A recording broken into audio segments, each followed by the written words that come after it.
through. It's getting cold and light starts to fade, and I'm feeling worried about where this leads to. I don't know where to begin, but I keep seeing you with me. I slowly start to admit that you're the one that I'm missing. I don't know what I should do, 'cause you're ignoring my texting. So could you tell me the truth so I can stop making guesses? 'Cause now I'm losing my mind. Keep on running till I find a way to ease my mind. So could you tell me the truth so I can stop making guesses? I don't know what I should do, 'cause you're ignoring my texting. So could you tell me the truth so I can stop making guesses? Is it hard to make up your mind? Doesn't the fun that we have make it easy? Is it true? Do you still need time? Or are you scared to commit and be with me? 'Cause what we have is real hard to find. And all I want you to be is happy. I don't know where to begin, but I keep seeing you with me. I slowly start to admit that you're the one that I'm missing. I don't know what I should do, 'cause you're ignoring my texting. So could you tell me the truth so I can stop making guesses? 'Cause now I'm losing my mind. I keep on running till I find a way to ease my mind. So could you tell me the truth so I can stop making guesses? I don't know what I should do, 'cause you're ignoring my texting. So could you tell me the truth so I can stop making guesses?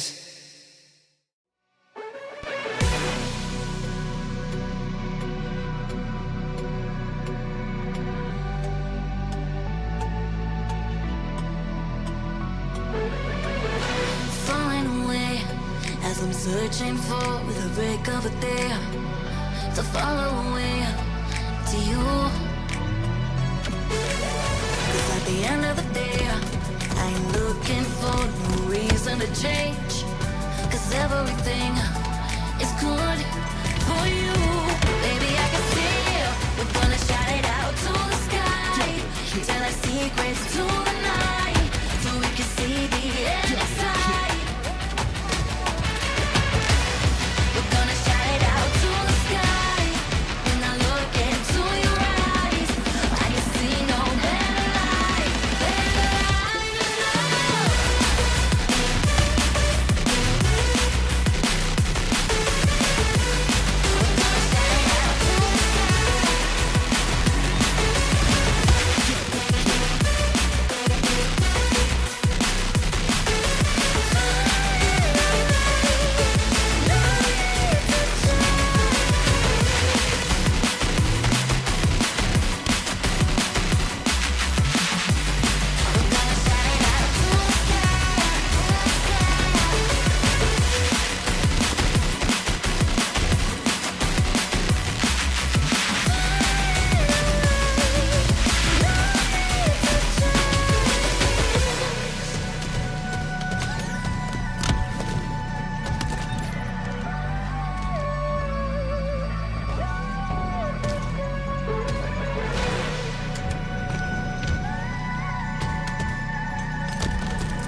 Easy love I can show on the outside, it's not that simple.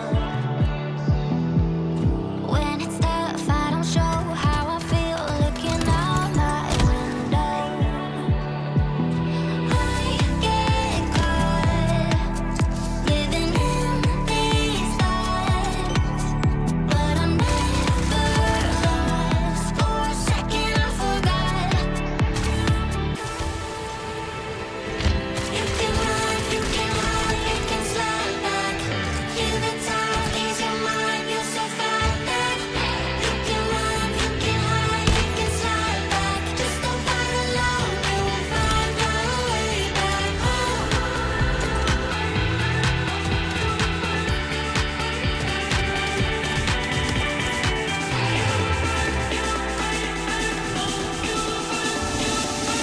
You will find your way back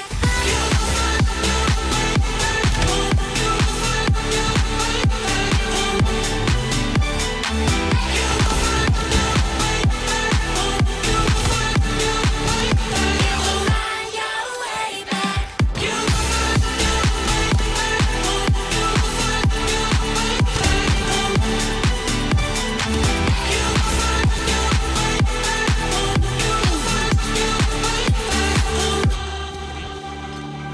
Ease my mind, yeah, I've tried to confide, but it's not that simple. I find it hard to describe how I feel looking out my window. Get caught living in these thoughts, but I'm never lost. For a second, I forgot.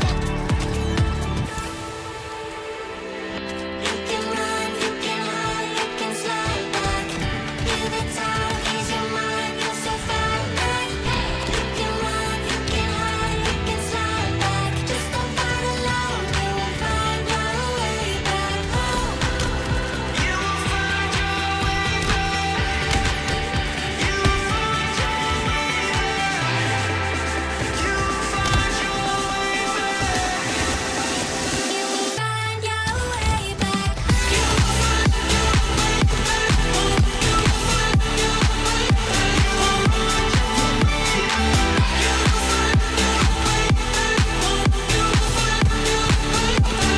Find your way back. You can run, you can hide, you can slide back.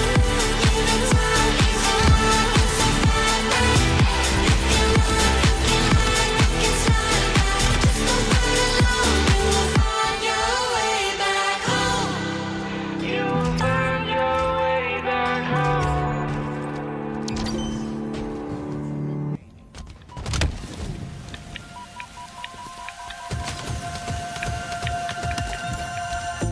I'm waiting for better days, but I'm not giving up hope just yet.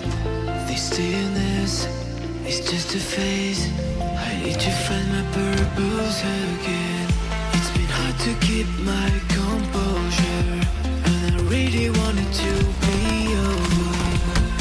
Innocence and summer rays, we come back swinging. When it all comes crashing down on us, stand your ground.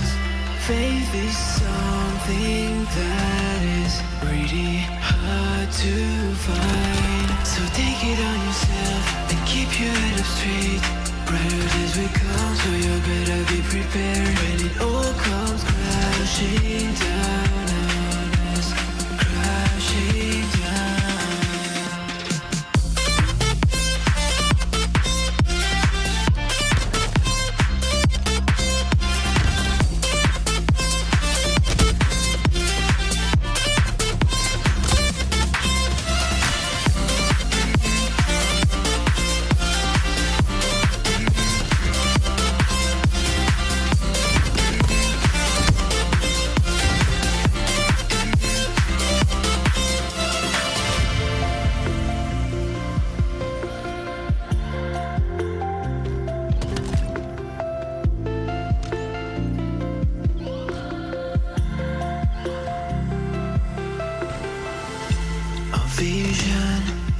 clouded.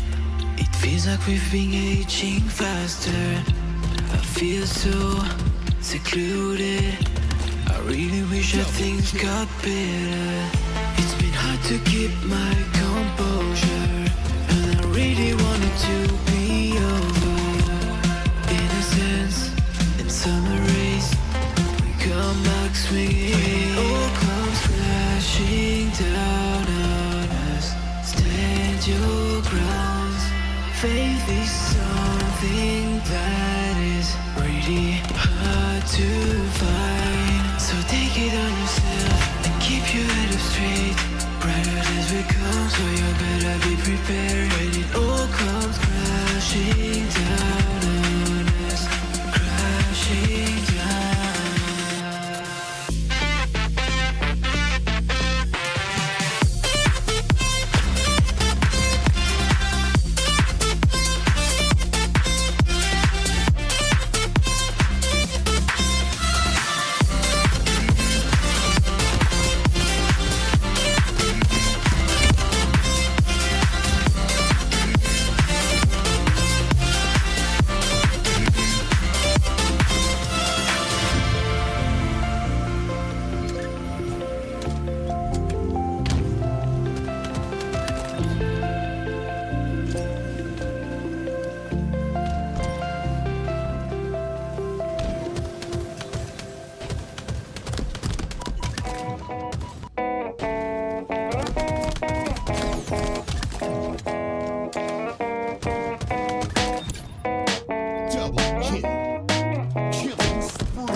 But it's been a while, and just remember, it's the heat from a heart beating next to mine.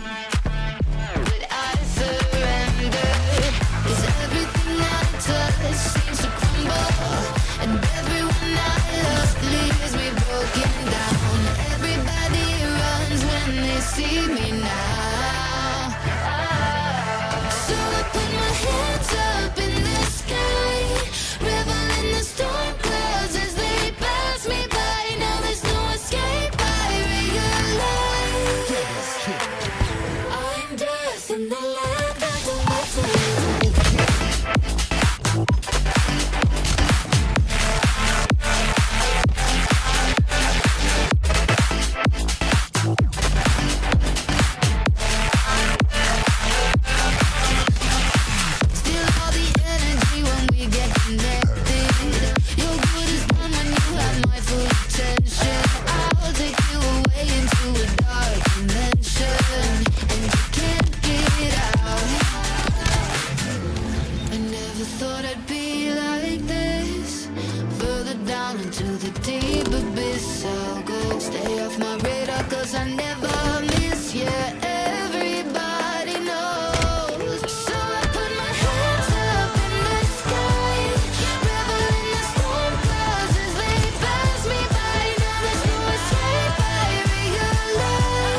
heart's push pulling me so deep, but I still won't let you drown. Can you feel me? You believe me? Do you need me?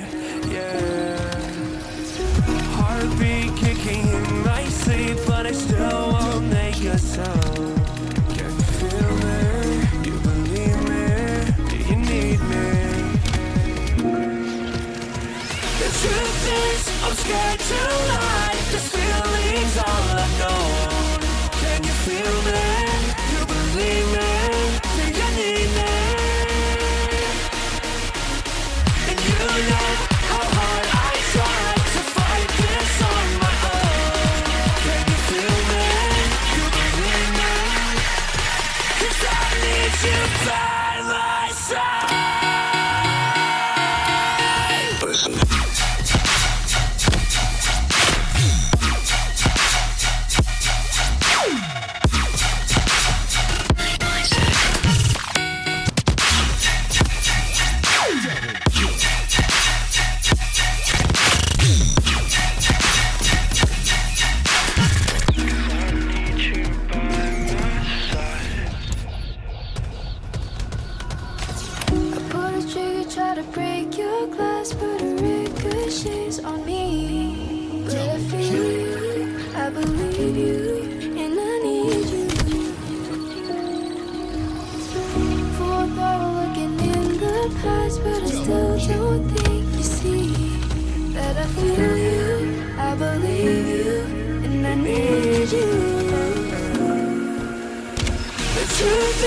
I'm scared to lie. This feeling's all I know. Can you feel me? You believe me? Do you need me? And you know how hard I tried to fight this on my own. Can you feel me? You believe me? 'Cause I need you by my side.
stuck into something. Time shows we let it go for too long.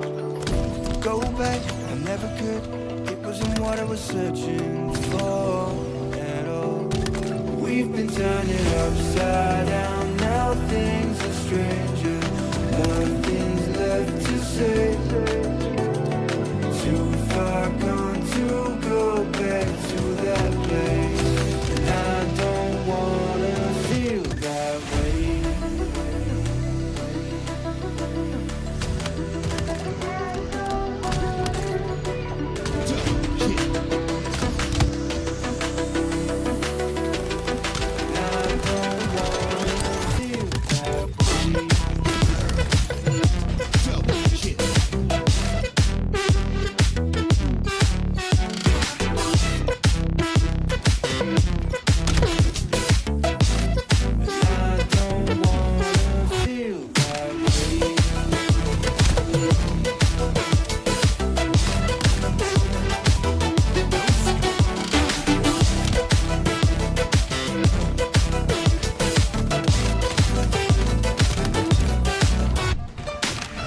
Seems right, it never was.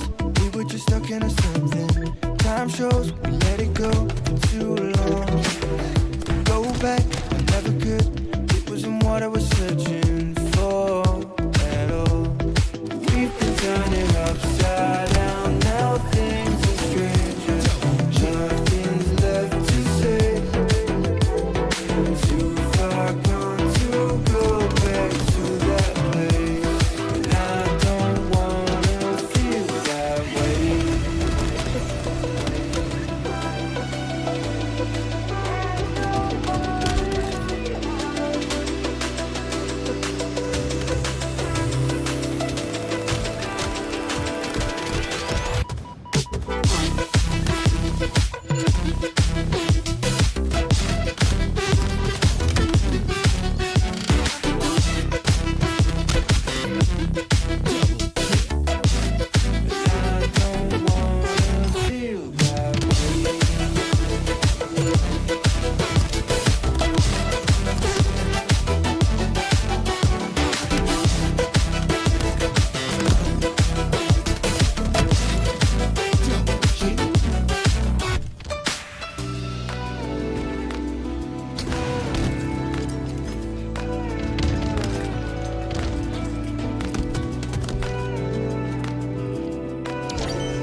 What's going on, everyone? It's time to get into some EU HCS premium Halo content. It is Charlotte time, baby. The Open that you've been looking forward to for the final major of the competitive year. I'm Hell Monkey Man inside the booth with one of Charlotte's greatest. North Carolina couldn't hold him back anymore, as he's going to be here with us. Barrelites, my man, welcome back to the booth here for some great European Halo. How have you been, dude? Thank you, Monkey Man. And great to have this intro. Great to be back here as well on the HCS side of things. Here for EU Open Series number 8. The road to my hometown, Charlotte, starts right here, right now.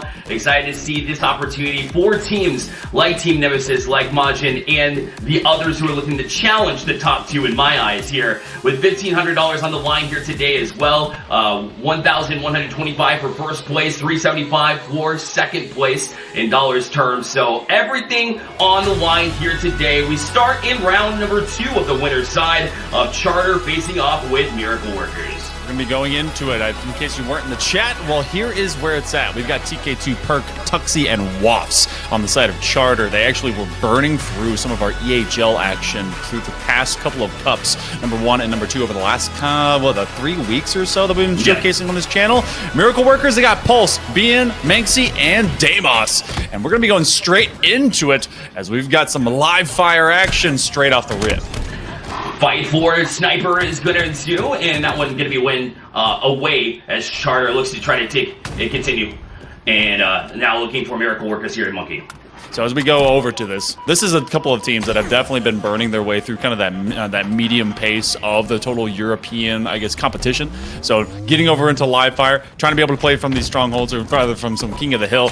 Oh, and bringing this one very close quarters with that sniper. You basically same day traded that one off as the S7 will fall over into the hands of Tuxie. So he's going to thank that one, have control of this hill, and it might be Charter that's running away with this one very early on. Tries to whip a snipe over towards Sandbags. He has 2 targets to try and be able to hit.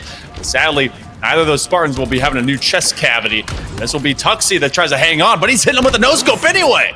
Yeah, that was a great job to kind of dance back and forth and be able to get the melee before anything else developed further. Although it is going to be taken here for the moment by Miracle Workers. So at least a little bit of life here because Charter did start off quickly. But now you see that snipe from a distance. A nice little shot there from Bing from across the map.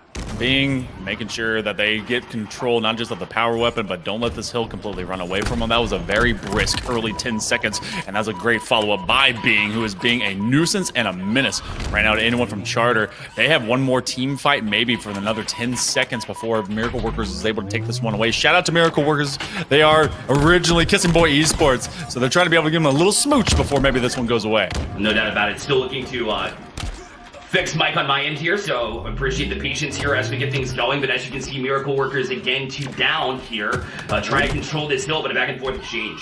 Oh, trying to spin that on the QT side of things. They were hoping to give them a quick pulse, but instead this hill is taken out. They couldn't get themselves back into lower green, so that'll be the first hill going the way of Perk and company as Charter had a little scare. Miracle Workers going to be on the other side of the map, though, as they start working on that C platform, and this is a tough place to have to navigate because they do have that high ground, but it's not always the team that unlocks the first hill, or at least the next hill, that is able to take it. As you get the back tap and they move on. As they go back into this one, continuing to find that cycle, you do have that longer camo provided. It's about 45 seconds. It's basically forever, especially on a 2-minute timer. So they have so much invisibility, so much information that can be gained. Charter eventually sweeps Miracle Workers off the board for the time being. You see TK2, he's simply providing some overwatch, while Perk is going hunting for anyone that wants to come through this main door. Miracle Workers finding it difficult to try and get through, and they do have that green gun. They're going to just bop and stop them. Trying to be able to burn through again. Extra shields. That's a double kill. That'll be 3 down, though, for Charter, as half the workers of Miracle Workers now are finally out of the way, and they get this next hill at least kind of competitive. About halfway between both of them. They've not found a comfort zone. The S7 finally unlocked again. Still looking to get things fixed on my end, but yes, of course, very dominant as far as, you know, the first little bit. But yeah, first hill taken by Charter, looking to kind of continue with it, but Miracle Workers are going to hold off tower for now. They also were very smart about that because they had the S7 that was in the hand over to the low side of ramp. They decided, you know what, if I'm going to take this Chow into a couple of extra Spartans, I'm going to make sure that I am jumping off and I don't let that power weapon, if I lose this fight, go into enemy hands. So Miracle Workers is about 3/4 of the way through hill number 2. Charter had found a great rebuttal whenever they initially got there. So we're seeing the pace kind of slow things down. Everything was very much a sprint off rip. The Charters found themselves a way to clean up in just in the nick of time to try and get this second hill. A bit of a smite grenade. Maybe looking for a skipper. Sometimes you remember that you have it, and sometimes you're like, oh, well, hey, spike grenade. That's very cool. They will eventually get this hill number 2, and that is just kind of a full surrender by Miracle Workers. They knew that they just weren't going to get there in time, so they set up instead for this crossfire to go over towards this A door. So they're going to be over towards Garage. Miracle Workers already go half strength as they end up falling out. Charter just is baiting them right into the corners here, Baron. So for the first time in a while, you see this one go just completely neutral. At least finally start burning some time. All the way outside of that main garage door.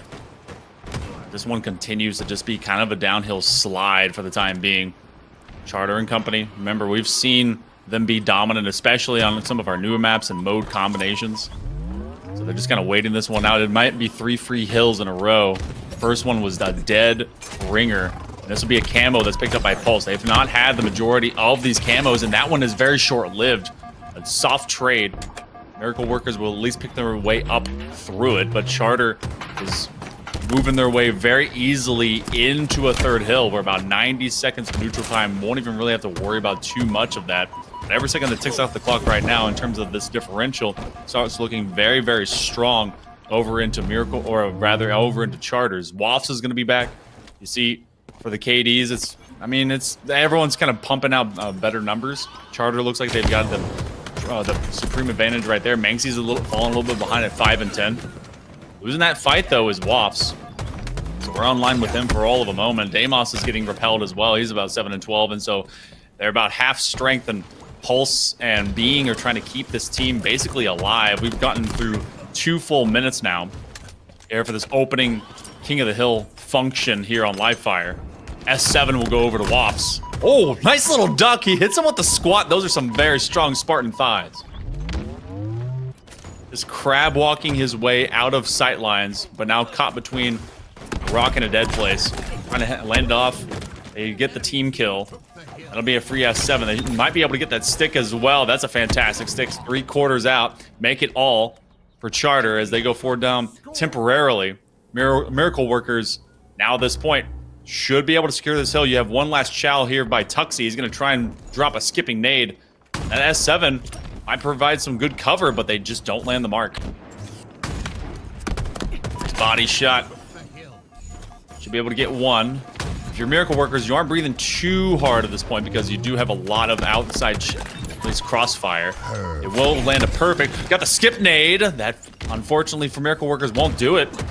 Charter's going to gain some precious seconds. They're going to actually use the QT to get out of that scoreboard range. But they were waiting on him from that teleport. Yeah, it was a great job from Miracle Workers to be able to kind of dive back in, take this hill, because it looked like they were outnumbered trying to take that, but knew the right place to jump in, be able to make that exchange happen before facing that 1v2, and another great job to rotate around through tunnels in order to get yet another kill here for Deimos and keep the momentum rolling here as they're able to cap the point for Miracle Workers. A much-needed one. Oh, very much so, because otherwise, if you don't get that hill, you're facing a full reverse sweep of an entire King of the Hill. So, finding their way at least to one. A couple of minutes, starts getting a little bit zesty and a little bit sweaty. Deimos and company, they finally find some evenness. It was 7 and 12 the last time we saw Deimos. Now he's about at that even 500 mark, just sub 1. And Miracle Workers got Wafts onto this camo. They got to be very aware of where this next one's going to go, because you have that open hill over towards sand, and Charter obviously wants the high ground here. Yeah, trying to keep with it as well. Obviously not going to be located, so it gets right on top before they're going to get that exchange. So lost it. Somehow they're able to walk away with it. Wafts falls because of it. And Miracle Workers continue this run until TK2 tries to dive in, but he's going to lose that melee battle as well. So a great job from Charter to gain some momentum. The double kill, though, from Pulse before they fall. But the damage had been done for the most part, so now you see it ticking up here for Charter. And look at this positioning, too. You have Wasps that's all the way to the backside of Sands, and they're considering two separate options. They either kind of take this high ground, they're going to play a support role, but they also continue to burn through this hill. They can get to a third hill. They've got 90 seconds. They're working that dual clock. You're also getting the same thing happening as Raw Gamers are going against Bomb on our other screen. They're playing some strongholds over onto Recharge. So dual action all day long with this one right now. Looks like Hill 3 is about to be completely confirmed here for Charter. And they're going to be one off from completing this first map. Yeah, that triple cap will confirm it at 250 to 66 there for Bomb. So they'll take the first map there. That is in winners round 1, by the way. Charter and Miracle Workers, those two teams able to dive directly into round number 2 based on seeding, of course. And now we'll go right back into a full screen version of this as we continue to see them battle. I love seeing like both of those happening at the exact same time. Shout out over to our production to be able to get all the Halo action, especially here for the European region, as quickly as you want and could. S7, it's got at least 8 shots in it. Wow, that is a full mag ready to go. They're going to repulse him. Goodbye. See you later. Mind the gap. That's Wasps just being mindful of where he's got to go. As this fourth hill, they actually could just play time off this bear. They've got 2 in their pocket. In case this one that goes away, they're going to force Miracle Workers into a big skirmish they can't afford. Yeah, put 3 down, so at least you're able to kind of regroup if you're Miracle Workers, but you do have to work around the sniper that's currently holding it down, which will be very difficult to do. As you see them not only just maybe missed a headshot, but got some support from the other side, as Burkashan was able to clean up the rest here. You'll see them diving deep into the action, likes to get down and dirty, and allow Wops to kind of pop off with his sniper. 40 seconds to go. They're going to play this one very meticulous. Perk is being at least covered, but he ends up with a splash grenade right behind him, and they didn't want to have to deal with any of the extra damage. So even with this coverage, it's going to take a Miracle Worker to really get through into this middle hill. So with Wops at 20 and 10, Dude is 2.0, and Dude is looking like he is going to go to that next upgrade very quickly. Miracle Workers, they're half down, and it looks like they're about halfway out the door. Needs, yeah, one big push for sure, but it's hard to do that when you're constantly being hit by every angle. This is exactly a clinical way to control this map here at Livefire in order to keep this this kill just absolutely locked down. But Miracle Workers there on the mid side gets control, but Wops was right on it. Headshot, very clean to get on that early. 1 second left to go. We tick off the clock, and no one's turning into a pumpkin today, but we do turn into a 1-0. Going into map number 2. Charter! Looks like they took all lessons learned and all that extra map presence that we got from those summer cups, and they've turned into momentum before we head to Slayer. No, I'm telling you, I mean, it really does speak to a team whenever they're able to find momentum and then keep it from whether it's different competitions, doesn't matter, and you have to be prepared when you get to, of course, the HCS level when you're trying to make that push for Charlotte and really get some points on the board here. Well, they're able to do that here at Livefire as King of the Hill goes their way, and it showed in the KD, which means I'm thinking we might see Slayer play out similar fashion here. It just seemed like they were the better team from a fragging standpoint, positioning standpoint. They were able to force spawns that were not as favorable for Miracle Workers, and they're able to cap 1 point, so they weren't dead in the water completely. I did like the way the Charter was able to take that by storm here, as of course we move into the next one. Yeah, this one, I mean, this was an early hill whenever we were looking at it. Tuxie was able to kind of drop in there whenever the initial S7 was kind of handed off. I was a bit confused. They played that one very close quarters. I know that basically the S7 is a glorified shotgun in the right Spartan's hands, but still, odd to see it into green. But Charter, even with that little bit of a scare, that was the scariest hill of this entire first map there. And since then, it was ultimate control. I hope that you guys like a speed run. This is basically what GDQ runners look at all the time whenever they're running through their maps. Are you keeping up? Because I certainly am. Look at that. That made that scope a little bit more impressive, I'll tell you that. It did. It really did. One little body shot. Wham. Woo! Man, I mean, Wops definitely dominated towards the second half of it. Both of the teams looked like they were kind of warming up to some degree. It wasn't the cleanest of plays, but eventually they got to it, and that's where we found ourselves with a 3-1 victory, of course, for Charter as we head into Solitude for the next one. So, notes taken. Charter certainly seemed to be the stronger team positionally, and that's going to do nothing but favors here as you head into Solitude, where that is an absolute must. It can feel like you're hit by multiple directions if you're not careful here. Very much so.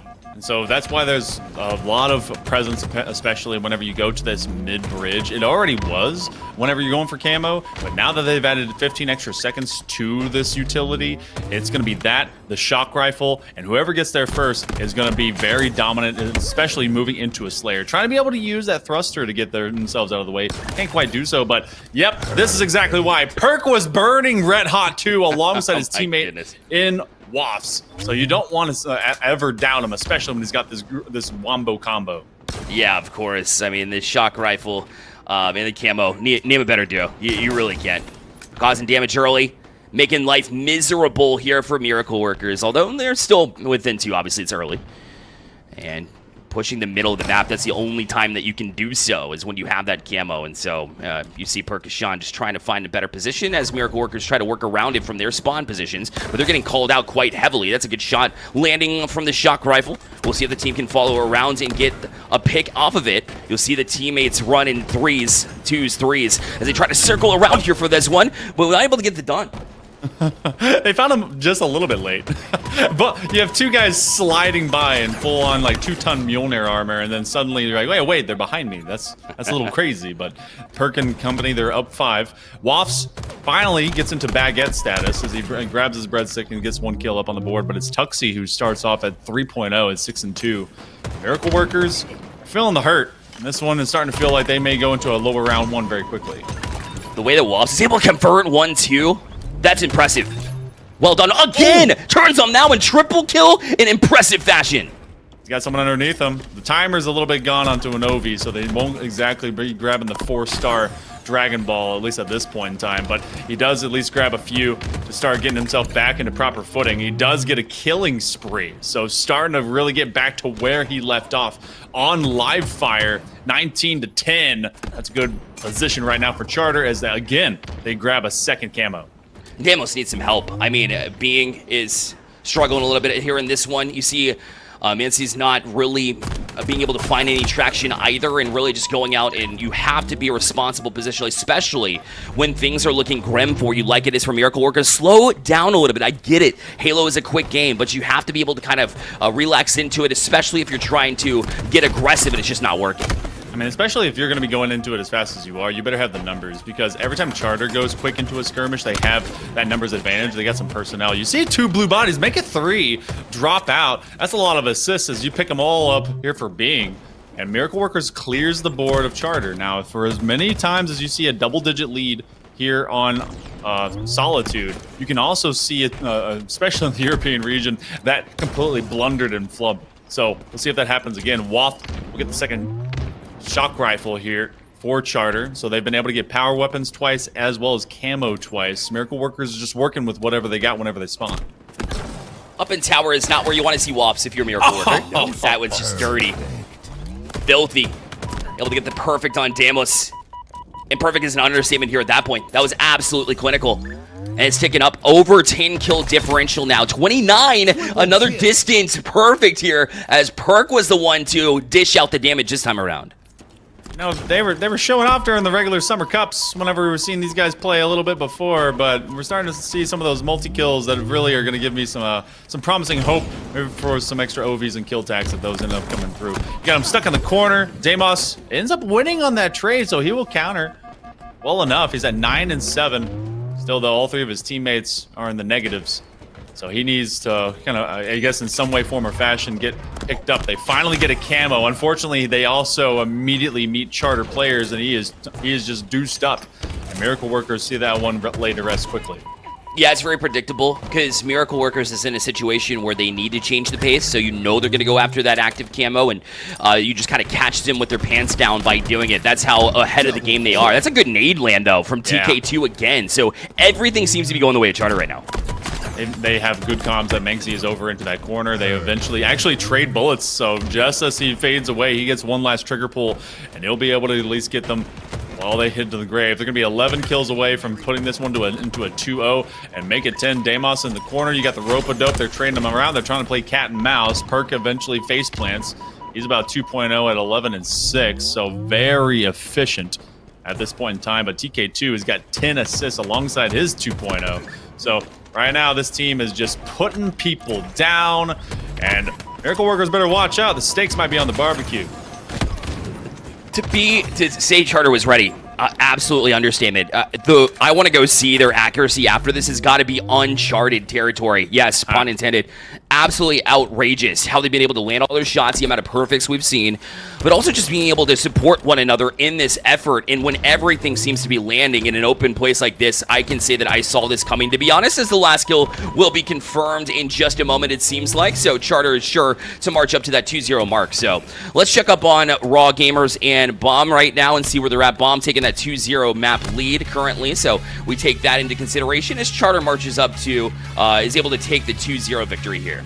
Hey, a couple of BO3s ending at the same time. That's right. Imagine that. Solitude goes the way of Charter, and they just did not look back. The beginning of the game was the one time that we got to see Miracle Workers exist, and from there on, they were evaporated into the atmosphere. And you were talking about efficiency. When we're hitting these mid to high 60s, that's ridiculous. Yeah, they were putting down damage, and they were just not at all worried about where those kills were coming from.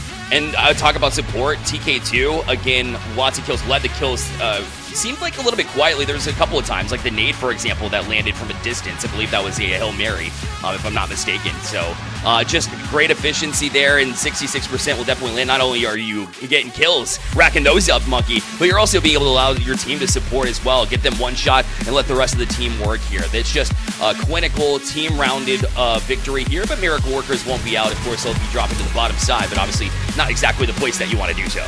And when you have two players that are 12 and 1300 damage differential of output versus received, that's a huge margin. Manxie going down early. The shock rifle was always in control by Charter, and the majority of the camo much the same.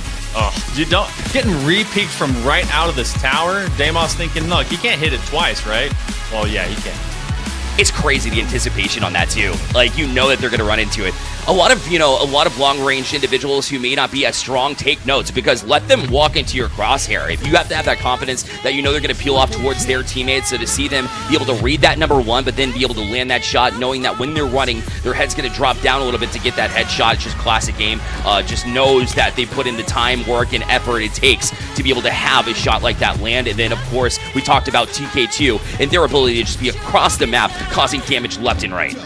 Sometimes you get some people that need to look at all the way across the map and see who's going to be rotating, and then you get punished off of that. But because there was just so much presence and great comms coming out of Charter, they were never ultimately getting caught with their head off a swivel and being put down to the floor. They were consistent with each other. They always had the numbers game working, and you can see it right here. Live fire was never an issue, and never was Solitude. So we go early 2-0 here in our first best of 3 of the day. But that means there's another one on the way. We might actually have another round number 2 coming at you. Look, it's EU HCS all day, so you better stick with us. We're going to take a short break. We've got even more Halo right around the corner.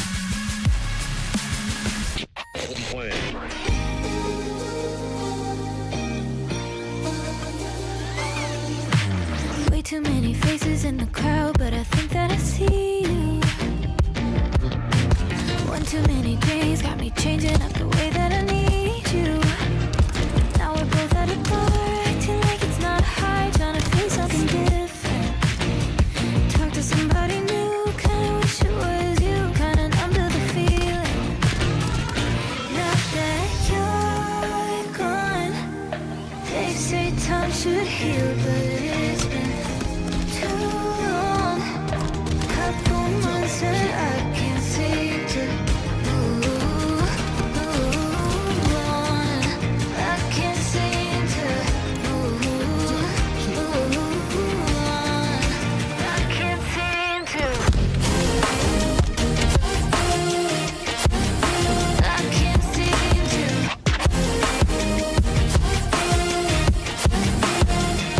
Now that you're gone, I can't seem to. I can't seem to. Laying on my floor, thinking about all the things that we've been through. From 24/7 to pretending like I never met you. No, it's all for the best, 'cause I know where I'm at every time we're together.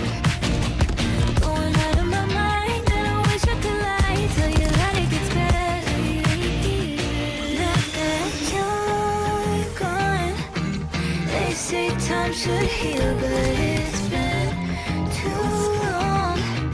Couple months, but I can't seem to move on. I can't seem to move on. I can't seem to.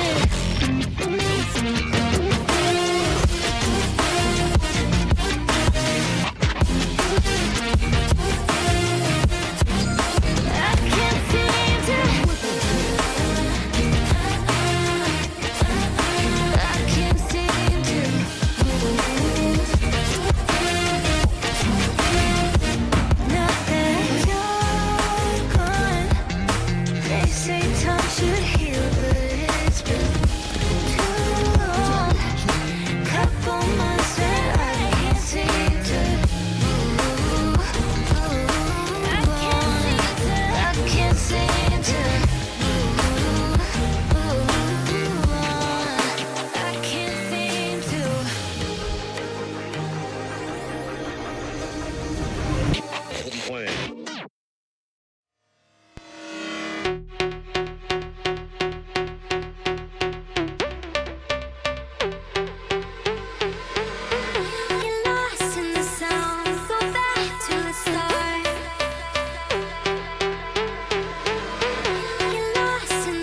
and I don't care.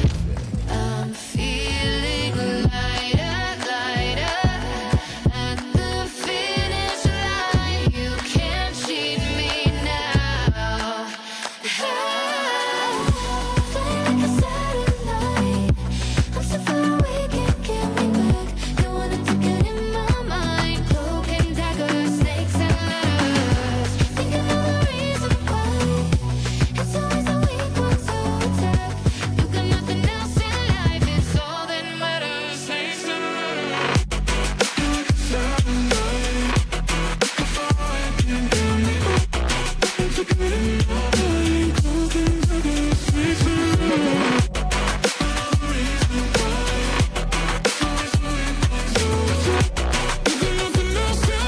It's all that matters. Snakes and ladders. How does it feel to fall now that you're in this alone? No more comfort, 'cause those days are over now. I've seen that side. Can't believe I let you wear me down. All the memories unwind, taking me higher, higher. Past the finish line, you can't cheat me now.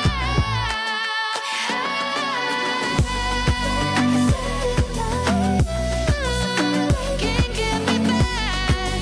In my mind, like a snakes and ladders. Thinking of the reason why. It's always the weak ones who attack. And nothing else can last. Snakes and nothing else can last. It's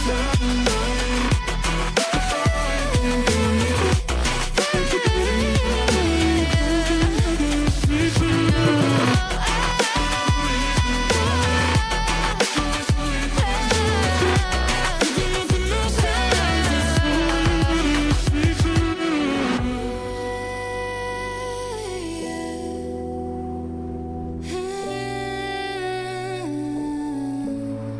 Snakes and ladders.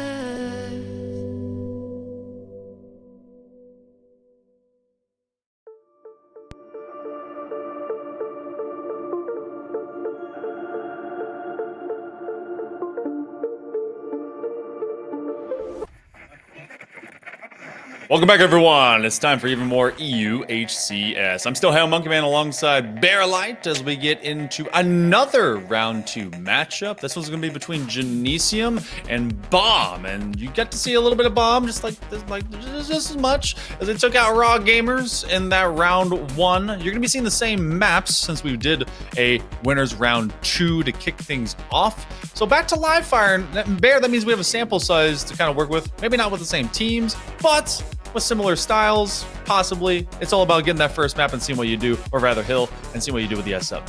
It's all a momentum builder at the end of the day, for sure. Genesium obviously having the bye, meaning they're the higher seed of these two. But that being said, Bomb did get that warm-up, obviously, on different maps as well. But yeah, sure, you have that sample size. We'll see what happens here. Obviously, this is a map that was on launch, so it's one that these players can just dial in and let the work that they've been doing over the past couple of months start to take over. And that's what I look for these teams. Can they work together in tandem like we saw in that dominant win from Charter, especially here at Livefire, where they got a majority of that momentum?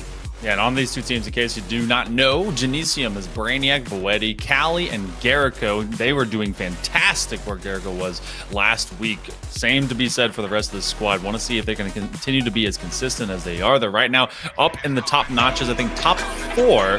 So they're actually in competition to try maybe take that 3rd spot, go over to the open style bracket, see if they can draw some damage. It's kind of a 3-way race between them, Cat Smile Gaming, and Fries in the bag. They need to have a huge few opens, especially going to the big qualifier. On the other side, you've got Bins, Nexus, Kangaroo, as well as Kai. Let's see what kind of damage this bomb squad might be able to do. And don't worry, I said that maybe the only time today. We're not doing neutral bombs today, so don't worry. It's not going to be that time. They're not going to be neutralized. They're actually going to be on top of their game on a regular basis. Bomb Squad is, if they haven't already adopted that as their team name, you're welcome to it. I'm speaking for Hail Monkey Man here. You can certainly use that. Or if you think it's lame, you don't have to. But we kick off now. Go into our first map of our another best of 3. We will not see BO5 until the semifinals, so kick back, relax, but it's going to be a fast jog, if you will, as Bomb of the Gang want to gain some immediate established, but it's going to be Genesium. They've got the S7 first, and that was what all that extra damage was having, and you can't really gain progression when you're getting shot in the back so many times. You're going to go through the rest of this mag well, and Garrico's stuck between, well, a lot of different Spartans, eventually drops out. Yeah, I mean, you miss the first couple of shots with a sniper and you're in close range at that point. There's nothing you can really do. So because that's the case, they will fall, but Genesium won't because they have the hill control right now, and they've already marched it all the way up to more than 3/4 of the way through and get and secure another kill as they're just trying to challenge, which means they would have to kind of go in one after another. So they're going to have to play for another hill here, and Genesium will cap the first. Hey, they were looking for big utility, both between the power weapons as well as having that extra camo. Remember, camo is just OP as heck right now. Brainiac in the game, they want to set up to go to that second platform, and they know they want to get some Spartans running top mid. That's why they took all of an extra second to confirm this hill, making sure they got full shields and full muster to start fully running dead sprint at it. 3 already down for Bomb. That means Genesium can immediately begin working on hill number 2. Yeah, they have... Again, we talked about it, potentially one of these situations where Genesium, a little bit more experience, a little bit more passion.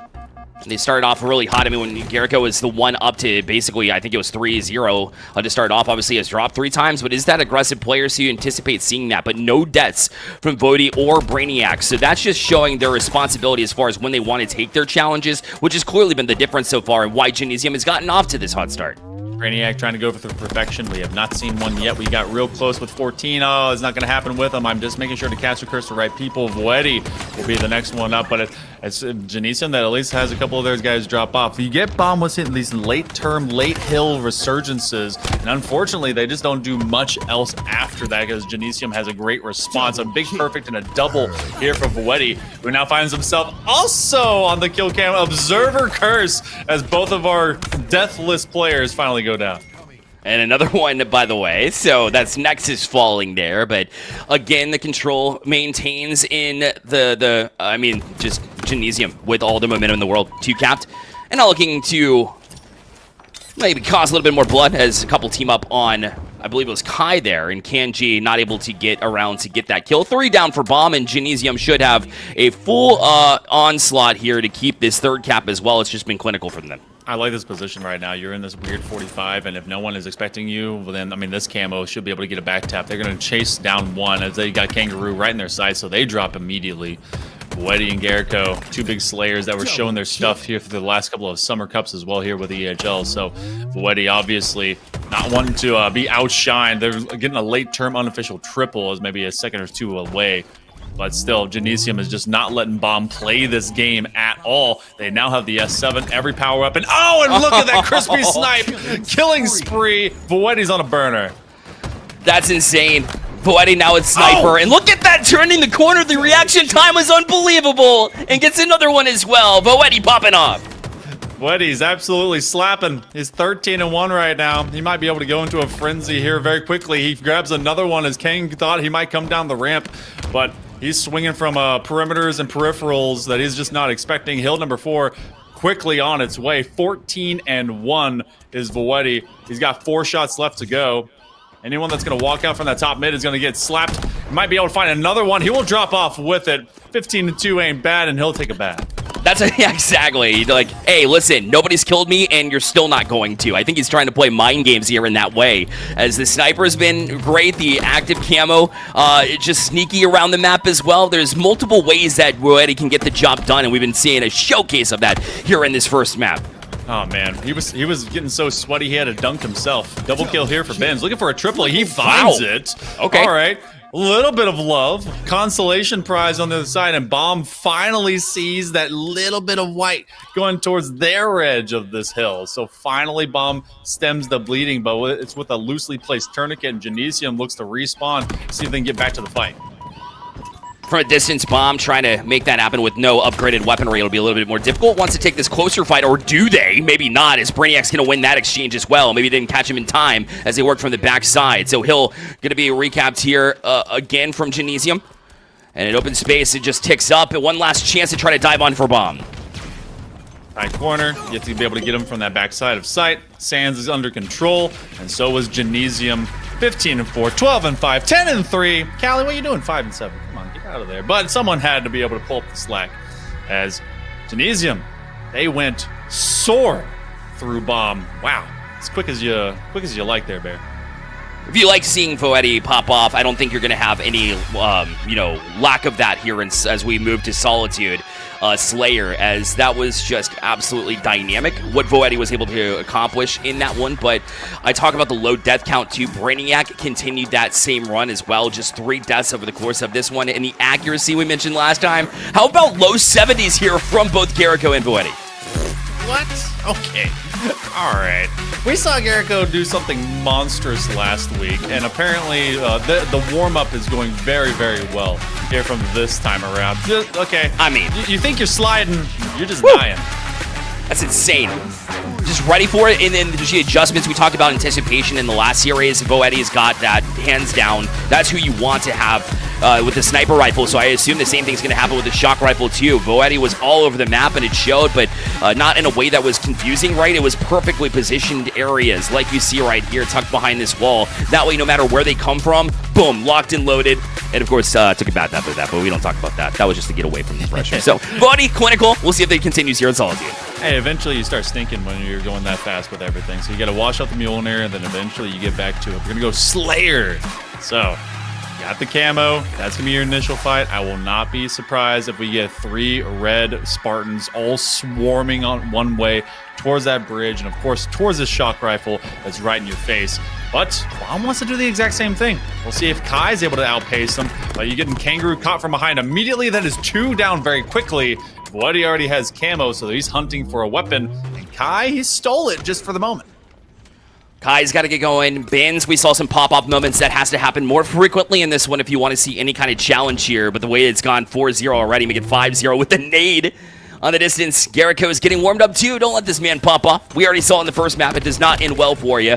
And Ben's in that exchange too. They're looking timid. They're hiding in corners. And you almost have to the way that Genesium forces their hand. When you're trying to go into a fist fight, but you're trying to outthink them like Sherlock Holmes, but it doesn't go slow-mo for you, and suddenly you're being dropped. Yeah, that's not the greatest luck. Bomb, they have to get up to pace. Genesium is already at speed. Voetti trying to find even more as he's going perfect right now through the first 4 kills. He's going to have a double kill, shock rifle, and eventually the camo burns off. He's got another target. It will be a 5th. No, the assist comes through at least, but the damage is pouring from out of Voetti's hands. Continues it, and we saw examples of them just being able to flank and get behind Bomb without them even recognizing it. I talked about map knowledge, and this is just absolutely insane. Voetti's aim is just absolutely unbelievable right now. Continues to just pop off as across map tries to get that exchange. And right when I talk about it, of course, Gaster Curse will come through. He wasn't able to win that one shot, but listen, he's done enough damage already. Hey, you know, the proximity that comes off of each of those electrical lines, it matches the same thing. It's fine. It's fine. He's still pouring damage out. He's got a killing spree for the time being. And everyone just ignores Voetti. Is Voetti just invisible? He's not even have camo. My man's pixels don't count. Brainiac, no, sorry, that's Kai. He's going to just see another one eventually fall out. He gets 7 on the first life. Voetti looking brutal, and so is this 20-7 scoreline. I'm telling you, when you know this map from previous Halo editions and you have that second sense of where everybody will be and move from a spawn standpoint, from a be able to kind of swing around standpoint, where are your teammates at all times, just map awareness of where all 8 players are on the map so that way you can take advantage of these positionings. You don't get this advantage and look this sharp unless you have that experience, and Genesium has it. Veteranship really begins to shine in big ways, and you know that these players, with all the grind that they put in, definitely are making sure that everyone knows that they have put in that time. A nice double again. I swear, is We go to Bomb, and then we go to Voetti POV. That's fine, because the dude's 11-1. He is full basket of breadsticks.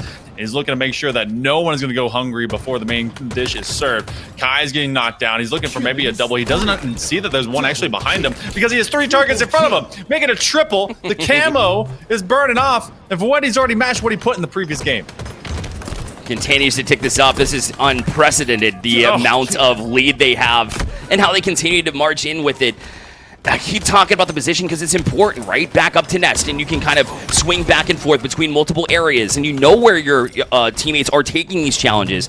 And then you can just jump in on the party and then be able to kind of clean it up. It's been fantastic from them. Voetti finally falls 16-2 now as it counts. You want to see more out of Cali? Let's take a look at Cali right now. 6-1 on the map right now, looking in this exchange.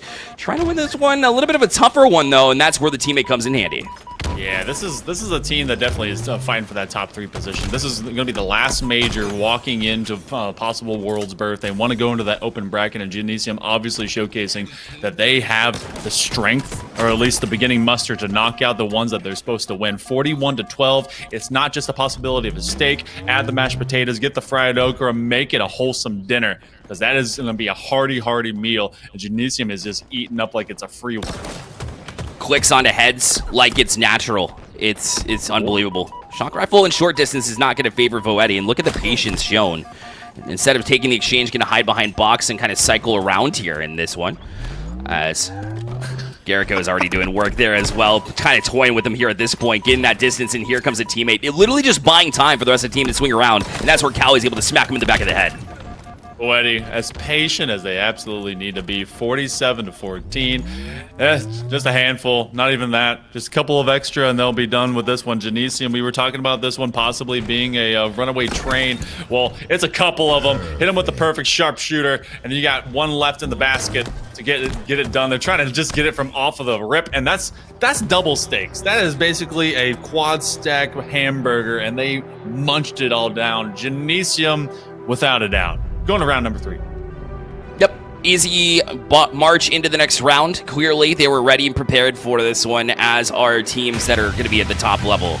And so they'll face the winner of Cat Smile Gaming and Downlander. So those two doing battle right now. So we'll get word and, of course, keep you updated as far as where they'll be in the bracket as we move forward as well. And Benz did shine for a couple of moments, but when you're just absolutely being dominated, didn't gain a lot of help, I'll be honest, and the rest of the entirety of Genesium, just a balanced breakfast all across the board here from the States side of things, of course. As Cali was doing work there this time around, he stepped up, and all 4 members are there. That's how you challenge a Nemesis, how you challenge a Majin, so we'll see if they are able to do so later here in this bracket. Yeah, this is going to be an interesting kind of collision course eventually here for Genesium, because they do have Cat Smile Gaming, which is one of their main competitors. If they get beyond Downlander, they might be able to give a solid test of where that lands, especially still into now VO5 land. So I will be curious how that ends up kind of landing out. But again, Voetti, through these first rounds,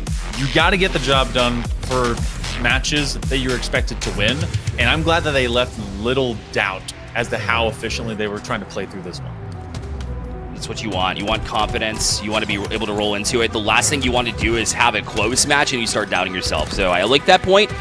Got to continue and ride that momentum into the next round, of course. Job is not done. It's a long day here at HCS EU Open number 8 here on the road to Charlotte. So a grand start from Genesium, of course. And, of course, Bomb will have their opportunity. They looked good in the first round as they were able to take the 2-0. But obviously, as you play better and better teams, well, you're going to have to drop to the lowers and try to work from there. It is a competitive, just uphill schema. Sometimes you just got to learn very quickly, and it just goes upwards of the parabola. So we'll get to see how that one ultimately goes. We will see where the later stages of this bracket also goes. I think we still have one more BO3 level round just around the corner before we hit those longer matches. So stick with us. There's EU, HCS, and that and more right after this.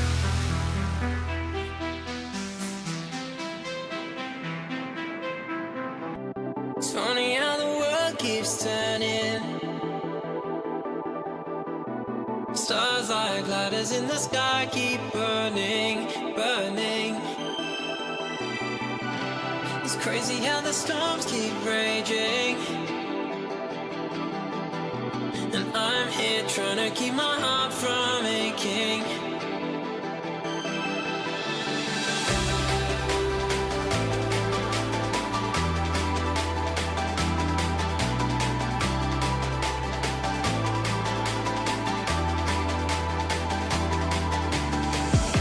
It's funny how the world keeps turning, but here with you it's like my life's returning. Whoa, it's crazy how we're not just falling, but I'm losing balance here, my heart's gone all in, all in.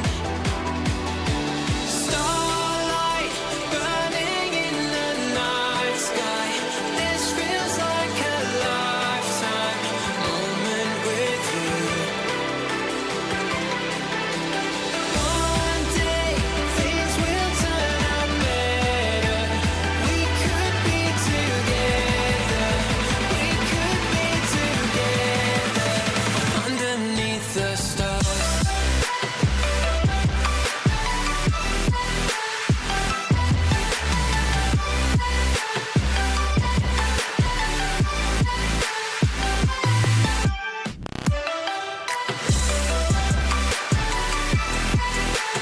We could be together. We could be together underneath the stars. When I see you, I see forever. And when I'm with you, we could go wherever. It's crazy, I don't feel the pressure. So take me with you on a new adventure. Starlight burning in the night sky, this feels like a lifetime moment with you. One day things will turn out better. We could be together. We could be together underneath the stars.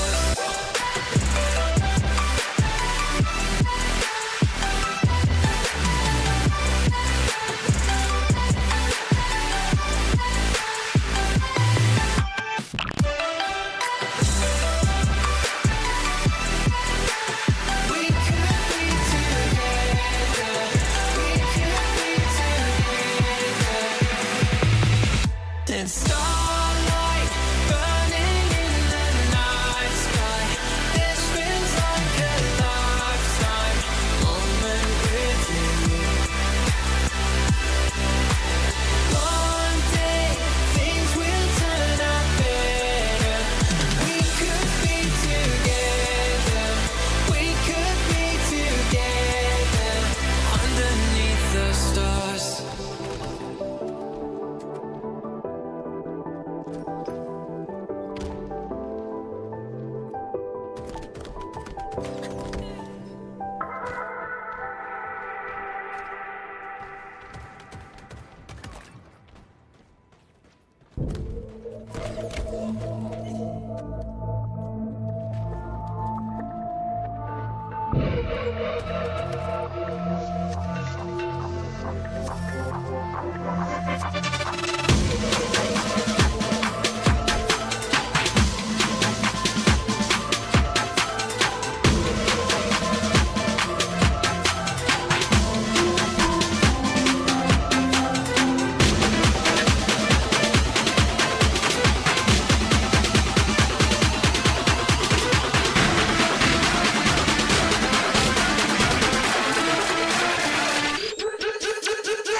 You're hitting up my phone at midnight.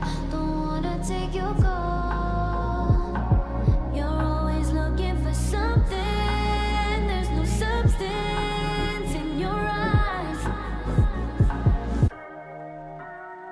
Ladies and gentlemen, welcome back. My name's Captain James Force. This is Hale Monkey Man. He's in blue. I'm in red.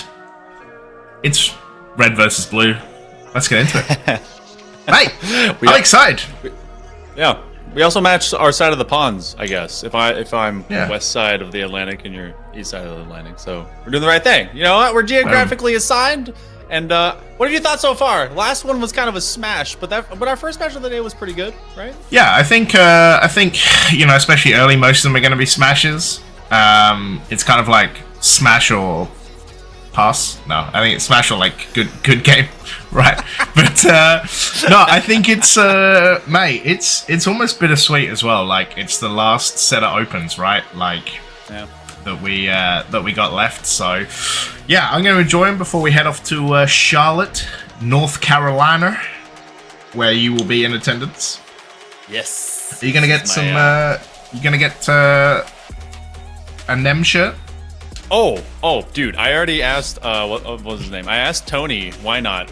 If he could get me one whenever he was over in Salt Lake City, and he's like, better yet, I'll buy one and put it on. I'm like, well, that doesn't help me. So yes, I am gonna be buying a NEM jersey. They better be on sale there. I'm just letting you know, Nemesis. I have cash to burn, and I want to be able to be in purple and white. So please and thank you. But yeah, this will be my first, I guess, only HCS major that I've ever been to. So this will be pretty cool. And Yeah. you know what? What a send off! It'll be really fun. I know, mate. I'm excited. Obviously, I won't be there, but yeah, I also got to attend just the one in London.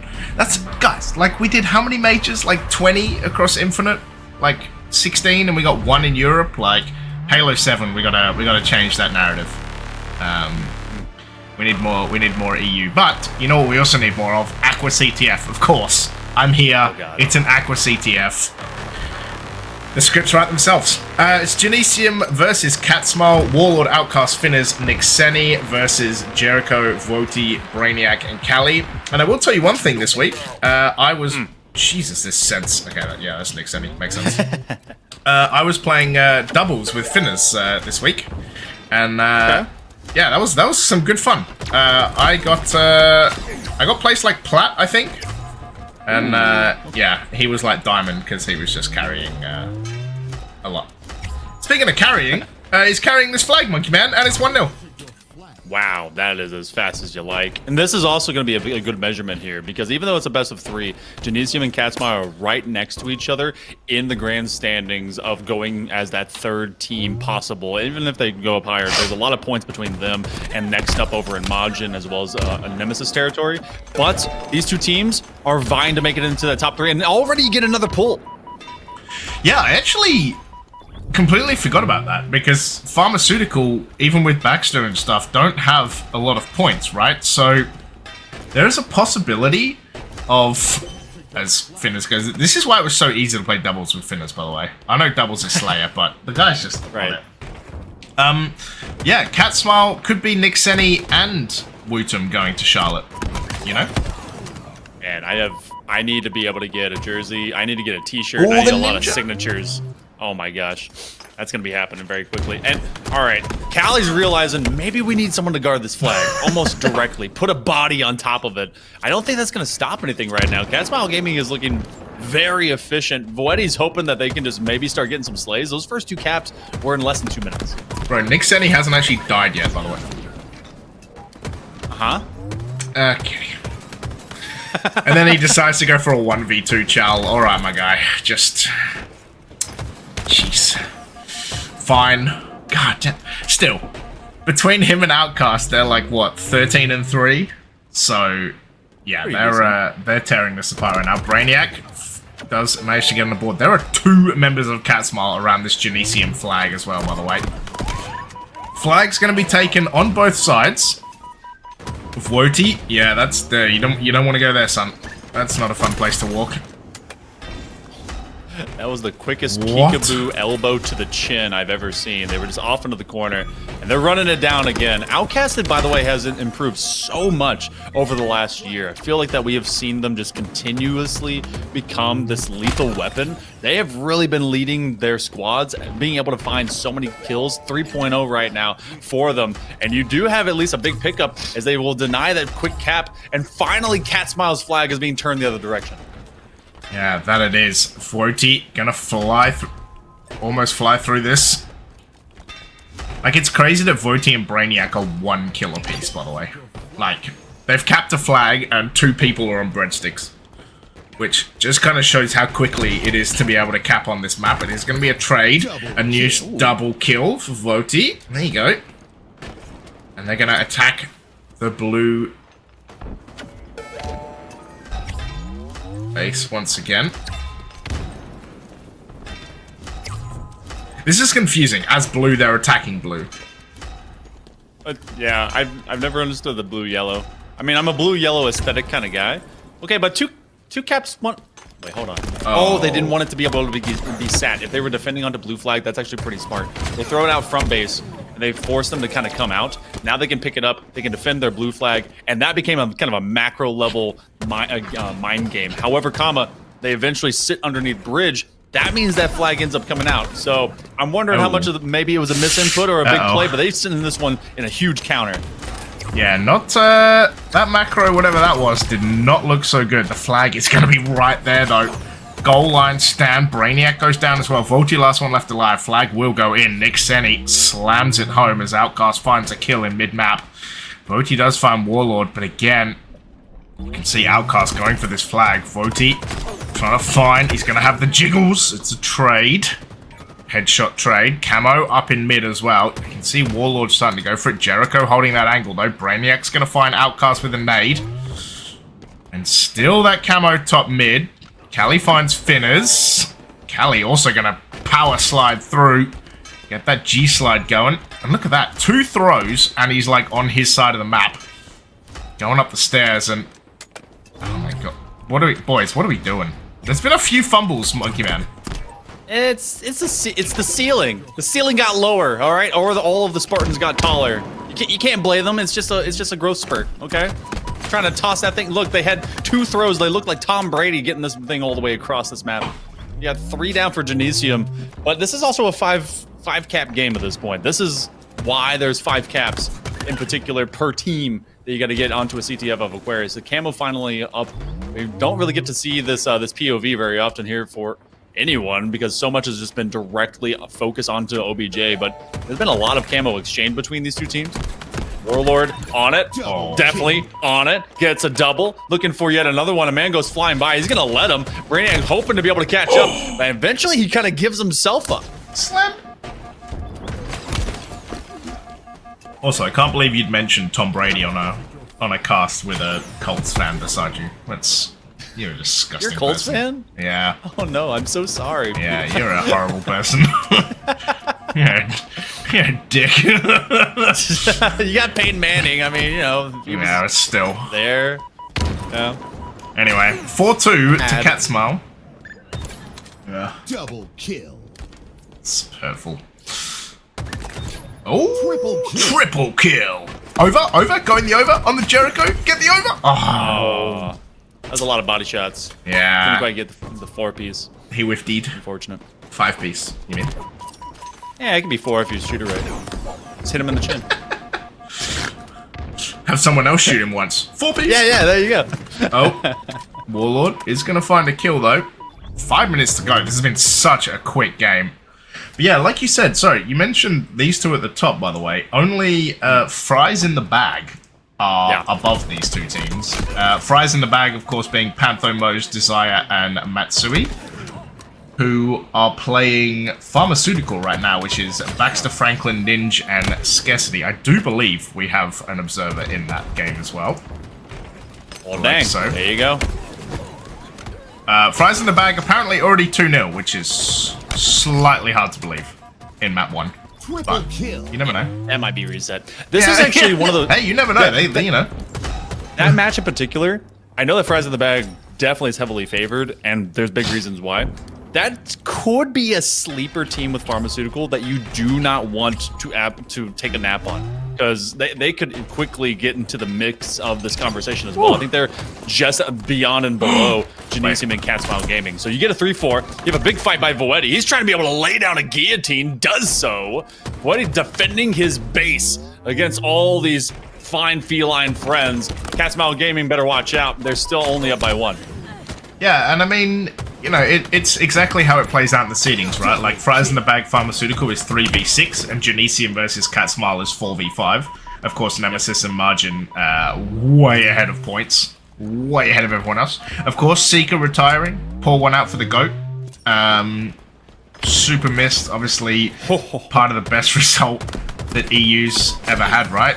As a team, and yeah, he's retiring. He's got a new job, by the way. That's why he retired.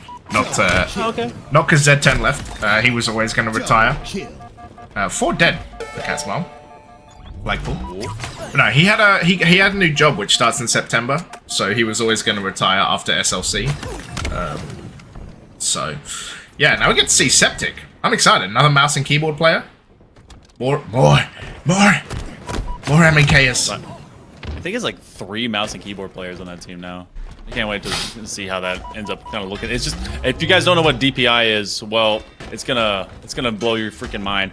Tossing it as quick as they can. This is about to be a 4-4 game, by the way. Cali, see if they can be able to snatch this one. What was the jaws of defeat? They have one big play. They got to slide this one across bridge. They're gonna pre-nade him, pre-shoot him if they can.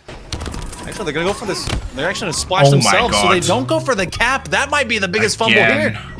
Again, guys. Again, not going for the cap. What are we doing? Oh my god, that's twice Genesium has gone for a flag and just not made it. Like you feel like they should have just capped, and they've tried to get a little cute with it, and it's not worked out. And I think this is gonna be it. Like, this cap should be going in. Warlord says thank you very much. Finners with a hat trick, but Warlord with the game winner. And guys, Genesium twice with a chance to cap, miss it, and man, like, you can't let Stuart Graham have those opportunities. You just that was one of those moments where you outthink yourself from the play. You think, okay, I need to be at relatively high to full shields. I'm getting pre-shot, maybe a little splash nade, and like check me down over into that bridge. But ultimately, you can be able to at least chuck that one in the base and see if a 50-50 happens from one of your teammates. This slide back, by the way? Yeah. Also, like, the fact that Nate missed. Yeah. Just right over his shoulder. Yeah. Oh, man. I actually... That was 2 separate plays that did that flag fumble happen. Yeah, and I thought that when he hits him, you can hear, like, the priming of the plasma nade, but I guess it doesn't stick to him. So, like, it's super weird. Like, you hear the priming of the nade. You hear? Maybe. No, I think that was just Cortana dying for the 3rd time, just like right over his shoulder. Yeah. But yeah, I was like, oh, he's stuck then, because that's the usual stick sound, and then it didn't happen. I was like, oh, okay, never mind. Never mind. Oops. That was just all the Pokeball grenades dropping to the floor as soon as he gave him the old bow. So we go over to map number 2. We'll be having some recharge, Slayer, and wouldn't you know it, more shock rifle, more camo, more flying around, a very circular, cyclical map.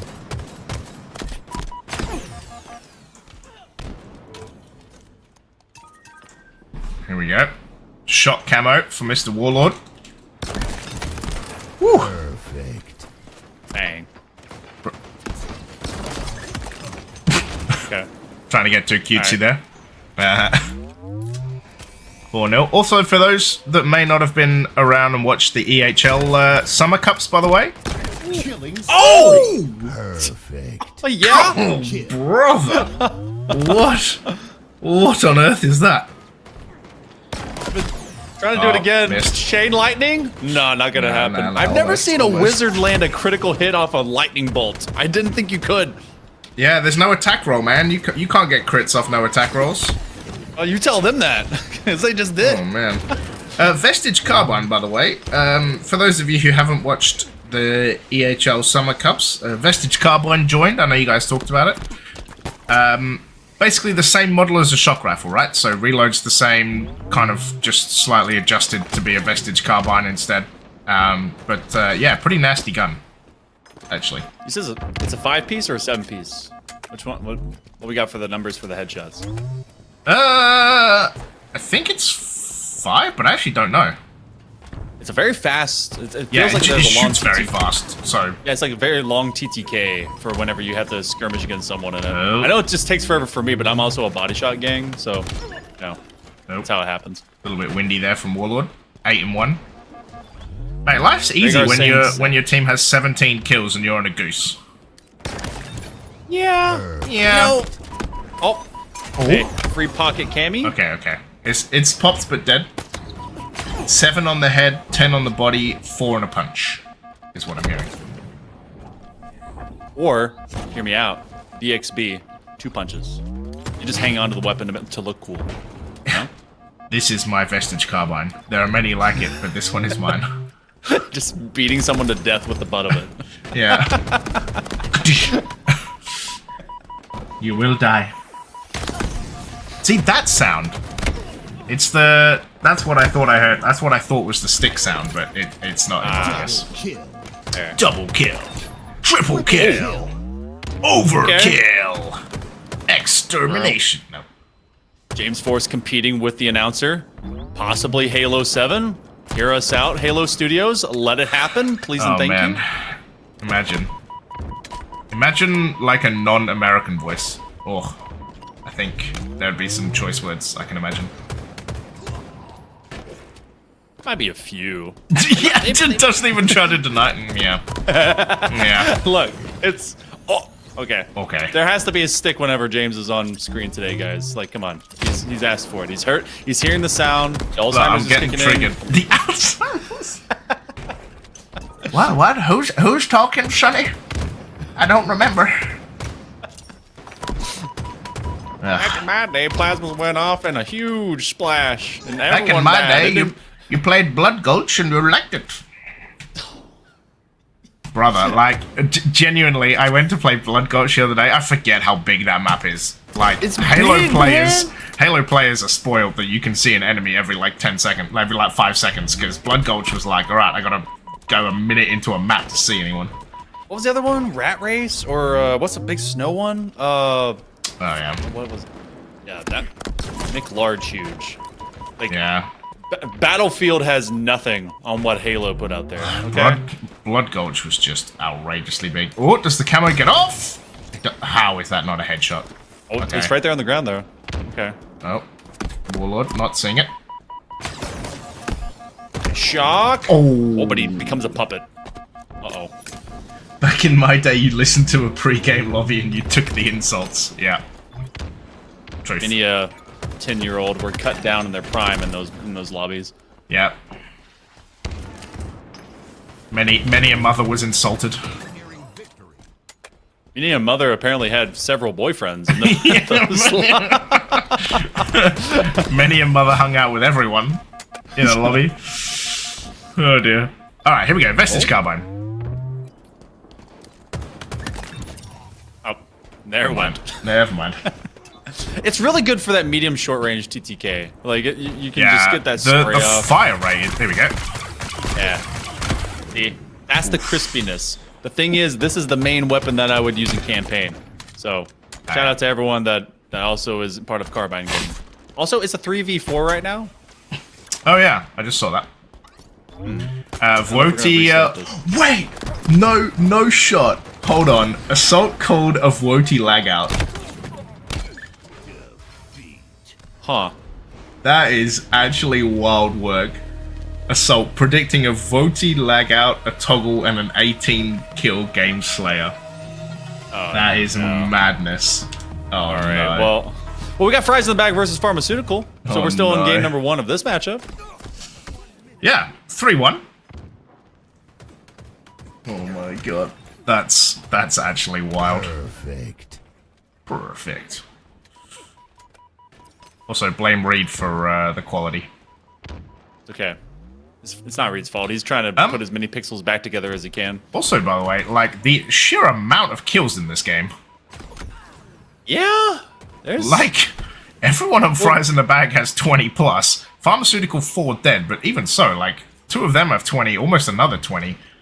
Fries in the Bag don't really have to do anything. It must be said, by the way, Desire left Pharmaceutical to join Fries in the Bag. So, a little bit of traitoring and betrayal and, you know, all that good stuff being called out. As was quoted by Ninja, you were supposed to destroy the Sith, not join them. Yeah, and Franklin, let me pull up my Google Translate. I don't speak snake. Ruthless. Great. That's just ridiculous. Well, we go full time. So a lot of slaying that ended up happening in that matchup because they were on the other side of that. So I don't know what we're going to be doing with that Slayer that we had just a moment ago with Genesium and Cat Smile. I don't know if that stands. It currently stands. I don't know if it officially stands. Yeah. It's definitely it's not done, but it might be like done. You know what I mean? Right. Done, not done. Yeah. We also have our other match, just in case, because we just finished that one CTF. That went full time. So just sit with Fries in the Bag and Pharmaceutical. Yeah. All right. Which I'm telling you, Pharmaceutical is like it. They may not be like complete, like full strength at this point in time, but this is a squad that like they can consistently sit as like that dude that's just like asking you if you have games on your phone, right? They will annoy the crap out of you, and it may piss you off just enough to like get you in like a weird position. Yeah. I think if I were Genesia, okay. If I were, I assume that Genesium Kazmal is probably done. I mean, they were like 20 kills behind, right? So, there's a chance. It's like a little stake. I assume Catsmile just got given the win. Because they had like 3 or 4 kills to go, and they were like 17 kills in front or something. So, yeah, we'll see. Oh, yeah, so rewind on this. I think we're looking for the double shockies. Nope, we're just running. I think we're looking at the lag out. So when does the lag out happen here? 43:27. It was right there. Okay. Yeah. It was at 44-28. They were down by a plus some. Okay. So technically, you could play from that mark onward. 4-11 was Boetti at the time, and he said nah. Or maybe Connection said nah. You know, whichever way it goes. The neat thing about this matchup, though, is that Genesium is up by about 1,200 points over Catsmile Gaming for this initial seeding for this first Open. And Catsmile now trades places with them, at least through upper bracket. So we get to see how that proceeds. But their reward is probably with a date against Nemesis. Look, I mean, why wouldn't you want to date Nemesis? That's true. Yeah, it says Cat Smile 1 here on the Face It. So okay, cool. So they got the dub. So Cat Smile moves forward, and that means on the other side, Fries in the Bag is still going against Pharmaceutical into their Slayer. So yeah, we're going back to. Yeah, we got Slayer. All right. Okay, we found a few pixels. We'll be able to check it out. Yeah. The Face It bracket says 2-0, by the way, so Cat Smile Gaming got given the rest of it. So yeah, I was in the chat. Yeah. Hit him with the. I don't think I have a. Do I have a cat emoji? I posted all the cat emojis that I have. But I have this one, and I have this one. There you go. That's actually Chief with a rupee from Legend of Zelda, by the way. So yeah, you can be jealous. Chief with what? With the rupee from Legend of Zelda. Oh yeah. Oh, yeah. He's adorable. I have to use 1,000 bits in the chat. So. Well, you're not gonna have to spend 1,000 bits? Come on. It's only tough. $10. It's tough, man. Tough times. Tough crowd. Oh well. Alright, here we go. Fries in the bag, Pharmaceutical. Recharge Slayer, running it back. Alright. In case you guys didn't know, and you can't read the top of the screen, or you have the inability to use your eyes, Fries in the bag is Vadimat's Pantho, Desire, and Mose. Pharmaceutical with Baxter, Franklin, Ninja, and Scarcity. And this is a very frisky one to start things off. Dead even 5-5. Yeah. Good start from both teams. Oh, Ho, ho, ho. well, that's nasty. Love that. Mo's there as well. Vortamatsu. Don't forget, Fries in the bag were the team. Oh, go triple. Get in there, backs. Yeah, no. Fries in the bag, or 3/4 of this team at least, were the team that went to open bracket in SLC. Did not make it out of open bracket though, unfortunately. A little bit right there. But, you know, they are in the driver's seat for Charlotte. So we shall see what happens. Okay, I saw a lot of green bullets right there, Monkey Dan. Yeah, that was a noob combo. Or maybe just a noob trade-off, because I think they got the full charge and then the teammate was able to head him off at the pass. And I'm not surprised at all that the beginning of this, at minimum, is a very competitive Slayer. Pharmaceutical just needs to be able to keep up the pace. You had made mention of it when you were talking about the kill totals at the end of that CTF Aquarius.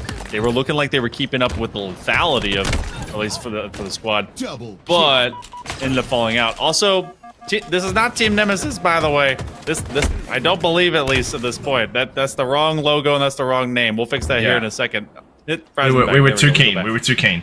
We were too soon.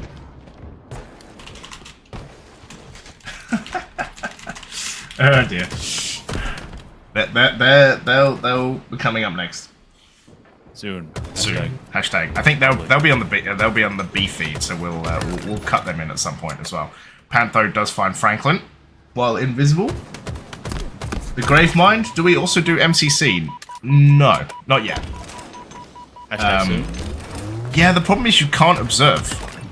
Yeah, I don't really know how it works. There's something about not observing that I remember. Because we tried to do one and then it was just being a bit, nah. I can't remember exactly what it is. Someone will tell me, I'm sure. Oh. In sandwich killing spree, by the way. Pantho looking nasty and looking like he just fast-forwarded up into that top little perch. It is Fries in the bag, though. Who are... Oh my lord. 6 kills up. Yeah, there's no observer mode for MCC, that's the one. So, we can't. We tried. We actually wanted to once, but we couldn't get it to work, so... Okay, well, Ooh. Pantho just 4 guys on him. One more and he would have had a 5 guys. Burger and fries. Now you gotta go like the oh man, what's the milkshake? Oh, steak and shake? No. I'll search it up. Yeah. By the way, Pharmaceutical just reeled off 6 or 7 kills in a row. That's what, yeah. They quickly started equalizing this one. This team knows how to get chunks of kills. This is why I think that this game is going to be measured about that late 30 mark, because it is not going to go away easily. Franklin has been landing his shots, and at minimum, he is projecting some threats. And for the first time this game, Pharmaceutical has themselves a lead. Vadimatsu is going to lose that duel. It's a killing spree this time around. 10-5 2.0 right now for Franklin. And Fries in the bag is starting to be put on notice. Nice. 32-30 now to Pharmaceutical. Ooh, Killjoy trade. Vortamatsu, last one left alive. Just gonna have to hang about a second. Franklin, gonna be challenging Manglador. Mose is there too, in the bottom tower. Scarcity spotted. Oh my god. Oh my god, that's just brutal. Like, as soon as he starts firing, gets double popped. The milkshake I was thinking of, by the way, for 5 guys is vanilla milkshake with peanut butter, Oreo, and bacon. Ow. My cholesterol just skyrocketed at the mention of that. Good God. Yeah, it's incredible. Right.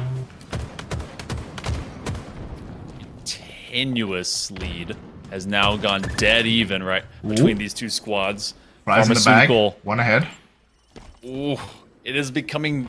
This is going to be one of those sweats, and where you're going to see a lot of slowdown. Look how everyone is completely separated, and they're just taking long distance shots.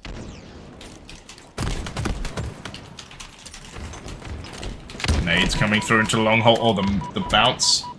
The bounce miss. Scarcity. He's going to get taken down. So no shields. There's a lot of no shields. Ninja also having to regen as well. Pantho finding in top tower as well. Oh, Desire's there as well. Desire does get taken down. Vestige Carbine coming out. This looks like Buzz Lightyear's gun. What? Camo's up as well. Fighting the Zerg. Trying to take down some aliens. They've got a 2-point lead. Trying to maintain that for this latter 10. They want to force a game number 3. It would be such a wake-up call to Fries in the Bag if they dropped out against this one with Pharmaceutical. They're now up 3. This one is becoming much more meticulous for Fries in the Bag as they're seeing Pharmaceuticals slowly start to escape their grip. 43 to 40. Make it 44 to 41. All the missed melee as well. Fortumatsu trying to get away. Will do. Pantho finds a kill as well. Mose with the cleanup. Oh my lord. 44-44. I saw a wingman pop up as well. Scarcity. Oh my god. Gets away with 0 health. How important is that going to be? Shock rifle up as well. Ninja. It's going to find Fortumatsu. Scarcity, I mean. Mose. Oh, the double kill as well. A 3-kill lead. Mose finds one but goes down. 48 to 45. Fries in the Bag have got to just relax and try and take this slow. Shock rifle is there. Dangerous though. Dangerous. Someone bust out the tunes. The shock rifle is not going to be worth. Do not pop for that. You're an open target. Now look how everyone's just staying static and stoic over to that long haul side. Pharmaceutical has control. They're gonna burn through some precious time. Fries in the Bag, they're gonna poke at least one. They really can't afford too much of it. Mose is gonna get over-undered if they come across that bridge. So they're gonna retreat back behind that elevator. Ninja's in the corner. They're trying to get away from at least some shots. He's on the top side of glass. It's a 49 all. They're trying to be able to get at least one more. Can he get the double? He cannot! Pharmaceutical will be forced into game 3. Oh my god. 50 to 47. Damn. I'm telling you. Alright. Pharmaceutical. Alright. Alrighty. Damn. We're going game 3, baby. Live fire strongholds.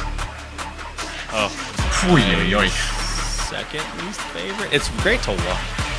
Great to watch. But yeah, you say that. Yeah. Oh my god, look at that damage, by the way, on Pharmaceutical. Top to bottom, there is 43 damage between the highest and the lowest damage. That is actually insane. Teamwork.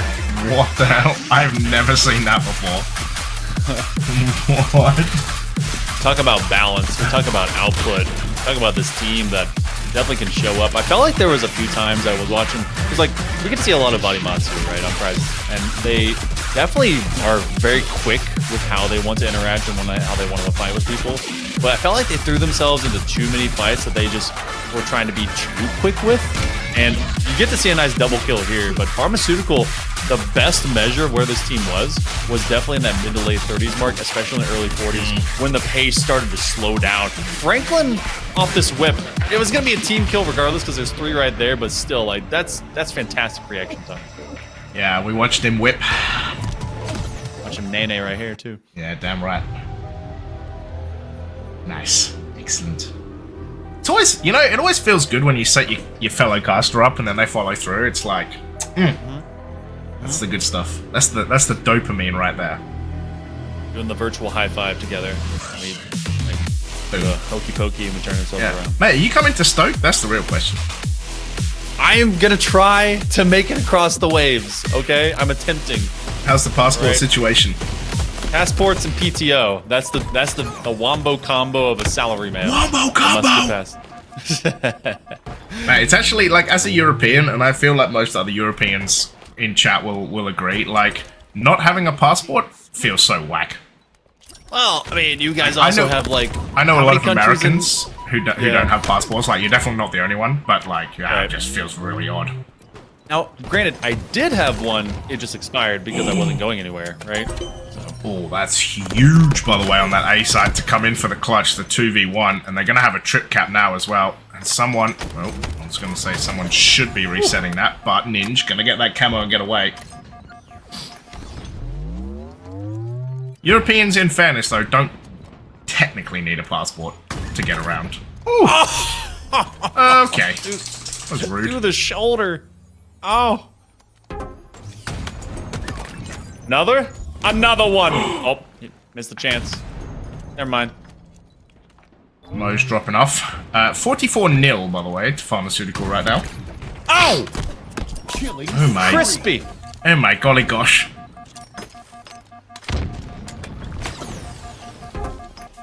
Frags are flying. People are dying. The commando is still alive somehow. Well, I guess we are on live fire. They wouldn't put an alien weapon here, right? Question mark, comma, however. Trying to follow up on that. Looking for a triple. Not going to occur. How impactful that early trip cap was. I mean, 49 to 12 at this point. They don't have. Oh, they are going to splash nade him, so that'll be Vadimatsu dropping out. That double, I feel like they should have been able to get that one just before, but you got 3 down for Fries. Yeah, so this can be Fries who are getting some points, which is important to win Strongholds. Desire, gonna get naded in that corner. No way he wins this. Okay, Franklin, jeez. That one felt personal, you know? Someone's just jumping in a corner. You're like, no, you're my target. Come here. Also, you know, it's Desire, right? Like, he ditched Pharmaceutical, so that's why it feels a bit like... It's true. You're mine.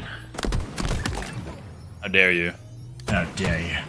Snake in the grass. Snake in the grass! I'm sorry, I don't speak snake. I need Google Translate. You gotta become a parcel tongue to deal with them. Camo is still up, by the way, for Moe's. Who Fries have been able to have a surplus. Actually, no, it was kind of been a trade between that and the S7 between these two. So, oh, yep. Don't see the ghost coming. That's how they get you. F7 is up. Moe's doesn't want to overextend. Oh. Especially when they finally have at least a couple. Oh, no. There goes 3 bullets, there goes 4 that don't land at all. No. Gun gonna get reloaded, though. Okay, anyone hit a bullet? Anyone at all? We're on 5 right now that have not hit anything. Yep. I'm all about Deserve to wasting stay with bullets, this. but yeah. We better stay with this. I want to see any bullet. Just 1 bullet. 6. 7. Oh, did that land the? Did No. that hit the shin? No. That one No? didn't hit either. Okay. Nope. None of it. Not a single hit out of 8 bullets. Jeez. It's alright, guys. Both of our top 6 teams here in EU. Well, Spike though. They can land that. Okay, there we go. We got a stick. We got a stick on stream. There we go. Oh, good nade. Good nade. Lots of damage. Triple digits for Pharmaceutical, by the way. Oh, I love that crossfire setup. You're just right off this little barrier. Axter showing that who cares about 50 cal bullets. Then you get slapped on the side. 2v1. The numbers finally coming through for Fries in the bag. They're showing that the employees are taking over the delicatessen. Delicatessen.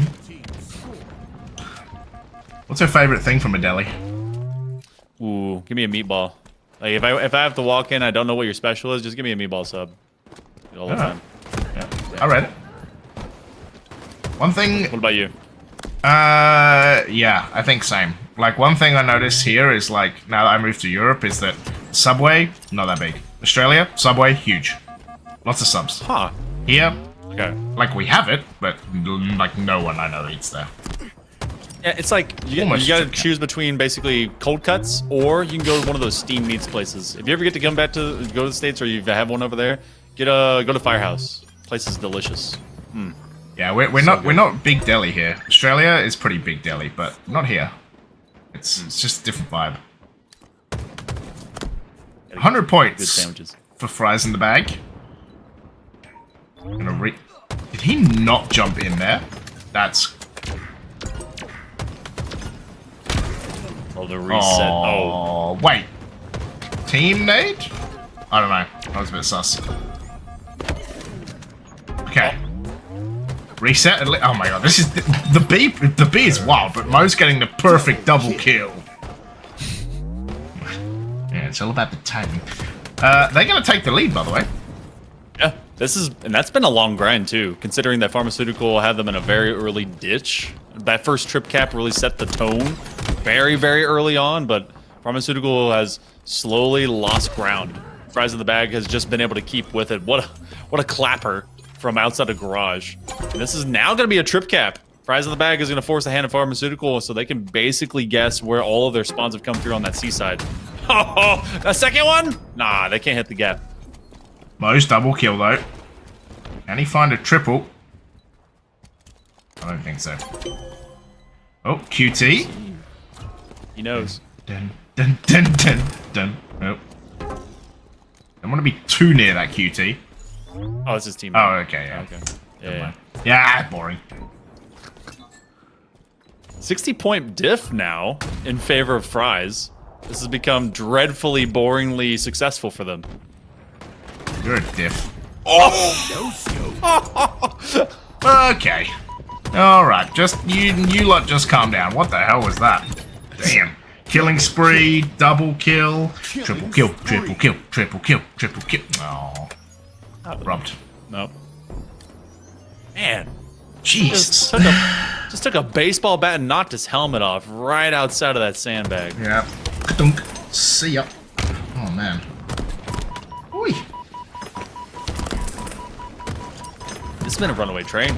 Pharmaceutical has not scored in forever. I'm pretty sure you talked about it being at the 100 mark and we were like 90s. It has been 100 to 110 straight points for Fries in the Bag, and it's been non-stop. Yeah. Pharmaceutical. Running out of prescription. Mate, now that like Majin joined as well, there's so many good jokes.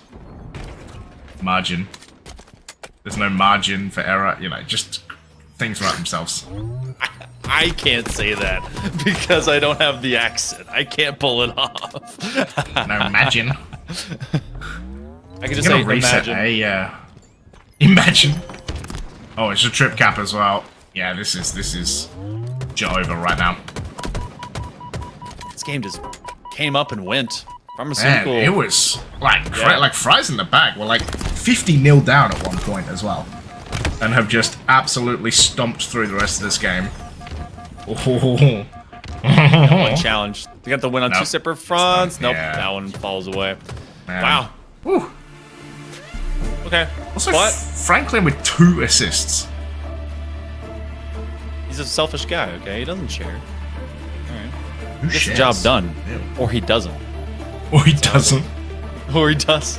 He either just works or it doesn't work. he does it or he doesn't do it at all. Yeah. Hey, it's a 0. It's a 1.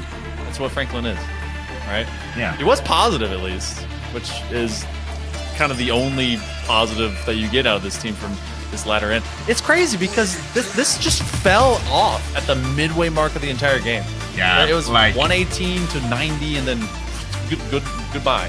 yeah, and then it was just like GG's. This is done.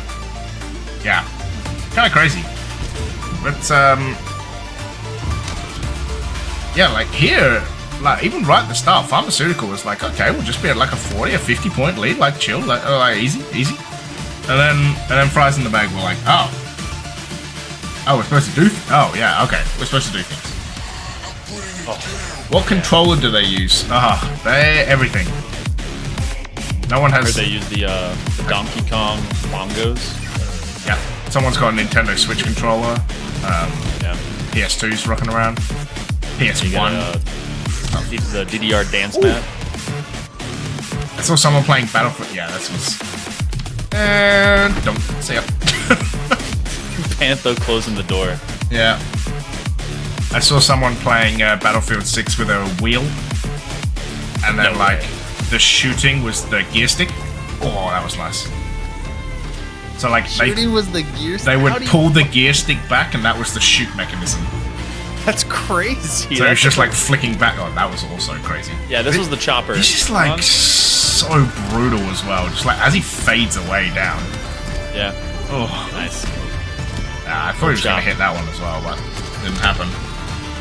Most pros use Guitar Hero's guitar. Okay. Can you imagine like Trippy Sick or something riff. on main stage? Like, I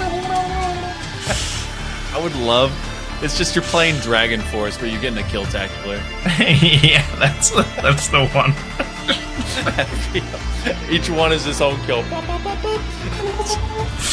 All right, we're gonna throw to a break.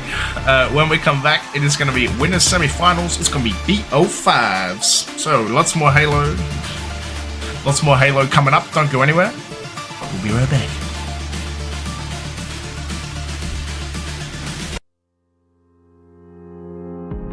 I know that fortune favored you with treasures I don't hold, and though the shine is dull, that's how I'll always think of you. You were a young one then, but everyone begins. We were just children, heaven was a dream away. Running from monsters, I wish I could say that the keys that you were searching for, and the giants of the past have turned to dust. The world is ours to take, and no, it's not too late.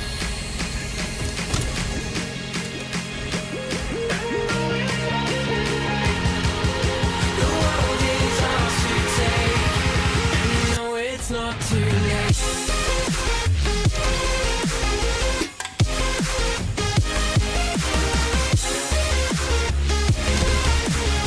It's never too late.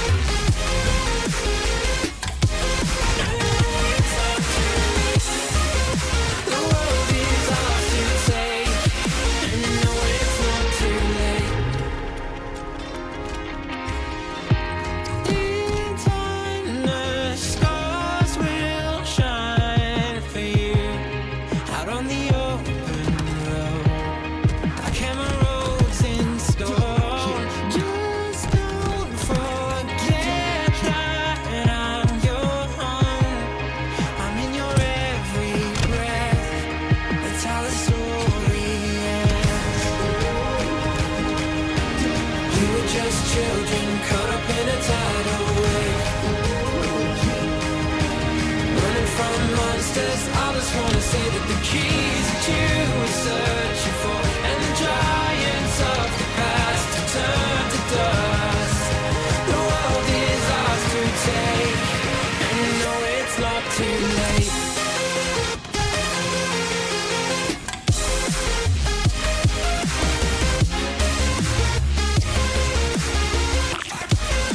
It's never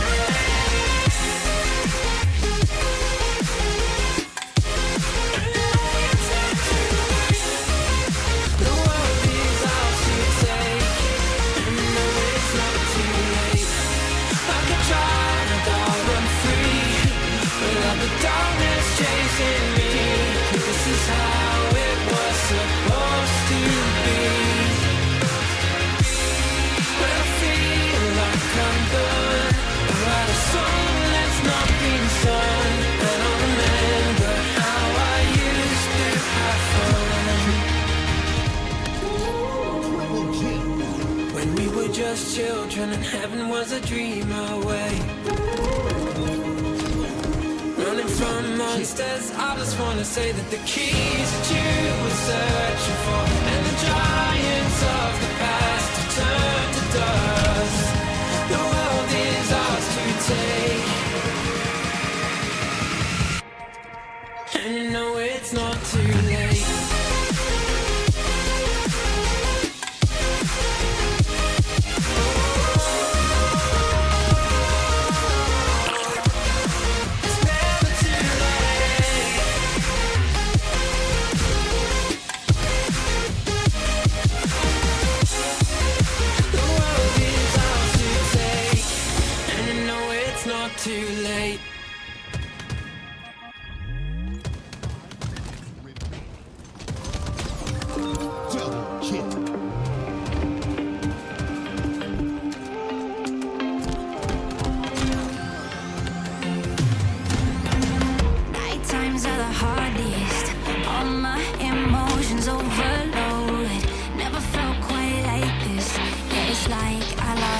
control.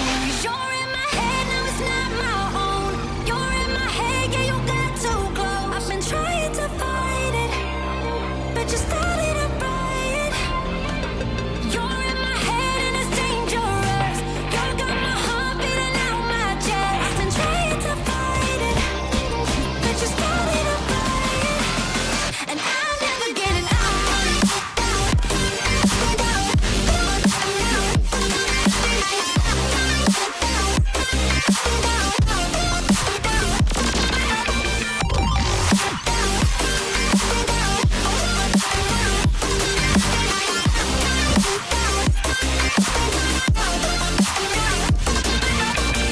Brainwave short circuit when all I do is think of you.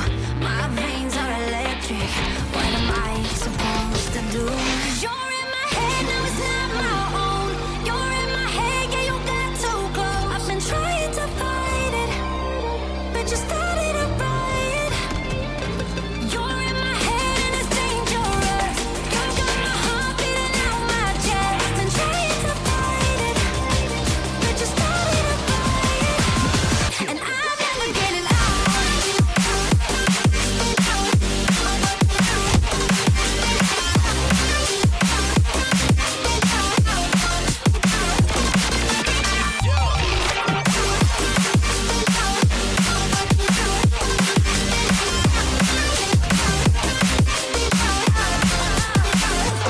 You're in my head, now it's not my own. You're in my head, yeah, you got too close. I've been trying to fight it, but you started a riot. You're in my head and it's dangerous. You got my heart beating out my chest. I've been trying to fight it, but you started a riot, and I'm never getting out.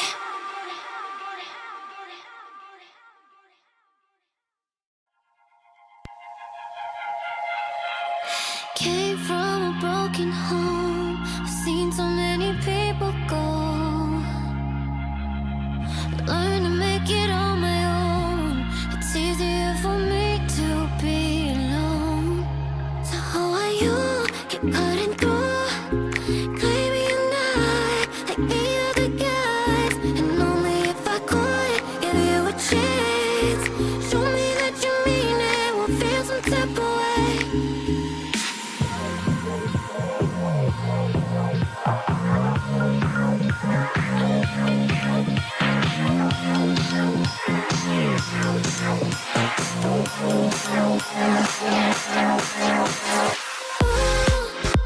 Why do you keep chasing clouds? Gonna leave before I feel something. Before I go and change my mind. I said, why do you keep chasing clouds? Gonna leave before I feel something. Before I go and change my mind. Something must be wrong with me. Keep wanting just to see you show up at my door. Et même quand je suis froide, un peu indifférent, tu continues tout de même de montrer tes efforts. I'm trying to keep my heart in peace. I just can't think about the way that I feel. It's too hard to trust. I mess it up. I just can't risk to be falling like this. Oh, why do you keep chasing clouds? Before I go and change my mind.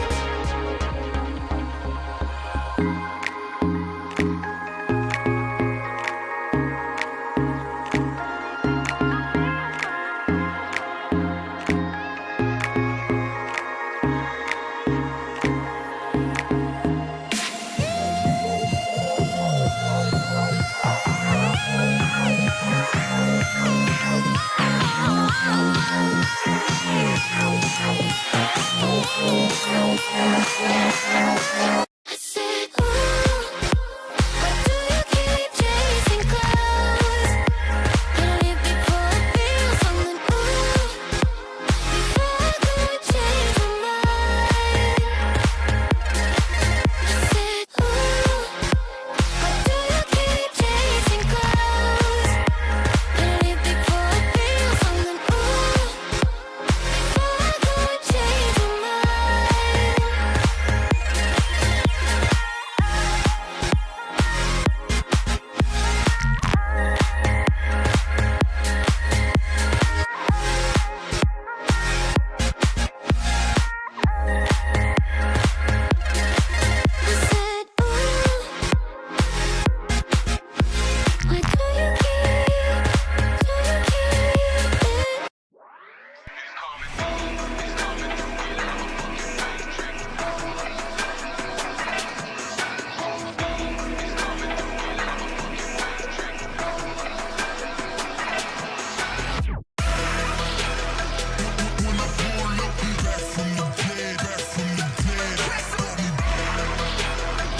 I don't know how Barker got into A in the first place. If he spawned there, that's an error from IGB. Somebody coming out from Mighty. Double kill, no scope. Triple kill, overkill. Whoa! Meow! Coming out. And picked up by speed cameras.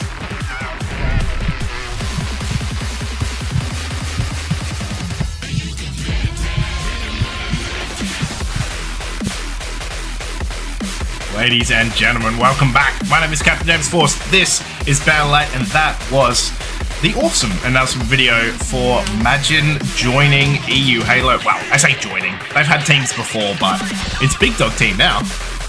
100%. This is certainly a time to shine when you're working your way roads to Charlotte. To have a team like this is absolutely dynamic. I love what they put together here. Super hype video too that we got to see. So all these graphics going into just the absolute power that you get through these players, T-Chica Classic and all the rest, Mighties, Bastos, Septiq. I'm excited to see these guys in action. Man, those Bastos eyes get me every time. The deep stare. But yeah, I'm excited to see these guys, right? Like, of course, I mentioned it earlier, but Sica retiring, Septiq stepping in as the M&K boy. So both top EU teams have M&K players. It's good. But mate, we're gonna see some Lattice. Your first time, I think. It is, yeah. First time Lattice. And by the way, first time I'm seeing Majin as well together as a crew. I think there's no more fitting way to be able to introduce this team to the broadcast itself than to watch them at Lattice, which has grown on me a bunch. I actually love this map, come to love it extremely well. It'll be oddball to kick things off here at this map too.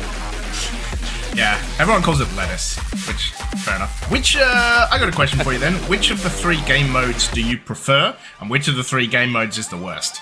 So I'm a Strongholds guy, generally speaking. I like Strongholds here at Lattice, I'm not going to lie. Oddball I've always been a bit of a critic of so one of my least favorite, but listen, I love the map enough for it to justify it, I suppose, you could say. Okay, interesting. I'm also a Strongholds guy. I enjoy Oddball.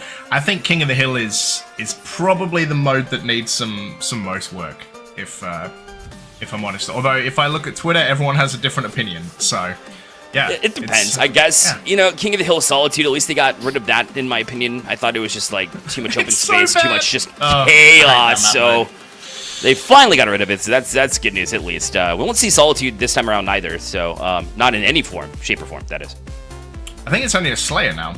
Same with Streets. Sad.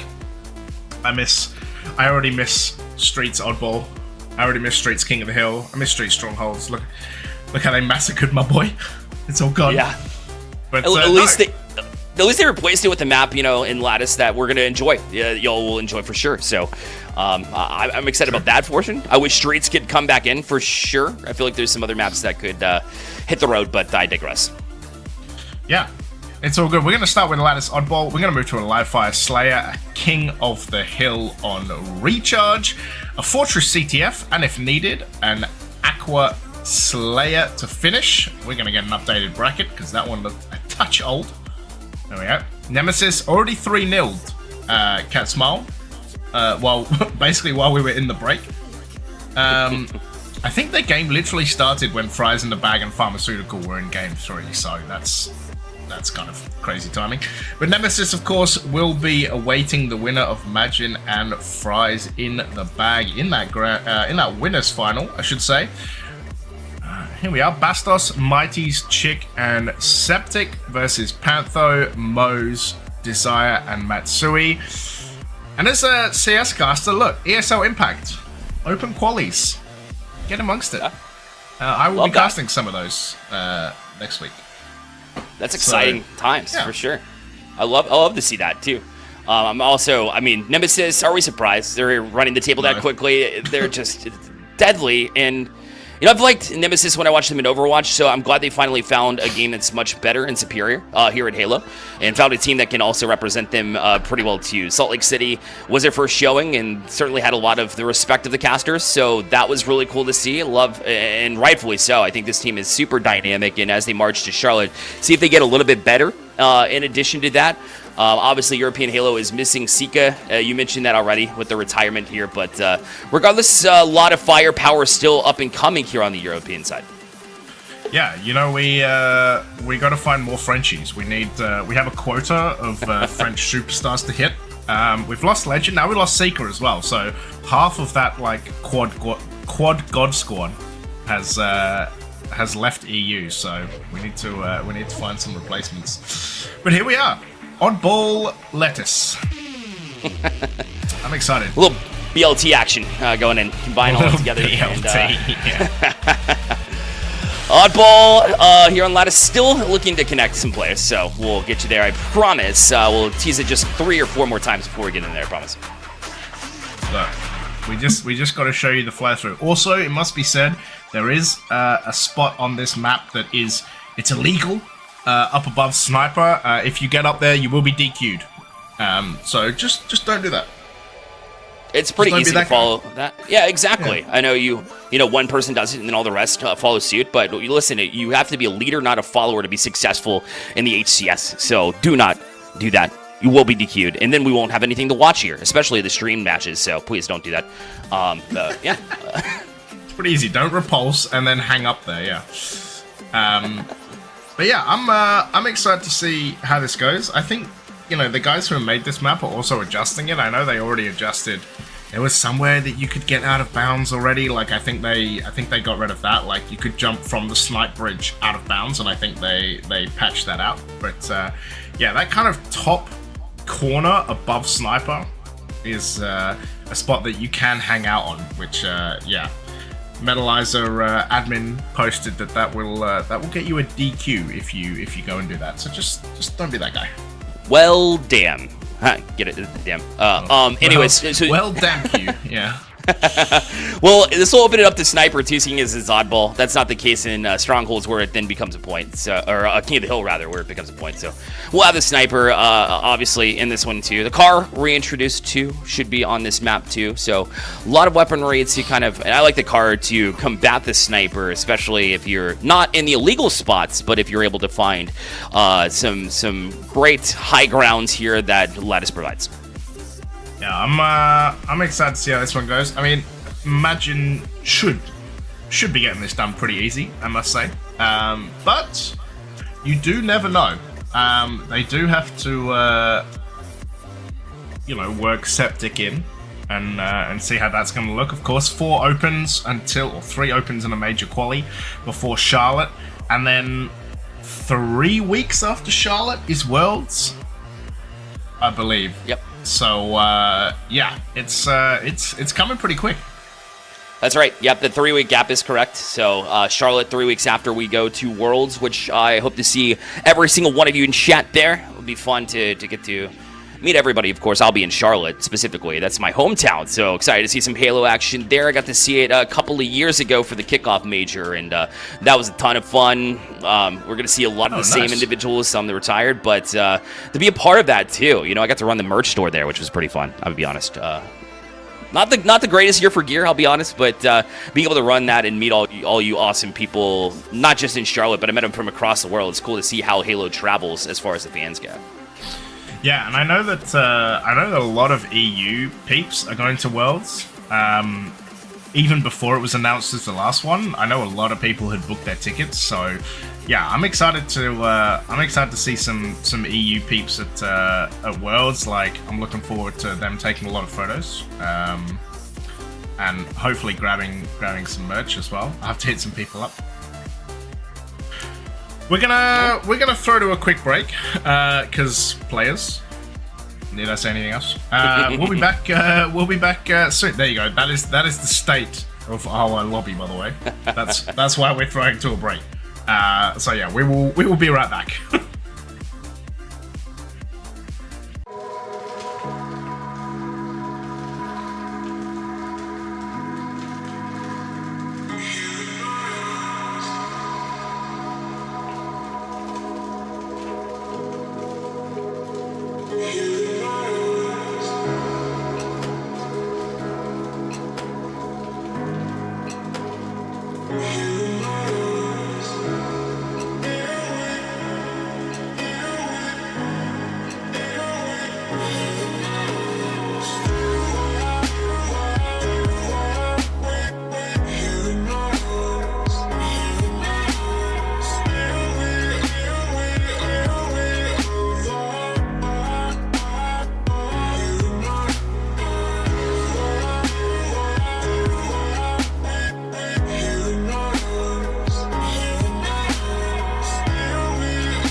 me how you wanna be the best, but you can't even get up and get dressed. Wasted, face it, you're never gonna make it. Rockstar, you won't get far. I know you're confused. People tell you you can be anything you wanna be. Wanna go to outer space, superhero in the streets. Damn, what a lie. What a time to be alive. How will I survive? Life's a battlefield. 1974.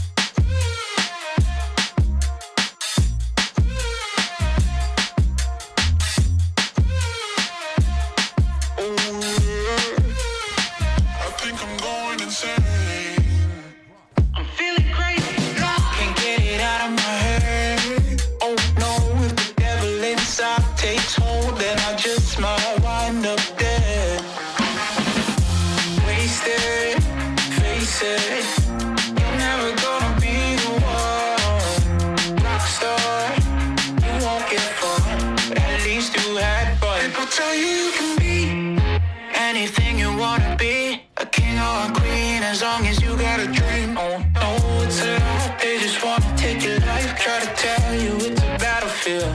People tell you you can be anything you wanna be, wanna go to outer space, superhero in the streets. Damn, what a lie, what a time to be alive, how will I survive? Life's a battlefield, 1974.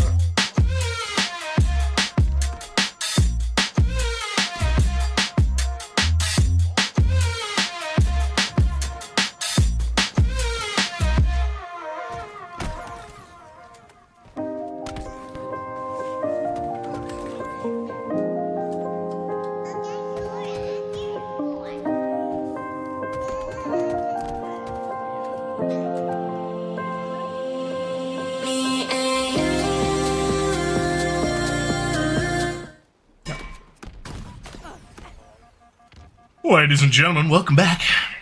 Yeah, while we wait for Nem and Majin, let's watch Zach and Codeine versus Charter, because my boy wants an oddball on lettuce. So here we are. We have an oddball on lettuce. Losers round 4, BO5, game 1. As promised, you know, I said we're gonna go and we're gonna bring you into the lettuce at some point in time. And guess what? Here we are. Just not the same game that we thought we were gonna be in, but instead, we'll be waiting on the winners final to cook in a little bit. But in the meantime, lowers round 4 is where we'll be. Starting off oddball lattice, we'll eventually get to Slayer. Live Fire will be the second map in CTF Origin, so on and so forth. But right now, you're seeing possession of Zach and Cody, one of my favorite names here in the first of the best of 3 here in oddball. Yes, Zach and Codeine. Such a great name. For those wondering, by the way, it's literally the spot above here is where you get DQ'd. That bit where he's holding the oddball, you can actually get up. I used to be able to get off the map as well. But thankfully they patched that part. And that is a very nice nade from Hext, who finds Tuxie and will get taken down by Perk. 63 to 46. Oh. TK2 just having a peek. Look at that. How's that for a throwback, by the way? The old Fnatic emblem. Woo. Classic. Trying to rock it in good fashion, good faith. Right now, just 10-9 on the KD side, but everybody's pretty balanced here in this one. Charter's not going to see an easy of a match as they saw a little bit earlier. As they do drop one from a distance, it was buffed there from Zach and Cody. The ZNC, if you will. And trying to be able to repulse out, not able to shift away, that is. And Jamie's going to jump onto this one. And Charter, although they do have the lead here, it might be short-lived as possession right back into the hands of Zach. They're going to try to get to this safe spot and play positionally. They will. Sniper coming up as well. Also, you're in Europe now. It's Z and C. Ah, yes. Just point that out. TK2 with a 2-piece. Spetter, the last one left alive. Look, we're helping, man. We gotta educate you guys sometimes, you know? It's fair enough. We're last in education, it feels like, at least. So letters are rough. Fair statement. Yeah. Listen, I'm gonna eat that insult because it's too real. But that's why we win the gunfights at the end of the day whenever it becomes land time, isn't that right? That's true. Yeah. Yeah. No, that's fair. That's fair. You own us there. Oh, Spectre finding a great one. As Charter were going for that sniper. My God, what a trade. Battle. Wops on it too. Had a great run there at, I believe it was Live Fire, where they were popping off. Grabbed Sniper and made good use of it here. I don't think they've gotten their hands on it this time around, but we've seen it from TK2 and Tuxie as well, so everybody's got that option if they're able to get to it, but of course, that will be on the map right now, so not unavailable to pick up. And the ball in a peculiar spot there up on top of Bridge, so we'll see who can get to it first as it reset there. Try to gain possession of it as they threw it off the map, and it's in possession of Charter, which is great when you're at this 93 mark. Yeah, Woffs finds Spet, buffs there as well. Woffs. Oh, actually doesn't manage to find that kill. Oh, a little ice trail. I like that. Tuxie. But it is going to be Charter who are going to win round number 1. Holding on to that ball. And we are going to start.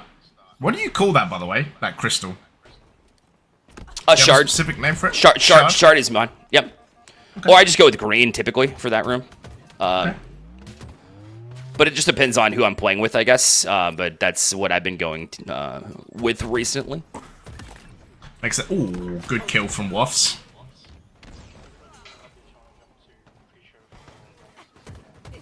But we're going to leave this here in... That's enough lattice, I think. We just need a little sneak peek. That's all we... Yeah, you know. Yeah. Sneak peek was what we needed, and we got a little bit of the fix, too. Yeah, you know, just a little bit of lettuce in the veins. And we're going to switch to the main event, the winner's final. It will be, voila, Majin, voila. It will be Majin versus Team Nemesis. France versus England, isn't it?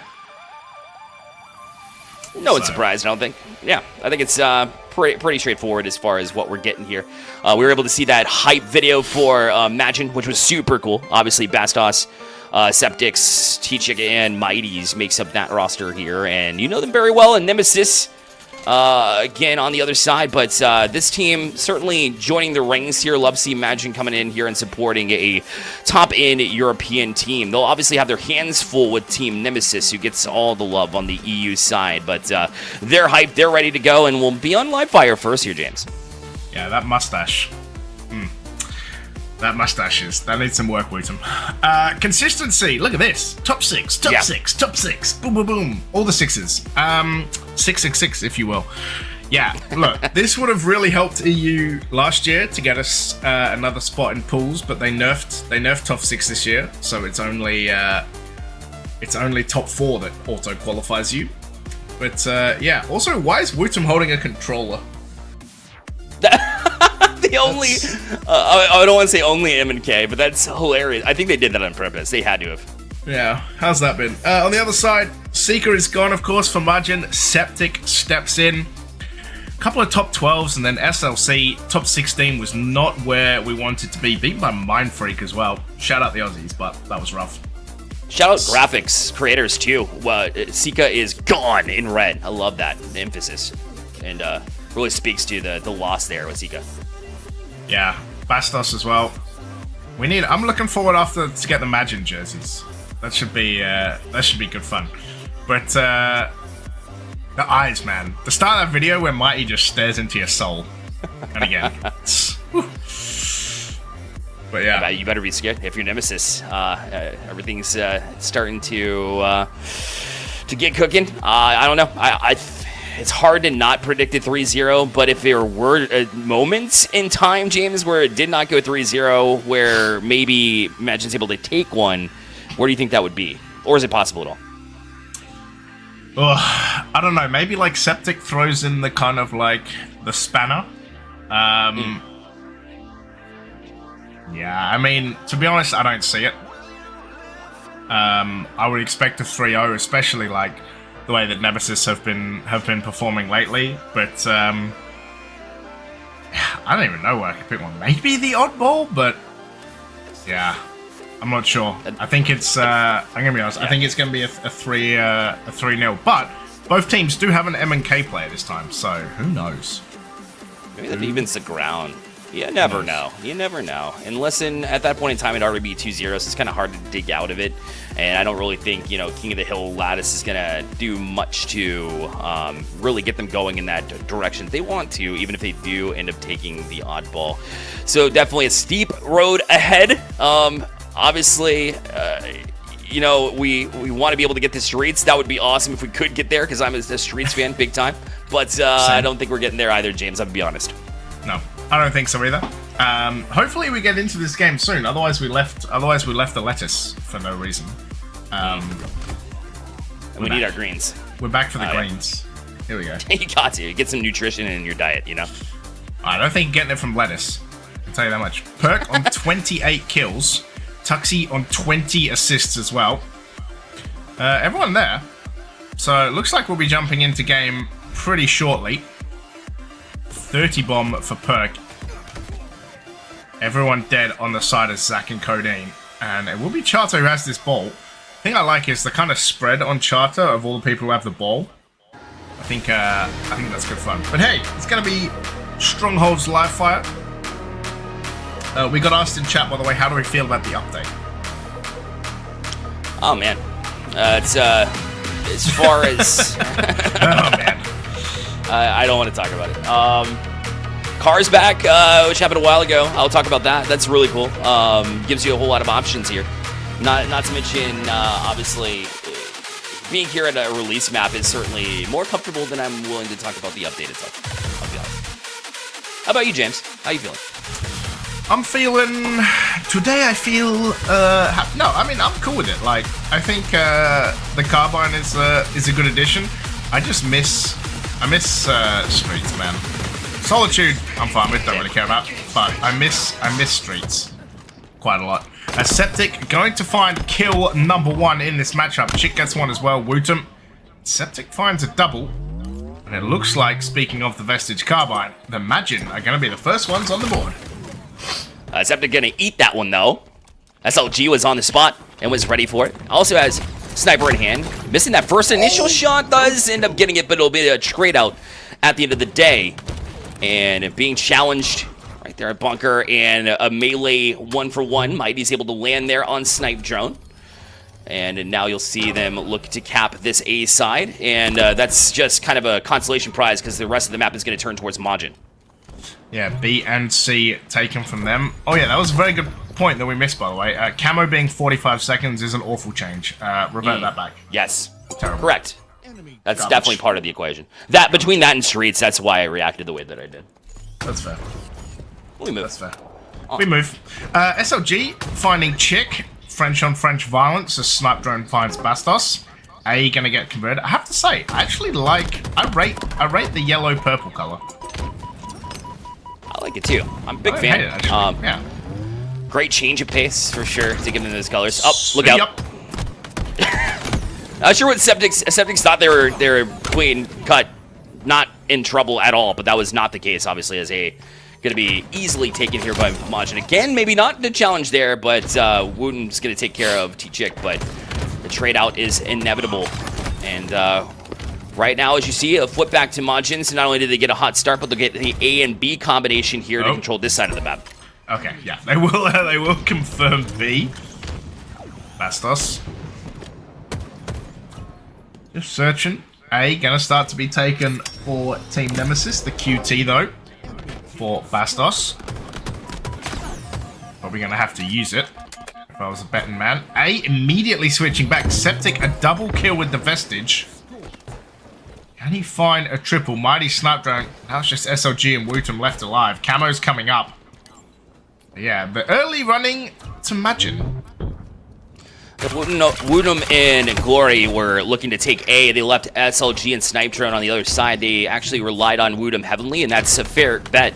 But in most cases, but Nemesis did fall in that moment, so Majin was down. But now looking for the triple cap is Nemesis, as they have gained a little bit of control back, although they weren't able to win those exchanges a little bit earlier. Now you're seeing Snipe Drone really heat up, and now you're getting some help and support from SLG here at Garage to try and cap B, try to hold on to B, that is. Although Majin will flip that, they'll still have A and C.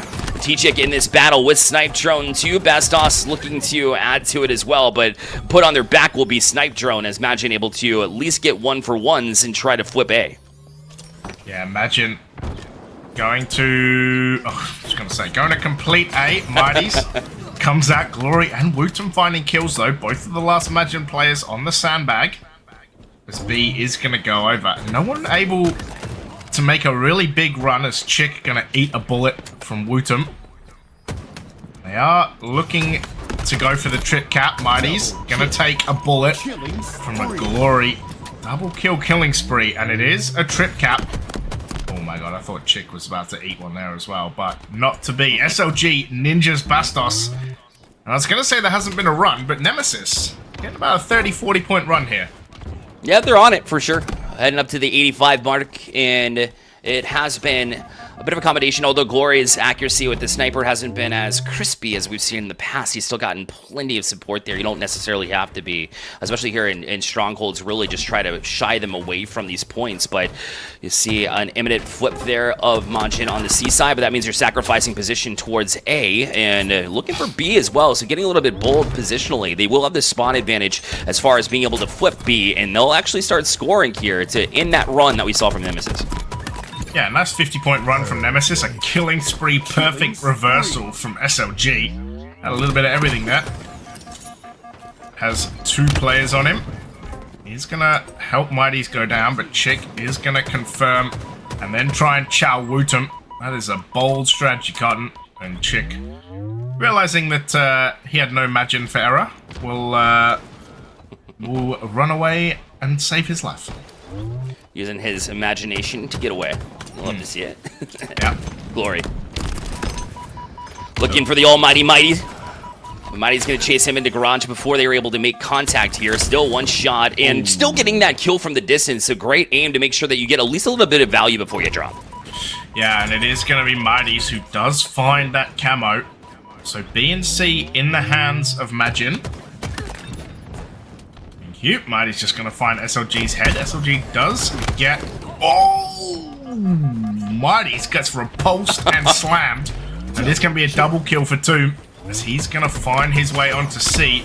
And it looks like, as Bastos, last one left alive, it could be a trip cap the other way. But A saved. Better light for now. For now, for sure. Nemesis will still be able to tick up, so they're not going to be too displeased with that. It's hard to triple cap here with, you know, the size of the map and trying to win every single exchange in a battle that is relatively close in that regards. Obviously, you see everybody on the side of Majin that's below the 1 KDA, so, or KD rather, so not exactly where they want to be necessarily, but SLG finding a couple there. Really finding their groove, and it's made it difficult for Majin and T-Chick just landing absolute bangers of shots. Mighty's finds Wooten as well, but gets traded. Oh, Bastos. Oh, Glory does get taken down. I thought he would have started shooting Septiq, but not to be. C gonna go in the hands of Majin with Chick, who has the green gun. Oh my lord. How did he... What? SLG, that is filthy. See the green gun, see the green bullet, repulse away, and then get the kill. That is... As you're dropping down, too. Yeah, to keep that lined up. Oh! Baby! Double 2-piece no-scope double kill combo! What else can you ask from this man? That's dirty! Oh my god, what was that? A 2 KD as well. That is disgusting. There is no need for that. That man has those men have families. It's a manic. Absolute manic right now. God. What? It's also a trip cap, and this game is like just over, by the way. Like this is like over right now. Yeah, I mean, that sequence that we just saw was the absolute nail in the coffin here. I mean, that was just disgusting, and any kind of hope that you had earlier. And credit to where credit's due. I think Majin actually came out, was working Nemesis to a respectable degree, but then Nemesis started to really put it together. I know they've been waiting a long time for this series to start up, and maybe that's part of the equation where it's like, hey, now we're warmed up, so we're just going to go ahead and run away with this one, and there's nothing that you can do about it.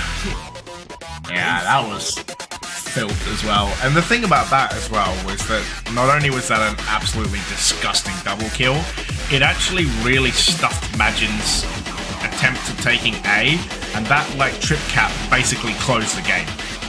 Like, that's the kind of crazy part about that as well. It's like how much impact that double kill had.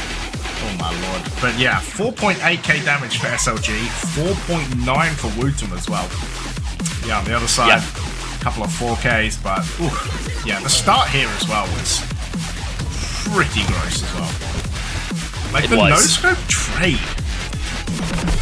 I've actually, I don't think I've ever seen that before. Like someone trade with a sniper against a BR. You gotta get creative when you're at this level for sure. If you want to stay and maintain at the top, you have to find ways to do it. I guess that's a part of it because it's very rare, yes, but SLG didn't land that first shot, which kind of surprised me. Had a little bit of issues with that aim a little earlier. I could say the same with Glory, but then once they let SLGs take it right back, he was the one that started to really get and dive down and find that accuracy, and that's when Nemesis really started to run away with this one, honestly. Yeah, and that's the crazy part. Like, Majin's such a good start, and then Nemesis were like, okay, you're done. And then it just, like, as soon as they got repeated double caps and then the triple cap, and then it was just like, SLG just having his way with everyone. And it's, yeah, 121 to 70 at that point, and I think that was about the last points that Majin got right there. And they just got smoked. I don't think there's anything more satisfying than having a team that surrounds you where you can just rely on shots like that, right? Like, sees the green, and then the repulse, like, bro, what is that? And then to have the presence of mind to stay on it, and then boom, switch across to make sure you get the headshot. In a distance shot, you trust yourself there. So look at the score, by the way. Like, it's 180 there, and that secures the trip cap, and they basically just run that all the way to the end. Like, that trip cap probably accounted for like 40, 50 points to get them to the finish.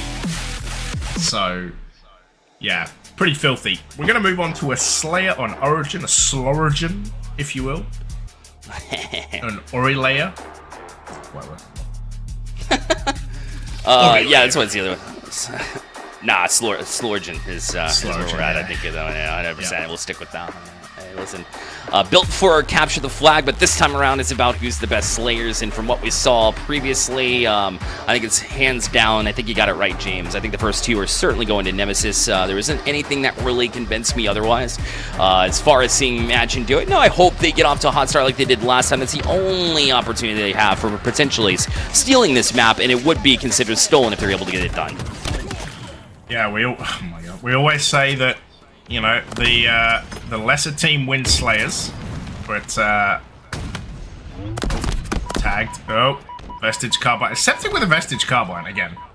Like, name a more iconic duo at the moment. It's been a couple of games, and he's had his mitts all over that one. Mighty's and Chick, though. Oh. Yep. Almost had it. And I was going to talk about the car and just like how good it feels in your hands. That was dirty. Oh, through the window. No, it's not even a window. That was just a little bit of space. Only a little bit. A pixel of room that Snipe Drone had to get that one and still got it done. I mean, what can this team not do? Every single person on this team, we haven't even talked about Woodum with the sniper yet. All four can just make a huge difference. It's crazy. Yeah, to the window, to the wall. Gonna snipe you through it all. Oh man, there's a reason Snipe is in the name, you know? But yeah, you're right. This team is kind of actually unbelievable in kind of all levels. Like, Snipe, Spank, like anything, shock rifle, red gun, anything at all. Which is great, whatever you consider the fact that, you know, when you don't know where you're going to spawn next, if there's an opportunity where one of the weapons are coming into fruition and you need to be able to jump on it, you can rely on every single person to go across the board. And that's unique. That is not something that all teams can say they have. Yeah, most teams have, you know, one or two people who can use the power weapon. But yeah, Chick wisely getting away from that one. He's gonna force Wootum to waste the rocket. I was gonna say, most people, you know, have one or two people who are power weapon users. But yeah, for Team Nemesis, it kind of seems to be everyone. Snipe Drone will find a perfect, but he is last alive and being hunted by Chick, who will take him down. 3 kills the difference. They're doing a great job of being able to stagger a little bit, Majin is. So that's a good little run they had. They had 3 down from Nemesis, and then they all teamed up to take down Snipe Drones. That way they kind of kept that run going, but Nemesis was able to regroup here, so you'll see that run and make it pull them within 3. So, oh, maybe they keep it going here too. That's a trade here. So still pulling within this 2 and 3 kill differential. So not a bad situation here for Majin. Yeah, 2 kills, but the thing that you notice about this is how slow it is, right? Like, it feels quite slow. Septiq gonna get double naded, somehow survives. Chick is gonna try and win this fight, because he does want that spanker. He's gonna have to retreat, though. You don't want to give Team Nemesis another spanker. That's not really what you want to do. Wootum is gonna go down. And then it's gonna be a double kill for Chick, although he's going to try and get the spanker. Snipe Drone is there. It does find him with the perfect as well. So, spanker still up for grabs, although it is Bastos who has the snipe, and he goes down, and it was a little windmilly. It was a little windy over in France there. Had a trouble with the crouched strafe, but was able to at least get some support, or at least get that kill before dropping down. Still, I mean, that's difficult of a situation. You want to be able to get out with your lives too, especially in Slayer, of course. The Rockets, I think, landed on one. Wootum taking out Mighties too. And it has been a little bit of that slower pace. We see little runs both ways, where lots of speeding up of the pace and then kind of bringing it back down. Tempo has been set by both of these teams in certain situations, but Nemesis still holding them at a distance between this 2-3. Nothing's really changed in the past couple minutes or so. Yeah, Wootum with the old sidekick. Love that weapon. Same. Big damage from close. I've always been a fan of the sidekick. It has been since its release. So it's been a staple of mine. That's a great turn and no scope there as well from SLG. Yeah, Struth just absolutely turns and murders him. Like, oh, you're gonna start shooting me in the back? Okay, well, goodbye to your face. As he gets no scoped. Snipe Drone. Again with this snipe, is going to reload. Spanker up in 25. Right. Oh my god, okay. Oh! Jesus! Okay. Snipe Drone. You filthy animal. What? Man, alright. Look, respect to Majin that they're getting this kind of abused by Snipe and they're still only 1 kill behind. Like, yeah, I didn't expect to carry. They've tied it! Yeah, 32 now for Majin. This is absolutely outrageous that they're able to keep this pace. Snipe Drone's doing everything right, but Majin seems to be a little bit better as far as teaming up on them, as Septiq is able to keep things even as well at 33 with that trade out too. And T-Chick with rockets. Good weapon to have for sure, but not finding anybody with it. And they won't find it this way either, as they guessed wrong, I think, on the spawn. They did locate the rest of Nemesis, but they want to get a little bit of a closer angle. We'll see if they can get the job done. No real damage has been done with the rockets. It's kind of hard, especially at this level when you have such maneuverability, but from behind, that's about as easy as you can get it. Yeah, Wootum, unfortunately not looking, gets spanked, as you say. Chick up the top as well. They're starting to know where people are. Put it together. Bastos is going to take Glory down. Snipe Drone. Oh! The thrust wiggles is gonna get it done. Oh man, snipe up in a sec as well. Bruh. Nemesis just looking a little bit diffy, especially with snipe.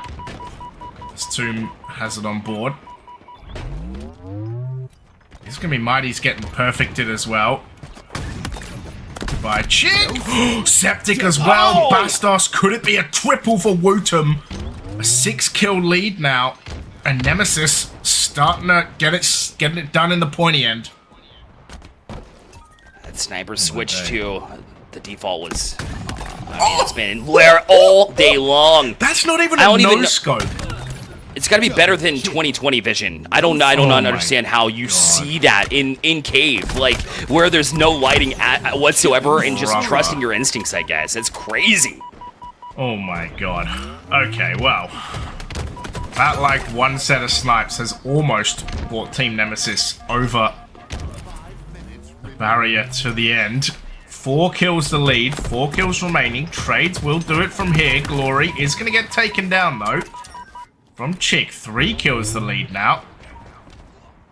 Are we going to see an infamous EU choke in a Slayer? A trade, that'll get things done. Oh boy, oh boy. Mighty's fine snipe drone, 2 kills the lead, 2 kills to go. Trades will get it done, but you have to be trading. You can't just be straight losing. Bastos, no shields, surely gonna go down. Everyone standing there, it will be done. Wootum with the final kill, 50 to 47. Man, I tell you what, it got close, but I wanna take a look at those power weapon kills because it was outrageous the amount of snipe kills they got just then. That's right, and that really carried them. Imagine if they weren't able to do that. No pun intended this time. All right, but like take a peek at what they've been able to do with these weapons. It was unbelievable and was the difference. Credit Majin though. I had no idea that they were going to make it this close, to be honest. I know they're capable of it, sure, but nothing from the first map mentioned that it would be this way. Obviously, they've been working on Origin. The way they worked together was impressive, but Nemesis at the end of the day, if Majin was able to take it, it would have been a steal because of just how deadly they were with the sniper rifle. Yeah, I'm just having a look. So far, by the way, in 2 games, there have been 15 power weapon kills to Nemesis and 1 to Majin over the first 2 games. That's unbelievable. That margin's unreal. So that is, I don't think I've ever seen anything like that. That's crazy business. Yeah, that's outrageous, actually. That being said, crazy. It's unbelievable. I think, the way that Majin is able to play that, the fact that there's no sniper for a recharge might help them out. So oddball. Yeah. If they're, you know what I mean? Like there's still the shock rifle. Yeah, 100%, which is going to be just as deadly. So I take it back. It's still going to be incredibly difficult. But if Majin's still able to kind of trade the way they do, work together the way they do, this is the best chance of the map. It's like you're a genius and know these players extremely well, which I know you do. So that makes sense. So we'll see if they can get it done and extend the life of this series. But that's very heartbreaking too from Majin, who thought they might be able to sneak one out there and not able to get it done despite how well they played. Yeah, by the way, that map was 10 to 1, so 20% of Nemesis kills were power weapon kills, which jeez, feels gross. That's yeah. Woo. Glory like, is gonna find another kill with a shock rifle. Here we go again, huh? That's what I was just about to mention, dude. Oh my lord. Chick there as well, but he gets away. Camo snipe, he lives. Snipe drone just holding ball, perfect reversal. There's one behind as well, Septiq. Gonna get back smacked on. And this just happens to look a little too easy for Nemesis right now. Yep. Only way they were falling in that case was a mutual melee. And for the distance, Mighty's getting the job done with it as well. And it's like, why don't you just take the power weapons away from you? Well, Nemesis worked so well to get to them in the first place by working together and really prioritizing where they are on the map to make sure that happens, number 1. But number 2, then being able to hit all of their shots, which means you can't take them away from their body either. Oh, Septiq gonna get a little help. Ball is gonna be played though. 39 to 2 right now. Imagine all in this kind of C side of the map. Septiq is going to find Glory. Septiq with a double. Can he get the triple? No. Wootum going to put him to bed. Good night. I don't know what good night is in Finnish, but I'm going to translate to English. Good night. There you go. The finish of the day? I don't know. Look, there's a good amount of Finnish puns as well. Don't worry. We'll get there. Majin, finish. Yeah. It's all there. There's a combination there. 2 down for Nemesis. Woodham and Glory down, make it 3 potentially. Yeah, you should be able to land those shots, Bastos, and sure enough was able to grab it and the ball, but then dropped immediately on their back as well. As Glory hangs out on bridge, finding the support from SLG, or at least attempting to, but in no man's land there, so Glory will drop. And Septiq, though, also down as well, so we remain at this 39-2 mark, so Nemesis happy to play from this lead. Yeah, it will be Mighties who will find that kill, though looks like Chick is one shot, but will be surviving. Never mind, Wootum takes him out. Mighties finds another kill onto Glory. Wootum spotted in the attic. Should be naded out. Will be. Mighties does find him. He's just hanging out. Just hanging out, jumping. Invisible. As Bastos trying to rotate this ball into long hole, but... yeah. It's, he's grabbing hold of it. He's got it. Here we go. Finally able to get a little bit of positive here and get the ball working in the right direction, but dropped immediately as they are being challenged too. Somebody's going to have to pull back up and try to challenge SLG, but that's a challenge that you don't want to take, especially when SLG has been popping up the way that they have been, and going to drop down too. So ball still lays unoccupied until Nemesis is going to pick it up here too and tick up. They're already at the 42 mark and looking to hold off from this position here in blue. Yeah, Wootum called out as well. Back Hydro is jumping off. Oddball's down there as well. Thought he would stick. There he is. Does get the stick onto Bastos, who will take him with him. Snipe drone there as well. Septiq going for the chow onto Glory. We'll lose that chow. And ball here. Camo coming up as well. And you can see Majin just getting into bottom tower. Marty's going to win, but halfway to victory, and Nemesis just kind of comfortable holding the ball around long hole. Once again, you know, Mighty is a great job to win that fight, to try to challenge into Hydro, but this is best case scenario for Nemesis, who is backside. 3 down from Nemesis, so a great chance for Majin to be able to jump to it after the ball had dropped off of it. So those little battles that we saw them win a little bit earlier going to do favors for Majin to at least keep it a game that's not going to disappear from them early, but the ball's still in open space here as nobody's been able to grab it since the drop-off. Finding the right opportunity to do so can be difficult. Yeah, shock rifle. Interesting skin. That snipe drone kind of tries to sub in, but we'll lose SLG with the cleanup. Mighties will get taken down. Trade with SLG though. 57-19. Shock rifle on the floor will be picked up. Feels so bulky. Honestly does. Keep in mind here for Majin as well that it's down to minute 6 left on the clock. Oh my goodness. I don't even know if I want to address, I'll be honest. Boom. Well, Bastos and SLG find a trade, less than 50 seconds, like you said, on the clock. 57-19. Majin got to put hand on ball. Septiq with a beautiful nade double kill. Should allow them to push into this ball. SLG does find Chick though. Mighty's gonna try be hiding. SLG getting team naded. Shock rifle up as well. Camo up too, I think. Oh, beautiful nade finds Septiq. Mighty's should be able to get away. But camo not popped. They're like... No, gonna hold on to it. Maybe try to do it a little bit too long. Still in possession though, is Majin. Wootum did eventually pop this, so now they're a very, very dangerous spot on this map, and utilizing it to not only pick up some power items, but then able to drop back down as well, so they'll have that in hand. And chasing down Mighties and Septiq, they will reveal themselves and then finally drops, but not before the damage had been done by Wootum. Yeah, 17 seconds to go. No, I feel like this is like deja vu. This is like always what happens at the end of oddball games, is there's always a time thing, and then Nemesis always are on the wrong end of the time. The ball gonna get thrown out. Oh my god. They have actually just stolen that ball. Why has he jumped back in?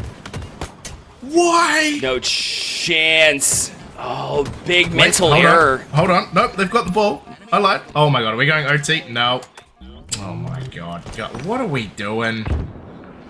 That's Every time with Nemesis, man. Like, ugh. It's the little door that you said opened up here for Majin to really potentially steal one away from Nemesis is because of unfortunate mental errors like that. That doesn't happen in Slayer, obviously, because there's no objective. But that didn't happen at all when we talk about Strongholds. Where else have we seen them? King of the Hill. Like, for some reason, it's just Oddball. Maybe it's because it's named Oddball, they make odd decisions. I've got nothing else. Ugh. James still speechless. Just, man, I just don't know, like, what is that play? Like, you're in like top goal, you're just wasting shot as well. Like, you're in top goal. Oh, okay, well, not wasting shot. Taking Bastos' head off. Septiq gets there. But like, you're in top gold, like, what are you doing? Like, just run the ball out, or throw it out or something, like. You just throw it back to them, they get 1 second, they win, like. Ugh. Wow. It's, yeah, at least there's a clip to show, you know, all your friends. Don't do this. Yeah, tough. That one's gonna be, I think that one's gonna be on the, you know, the Monday morning, watch back and, what did we do wrong here, folks? For sure. Oh my goodness. Rough. Well, Majin got a hot start here as well, so maybe some of that is hanging over, a bit of a hangover from the last round of Oddball here for Nemesis, but they've got possession back, and Woodham is now running up their side, so we'll see if they can tick up past the 26 mark, take the lead, and maybe blow it again. Yeah, who knows? Maybe we will see Lattice after all. Oh, gotta get our greens in, James. God, SLG just slammed Bastos right there. Like, definitely should have lost. But gets it done. Camo coming up in about 8 seconds as well. Tomb holding onto the ball. Is going to give the lead to Team Nemesis. SLG. I was going to say, might have found Septiq. Going to have to play this ball though, Wootum. Will do. Heidi's down there. Wootum does go down eventually. Snipe drone, top gold. Already finds Septiq. So, ball going to get thrown up. Although Chick instantly dies. Mighty's with the camo. Does find Glory. Yeah, a bit topsy-turvy at the moment. Yep, great shift around here. And that's experience there from Mighty's being able to get that done. Only able to land one shot on the body before getting it across, but they tried to transition it back across, and because of that, they were dropped. But they were able to get it in their hands. Now they're back of Hydro, so going to try to camp in this corner. But they're going to fall off the map as well eventually. Kind of hanging down there along the low side before dropping it. And so Nemesis, though, able to take it up to 44 before Majin was able to take care of business there. 44 to 26. It's got all the hallmarks of a game 3 at the moment, Mighties. Oh, gets snipe drone as well. So, 2 dead for Nem. And Imagine gonna go for the bowl. That's the real question. They're gearing up for it. They've got Bastos and Mighties here in pipes, trying to work their way up the stairs and potentially make a drop-down effort for it, but they want to make 100% sure that they're not going to make that effort in vain. Great job to melee that one off from Mighties. Will still be low when they turn this corner, so a bit risky, but they're able to do just that. So, grabbing the ball and trying to work it up once more is Majin. So they did eventually jump onto it, but Woodham's going to make their life relatively difficult, although Bastos is chilling right up top at the moment. Yeah. Time, a tale as old as time. Oddball problems. For them. 2-second lead. Camo's up, though. SLG. I think they're going to lose Camo as well. Yeah, Chick going to pop it. So another Camo goes the way of Majin. You can see ball by TrippyWox. Just Glory with the shock rifle, but they're just trying to... The problem is it's so hard to wait out this camo now because 45 seconds is so long. It is. That puts you down within a minute, which is the last time that you fumbled it. That's a great short, though. Holy cow. Call him Glory for a reason. That was dirty. Again. Majin is now down here. Nemesis able to hold the lead at 44-42 for the time being. And Glory is still landing shots as Mighty's will drop 2. Mighty's been the biggest slayer of Majin, trying to at least be able to get themselves into a position near the ball.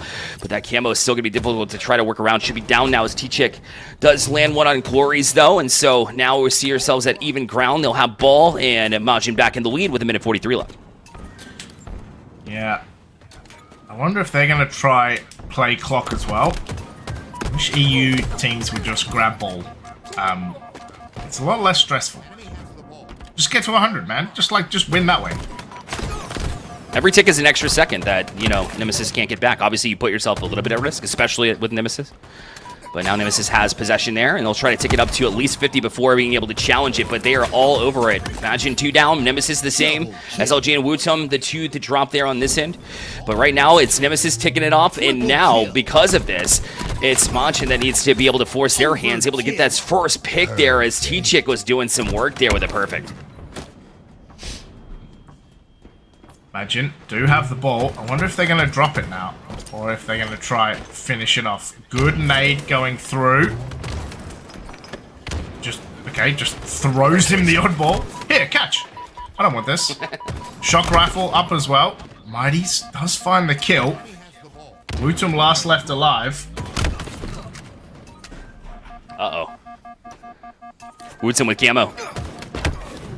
Plenty of time left on this clock, too, and enough points to really justify it probably going the distance of a minute if they can get right back on this ball.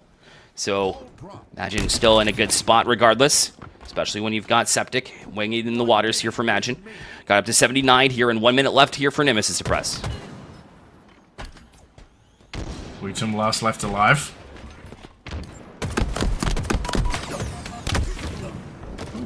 Glory with the cross map onto Trippy Box as well. Snipe drone is going to grab this ball. He's going to start to get shot in the back though. Mighty's and Chick finding kills. Glory does find Bastos. Mighty's gets the trade though. Vestige Carbine is there. And Wutum slams Mighty's. But yeah, 25 seconds.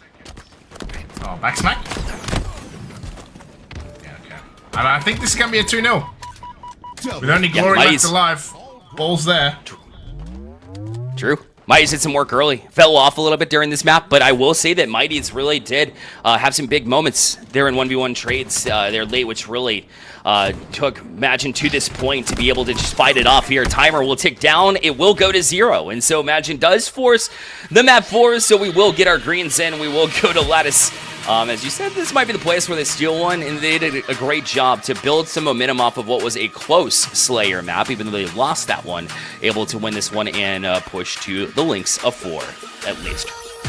Yeah, 2-0 on that oddball recharge. We'll go to the King of the Hill on Lattice. The worst mode, in my opinion. But, yeah, dang. Also, someone said Mighty's living next to the server. Yeah. I always seem to get low ping in the Netherlands as well, so Dutch life. But I do believe.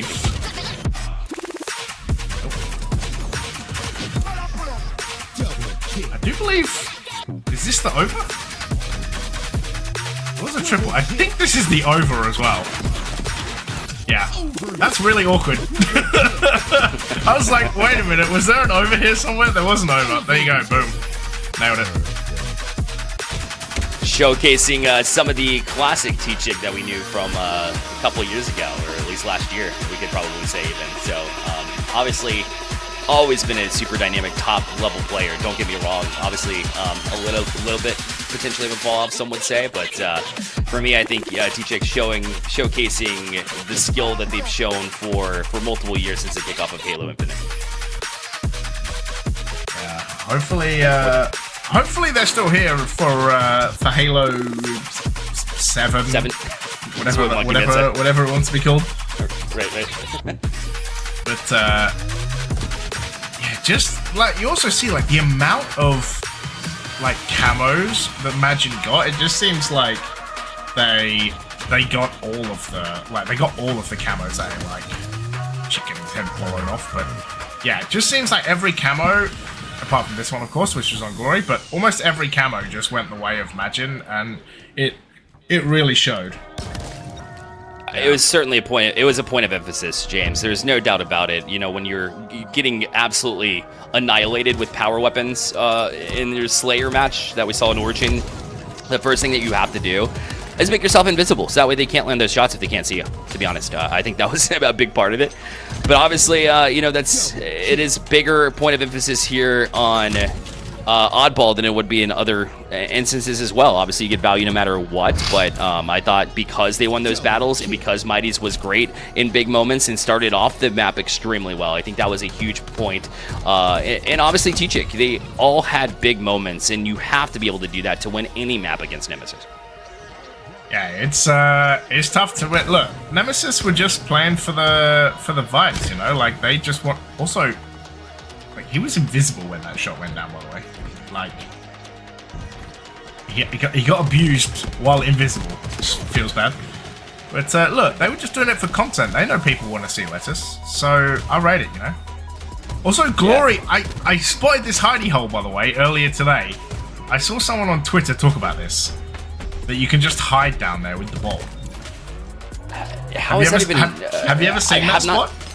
I haven't seen it. No, I haven't seen that in my gold to plat lobbies. No. Same, brother. Same. No one uses that in our lobbies. But no, I saw that earlier today. Like, there's a little jump up you can do where you're just like full jump, and you can kind of hang in that corner. Interesting. I mean, listen, you got to use those strategies, utilize ones that are still legal at this point in time to get more points on the board. So I'm sure it'll continue because once it's adopted by one team, you see all the rest of the teams follow suit. It goes without saying. Yeah, I mean, also crazy that like if we've only just found that spot and people are using it already.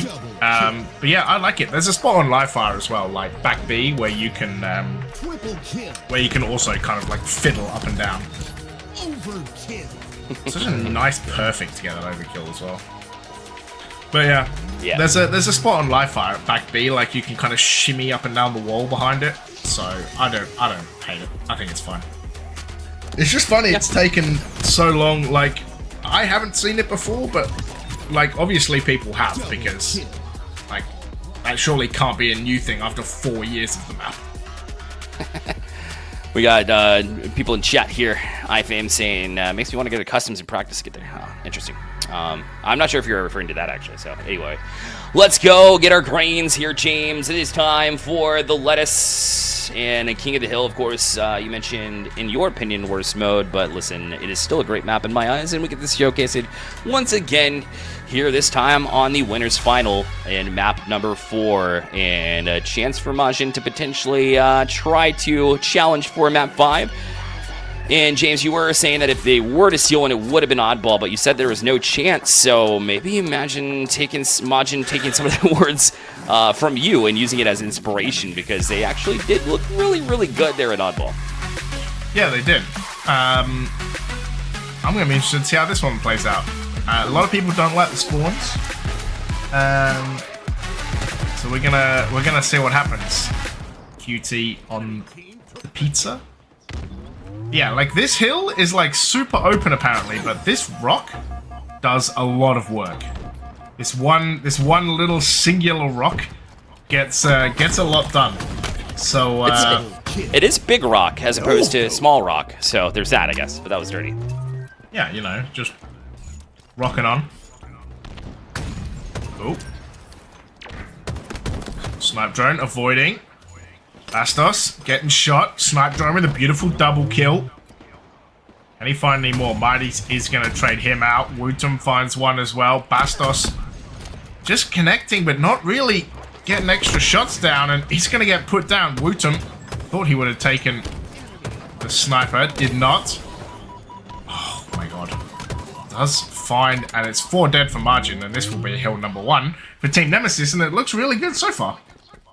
Crafty play with the QT to not only get that kill and get out, which is a classic, but then be able to utilize it for the second time. To put you in a position where you can no-scope up top, even though you have the lower ground to the higher ground, a quick turn and snap on the head. It's very classic for a keyboard and mouse player, and that's what we saw from Woodham. Although an answer back here from Majin, they tried to at least, but 2 down from Majin as well. As Nemesis will jump back on this hill just in time before it was capped. So they have the first cap and now in full control of the second.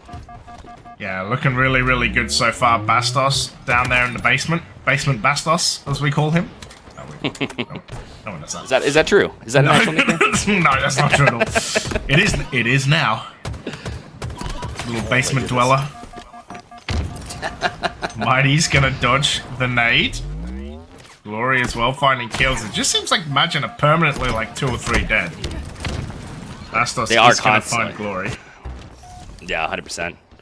Now there's nothing else I can do, but it just picture Bastos in the basement with like a 90s TV and like an old controller playing Halo 3. Look, we were all there. Very true. Wow, those of us who are old enough anyway. Maybe not Woodham, but how old No. 18? So yeah, no, he was not there. When did Halo 3 come out? It seems years ago. 2007, yeah, okay. Close the chat, yep, there you go. Yeah. So he's the same age as Halo 3. Oh, that makes me feel old. That's why he's so good at Halo, because you were born at the same time. You're in the same era, you know? It's something's got to be related there, but...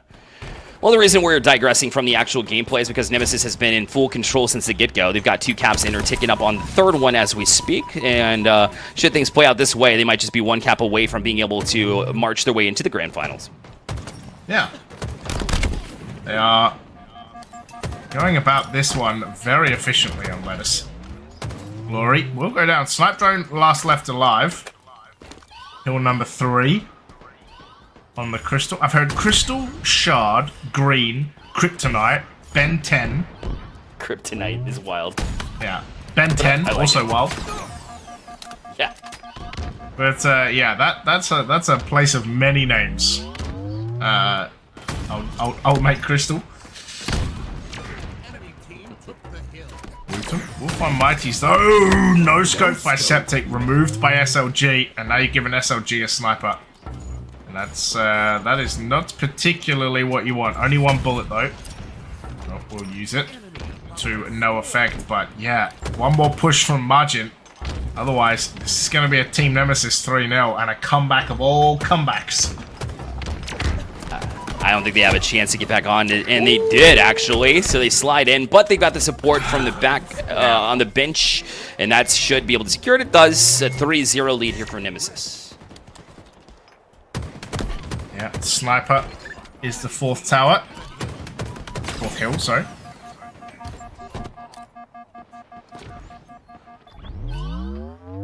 Can you imagine this is just going to play in the hands of Nemesis, who is very, very strong in the sniping world, and seeing as you're on bridge, kind of snipe, kind of dip in and out with some support there in building in blue, right, to make sure you're not getting attacked from that side of B, and then across on A, on red rather. So...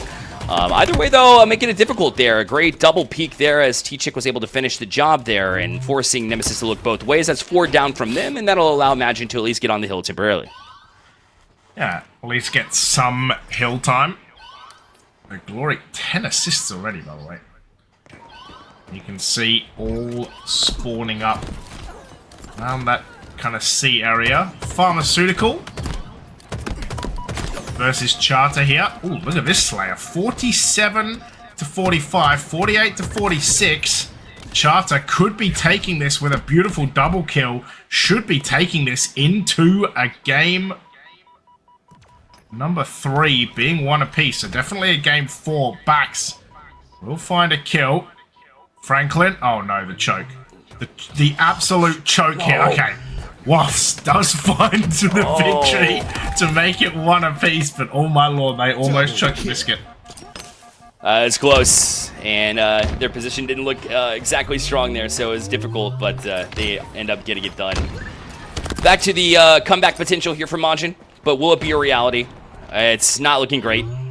Nemesis right back onto Hill.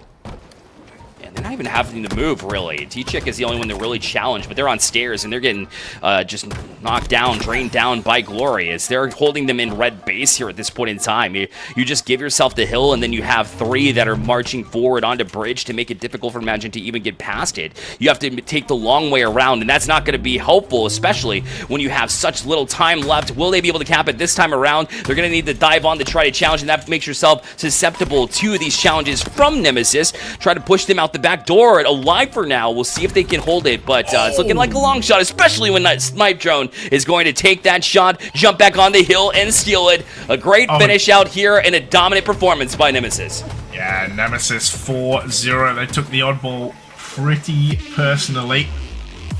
And yeah, it is going to be a 3-1 to the boys in purple and white. So they are going to move on to the grand final of this HCS Open. Number 8 for those keeping track throughout the year. Number 1 on the way to Charlotte. So shout out the cosplayers, by the way, who are part of that video. Yeah, exactly. You show off your skills. You know, obviously we're not, we're just decent Halo players, not very strong Halo players. So we get the cast. So like we have our strengths, right? You have your cosplayers who look wonderful and crazy in what they're able to create from a costume standpoint. So listen, you gotta show some love to people that keep the entertainment factor at these LANs and other live events. So it's pretty cool there. Either way, I think, yeah, point of emphasis here, James, is that Nemesis is not perfect. They are extremely strong and certainly the ones with the targets on their back, but we will mention that there may be a little bit of vulnerability, if anything, potentially. Yeah, you know, just give the other teams hope. That's what it is. Exactly. Ninja, that's what I was getting at there. Finding a nade will actually go down to Waffs. Oh, he's just going to have to walk away a little bit. Camo going to be up pretty soon. Man's just getting naded from absolutely all angles. Tuxie finds one. Ninja takes him down. So Ninja comes alive again and will find a kill. As it is going to be Ninja who finds the camo. And it will be Pharmaceutical who find the camo and the hill, which is a little bit rare. And they wanted to get into corner here to play safely, but that's a very common corner that they should be challenging at the very least, but they're not going to see Ninja as they circle around. They did get the comms, but I don't even think that's going to be enough to keep them alive. They'll be one shot and should have a little bit of support as well. It's a great job from Ninja to stick on that too. A bit of tracking there to stay on the head to finish off that kill too, so pretty straightforward there too. An elbow. In addition to it, oh my goodness, Ninja is starting to feel it. Yeah, Ninja feeling himself there. Just hanging out. On the nest, will find a nade. Does get an assist. Scarcity cleaning that one up. Ninja's 7-1 right now. Gets the repulse going. Even trying to find more angle to find more kills. But it is going to be Charter who are on this hill. Ninja. There's only so much one man can do. Scarcity does find the kill. Ninja getting naded. Trying to jump and get clear. Probably will go down, and he will. The Pharmaceutical almost capped this hill. Can Charter come back, though? You got to be able to, as teammates of Ninja, be able to support, because obviously the King of the Hill, you need one on. When Ninja's popping off like that, what you want to do is you notice yourself starting to use the repulsor, but not just like specifically the repulsor, but just being able to be mobile and be able to tuck in and out. You just start to feel this vibe, and you want to be able to utilize the majority of the map. When that's happening, the rest of your team needs to be able to get to it. Eventually they will, so it was a little bit dangerous. Charter was ticking it up quite a little bit. Actually, they're the ones able to cap it, so they're not able to take care of business whenever Ninja was popping off like that. Charter stealing the first hill. Yeah, jeez. I wondered if that death from Ninja's watch is going to backsmack backs. I wondered if that work from Ninja was going to be enough. Turns out it was not. And it's going to be Charter that find their way into hill number 1. It's Tuxie with 7 kills. Yeah, Franklin Oh, snipe shot flies by. Team nade as well. But it's fine. Ninja gonna find the kill. Top mid gonna be a problem. And yeah, Pharmaceutical looking good for this second hill. Yeah, Charter was just kind of driving into sites where it was an obvious crosshair. You got to be able to approach it a little bit differently on that last particular challenge. They'll still have plenty of time, though, as the hill's not even halfway capped yet, and they're being able to win at least a battle. But 2 down, Perk and TK2 will drop, so they haven't had their best maps quite yet. 4, 6, and 5 and 8, respectively, on the KD side. This exchange, the 1v1, not going to favor Pharmaceutical. Instead, it'll be Charter to try to dive in, but because of that, a little back and forth, they left themselves one shot in a lot of scenarios, and Scarcity was able to take advantage of that, and Pharma will stick on this hill here, and should be able to take this up one, if not cap it all the way, if they can win just 1 or 2 more 1v1s. Yeah, Pharmaceutical, hoping that they're able to finish this off, unlike that first hill. Couple of nades should be okay, maybe. Oh, I don't know. 2 dead. Uh-oh.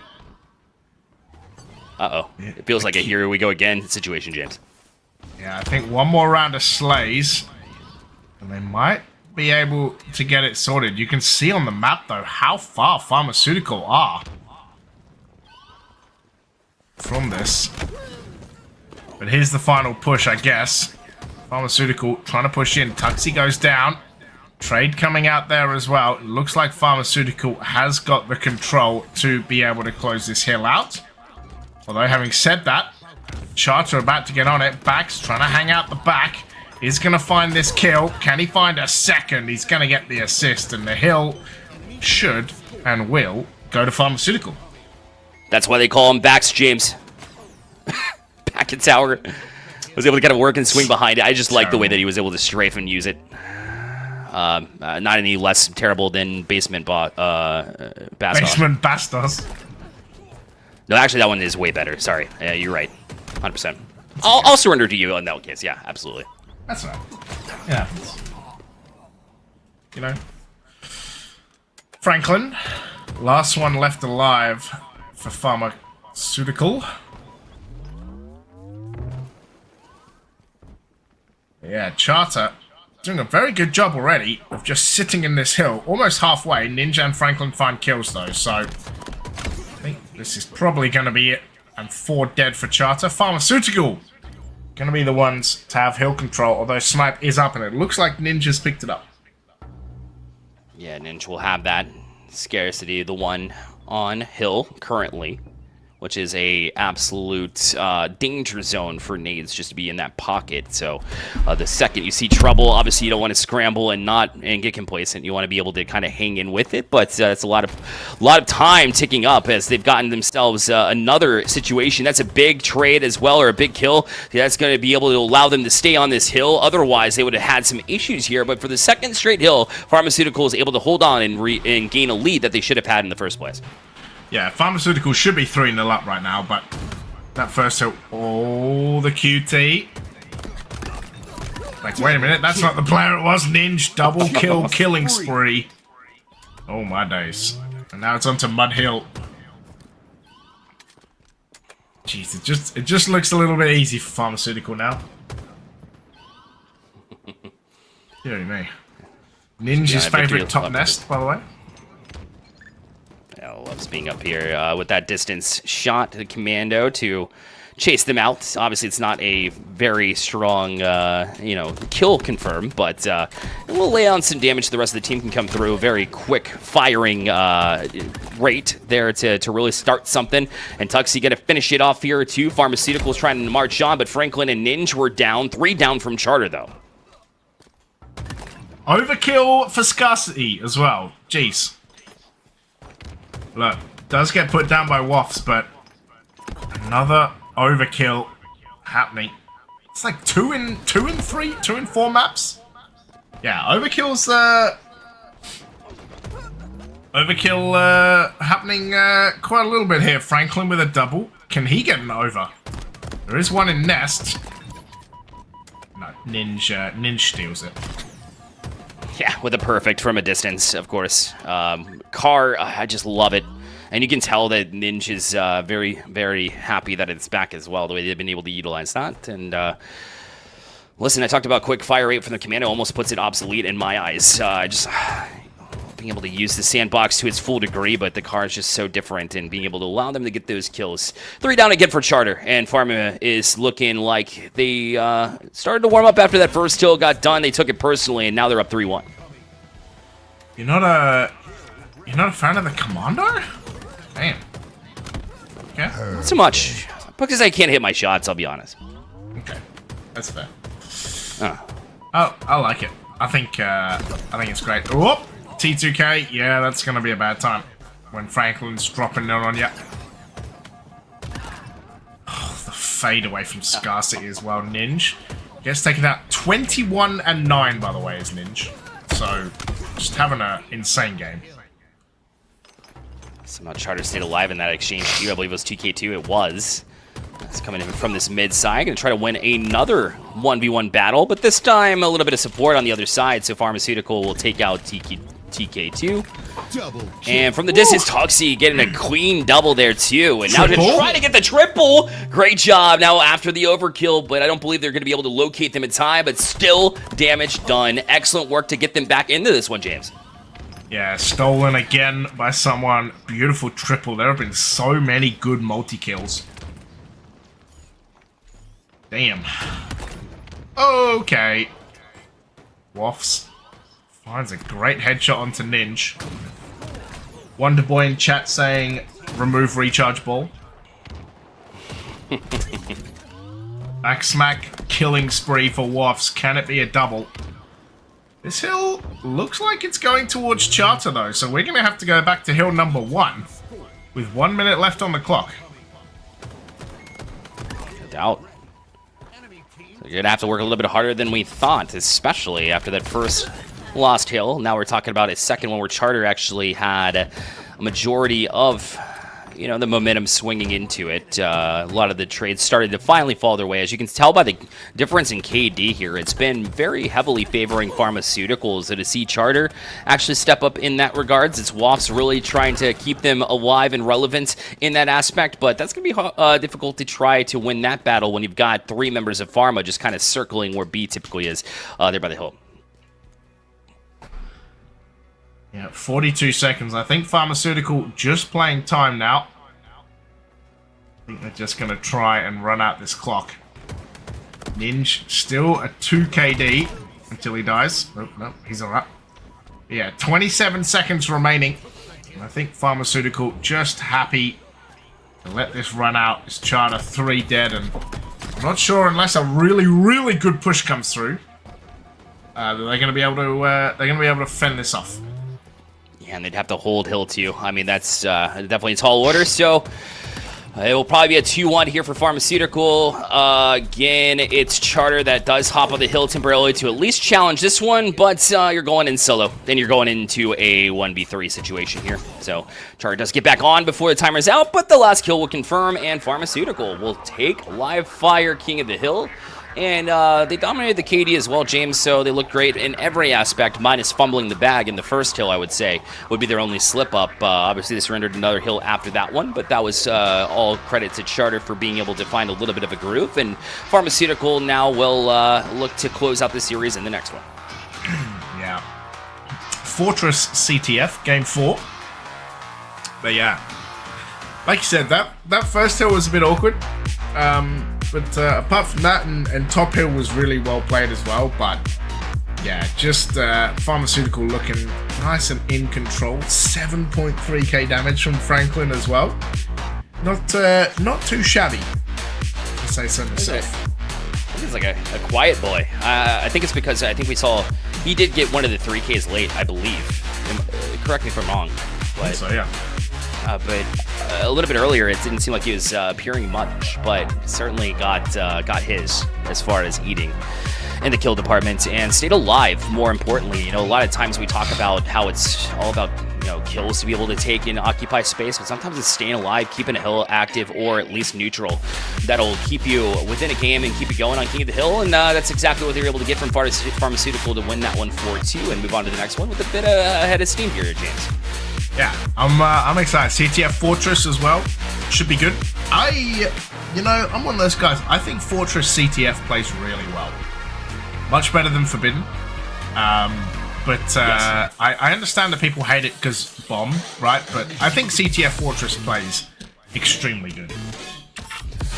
Yeah, you definitely got me on board for that one when you talked down on Forbidden. So certainly is one of my favorites here too. I think as an addition here, it's still quite open, but there's places where you can actually escape and not leave your spawns just absolutely broken to some degree, forcing everybody to spawn on the backside whenever you are trying to defend your own flag with the melee, for example. So Fortress that exists less so. Many more paths can be taken as far as being able to team up and find better angles to try to approach the CTF. We'll see how both of these teams adjust to it. Charter, a must-win, otherwise go home. Yeah. Charter, like you said, need to win, or it's Coutinho's. Tuxi will be taking that ball and dying. Sorry, that flag. It's too stuck in the oddball. We haven't seen CTF in a while, to be fair. Yeah, what even is this? Where are the flags? Perk is taking this flag, though. Might already be scoring, and is. Yeah, already 1-0 to Charter. Let's go quick.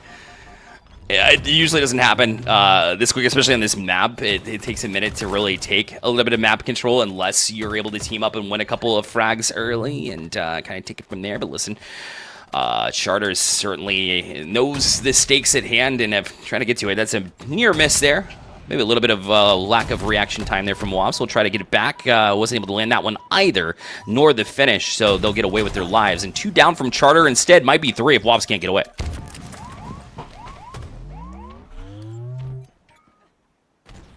Flag. Take it back out. Being pulled. Woffs will go down to Ninja. Bax finds a back smack as well. And it looks like Scarcity, the last one left alive, should be putting this flag in as well, and will. 1 apiece in less than 2 minutes. Yeah, it's a great answer back. When Charter's going to be able to take, and score in the first, 30 seconds, it felt like probably 45 seconds if we're being realistic, but it was super quick. You have to be able to answer that back, otherwise surrender to, ahead of momentum here. But 3 down from Charter, it might allow Pharmaceutical to potentially have the confidence to pull this flag and get going with another one and try to get a streak of their own. Yeah. Ninja. Gonna have a look. Scarcity finds TK2 as well. Oh man, it's rough. Like, not even able to get out their own base. Ninja with the OS. It's gonna find the hit. TK2, it's a double kill. Flag being pulled and only 1 member of Charter left alive. Surely he saw him, right? I think so. They were doing a great job to calm it out a little bit earlier. You saw that Ninja completely shift his focus from one fight to another to help and support and get the last kill. But in this case, it's Pharmaceutical that's all falling. So maybe not. Here, Charter has the advantage. They're going to try to go and challenge this one here. Pharmaceutical already has the Charter flag pulled. So they got a little bit of work to do to try to get back onto it. And now they'll try to march it back towards their own base here as Pharma. But they got to worry about their own flag too to try to get that back. As battles will ensue. It should be a return here. Challenge didn't recognize that somebody was down here below. Great work as well. This flag should be coming back, which should allow with 2 dead on the side of Charter. Bax does go down though. TK2 finds a kill. Oh, I don't think they can stop that flag though, and they can't. 2-1 to Pharmaceutical. Yeah, Franklin didn't have any upgrades and weapons. Yeah. Farming cuticles. Nice. Or pharmaceutical, as it was a little bit earlier. Pharmaceutical, yeah. It happens. But I did digress. Able to get that. Oh, it was able to get out before the sticky. So getting away with their lives is certainly important, especially with how big this map can be. The spawn points can put you a little bit farther away from the action than you'd like to have, especially having to grab a weapon before your semi-irrelevant here, but that's a good drop down. Now you see Bax getting involved here in the situation too. Started off a little bit slow, but now up to the 5-5 mark, trying to match Scarcity's intensity with the 10-5 mark themselves, but they will be dropped. Jeez. And the third one will be capped, and Pharmaceutical will take this victory 3-1 here. And that's going to be advancing to the next side. Charter just could not quite hang with Pharmaceutical. Yeah, was touch and go a little bit, but in the end, yeah, Charter just not able to hang with Pharmaceutical, which kind of makes sense, right? Like if you see where they are in the rankings, but yeah, cap each for Scarcity, Ninja, and Franklin. But a couple of 60+% accuracies as well. Not bad. Yeah, exactly. Not bad at all. Charter made it difficult, made them think about it, and I think that's certainly a win for them in their eyes. Obviously this is the first Open Series that we'll see on the road to Charlotte, so they'll have ample opportunity to return and look to make a splash. I think they've at least made a name for themselves. Obviously they've been around and been playing for quite a while, but they're looking to at least be able to make themselves part of the equation and hopefully get a little bit farther on the top side of the bracket before dropping down and having to face the gauntlet of teams down there on the lower side. That is correct. Guys, we're going to throw to a break. When we come back, we're going to continue with the lower bracket action as we see at the end who will face Nemesis in the grand finals, but you don't want to go anywhere. Trust me.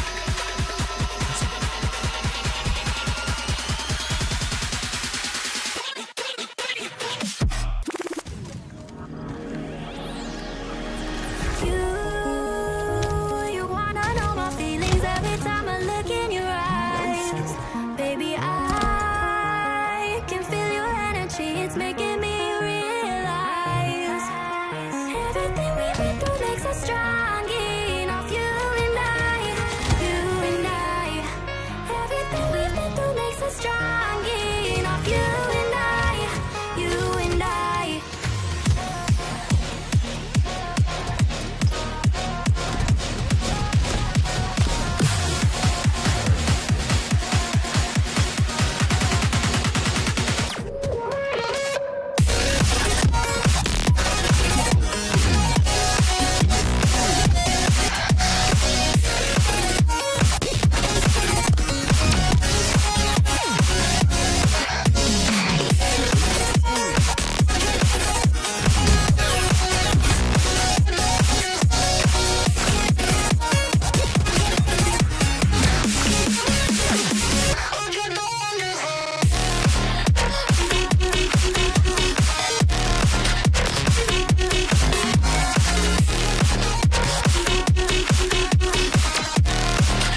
different than before.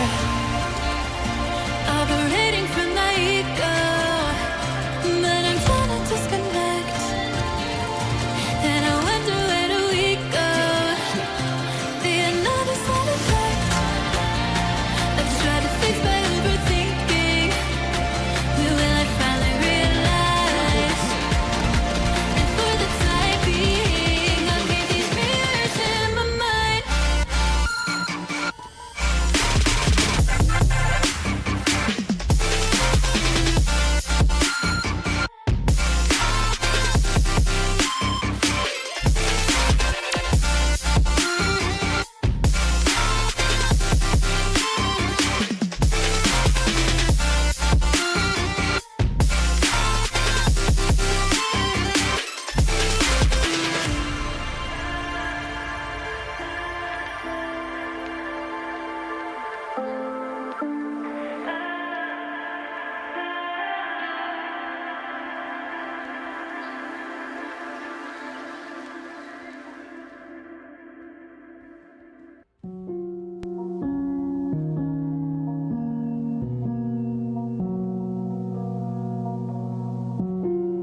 Spit it out, just tell me honestly. You should know I'm not your enemy. You won't trust, I want it just as much. You need love, I need the same for us. Look at all this time we're wasting, screaming at each other, baby. I wanna understand. So you walk away, I feel away when you hold me. We want the same thing.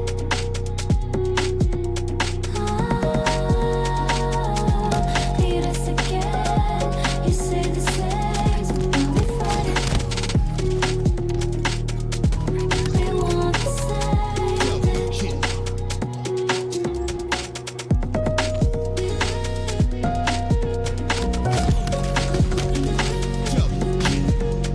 No scope. We want the same thing. No scope.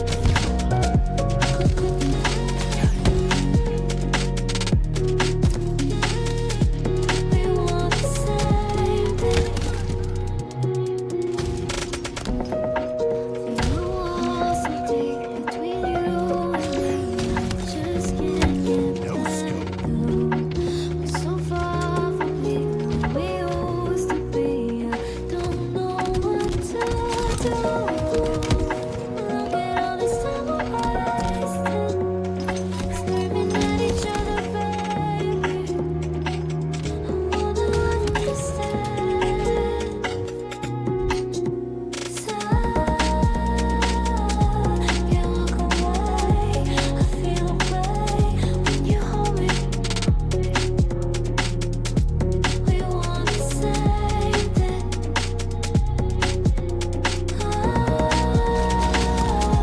Need us again. You say the same, so now we fight it. We want the same thing.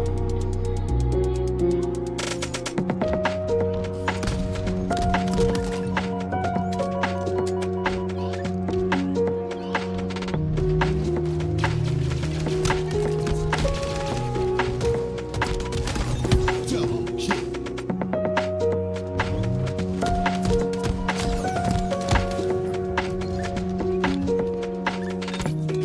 Double kill.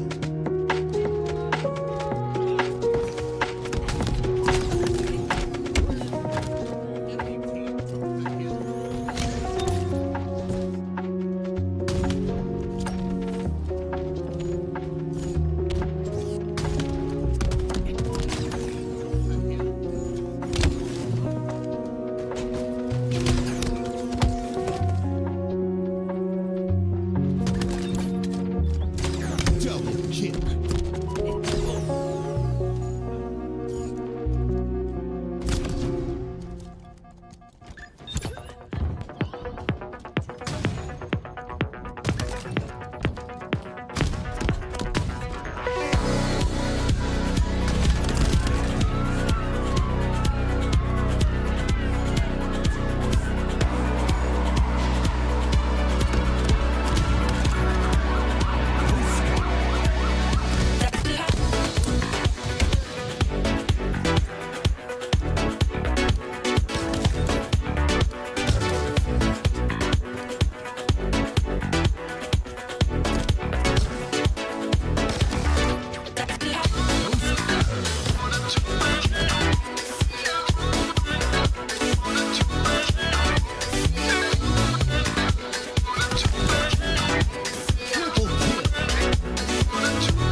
We welcome you back to the EU HCS Open Series number 8. Hail Monkey Man's joining me this time as we hit the lower side gauntlet as it continues to be a push towards Majin, who will be in the lower finals, but we take you into the lower quarterfinals now.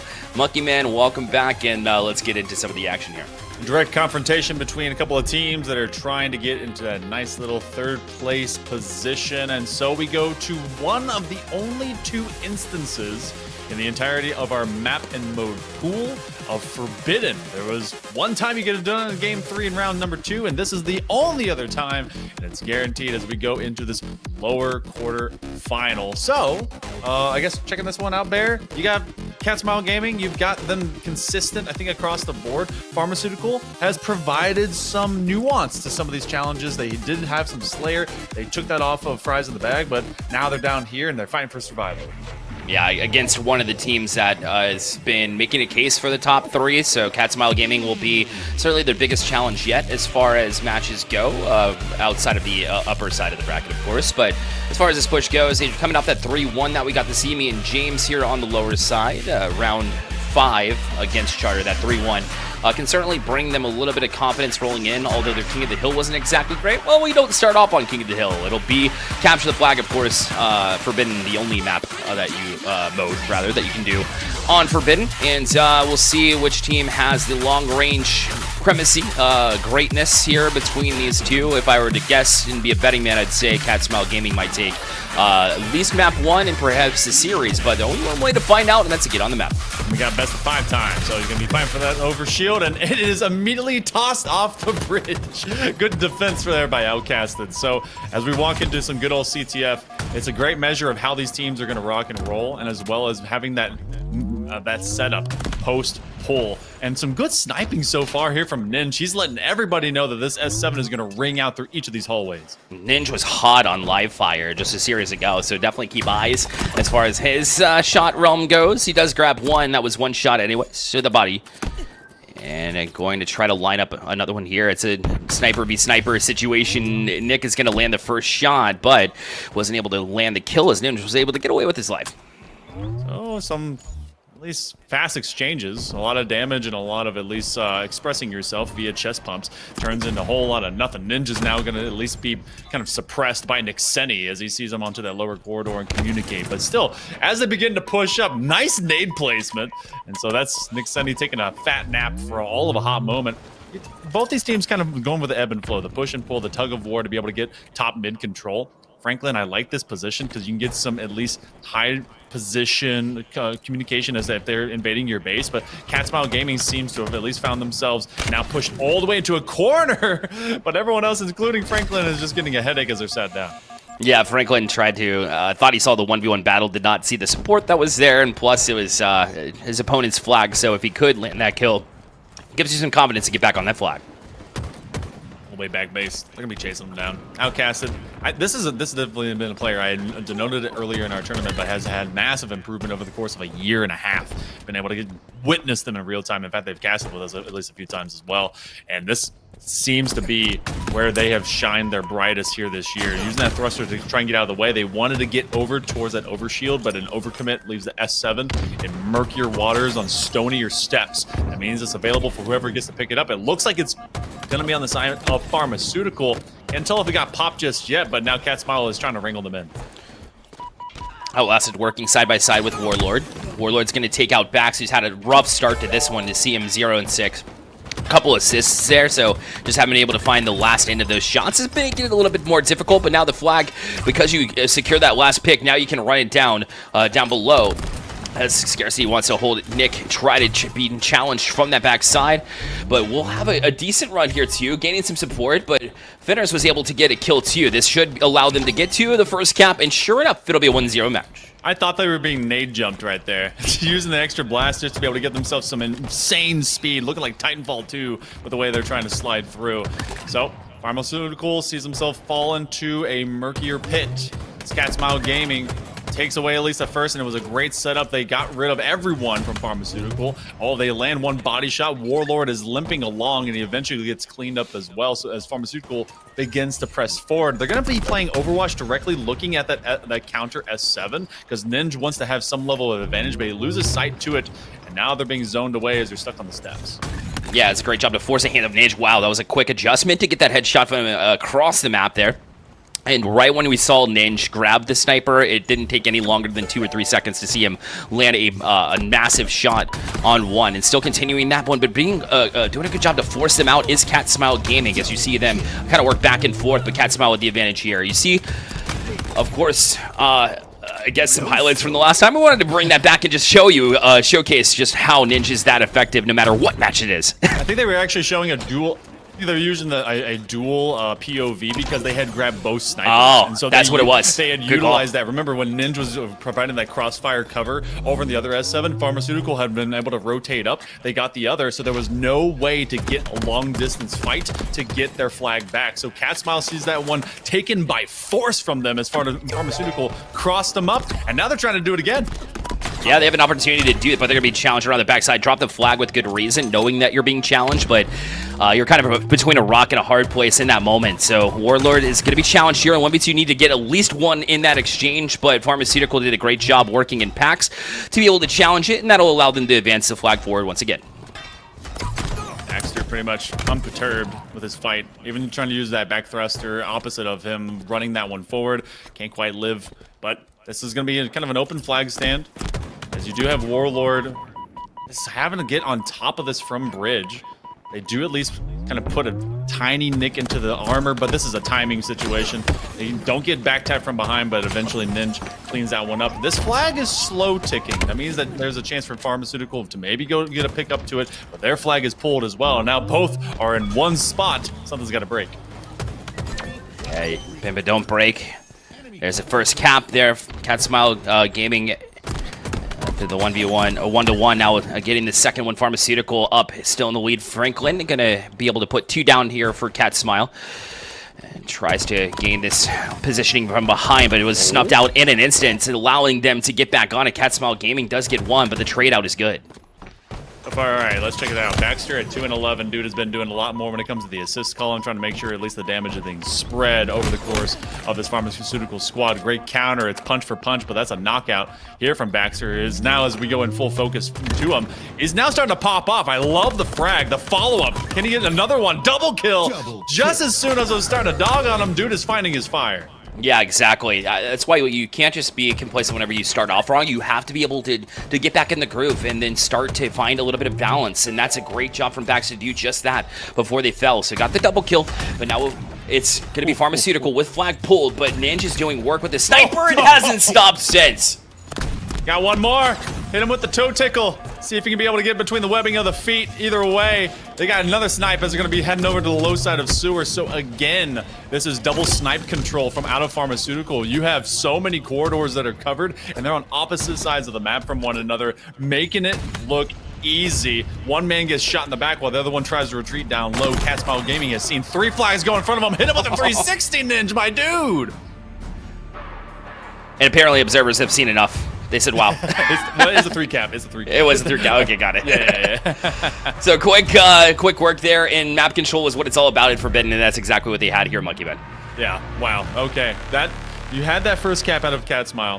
Pharmaceutical is definitely this team that I feel like they are going to be pushing the envelope for a lot of our teams in that 3-5 conversation.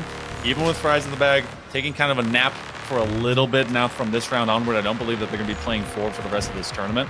This is a chance now for Pharmaceutical to really shine, and Ninja, I think they were trying to really come out and bring some attitude to the map.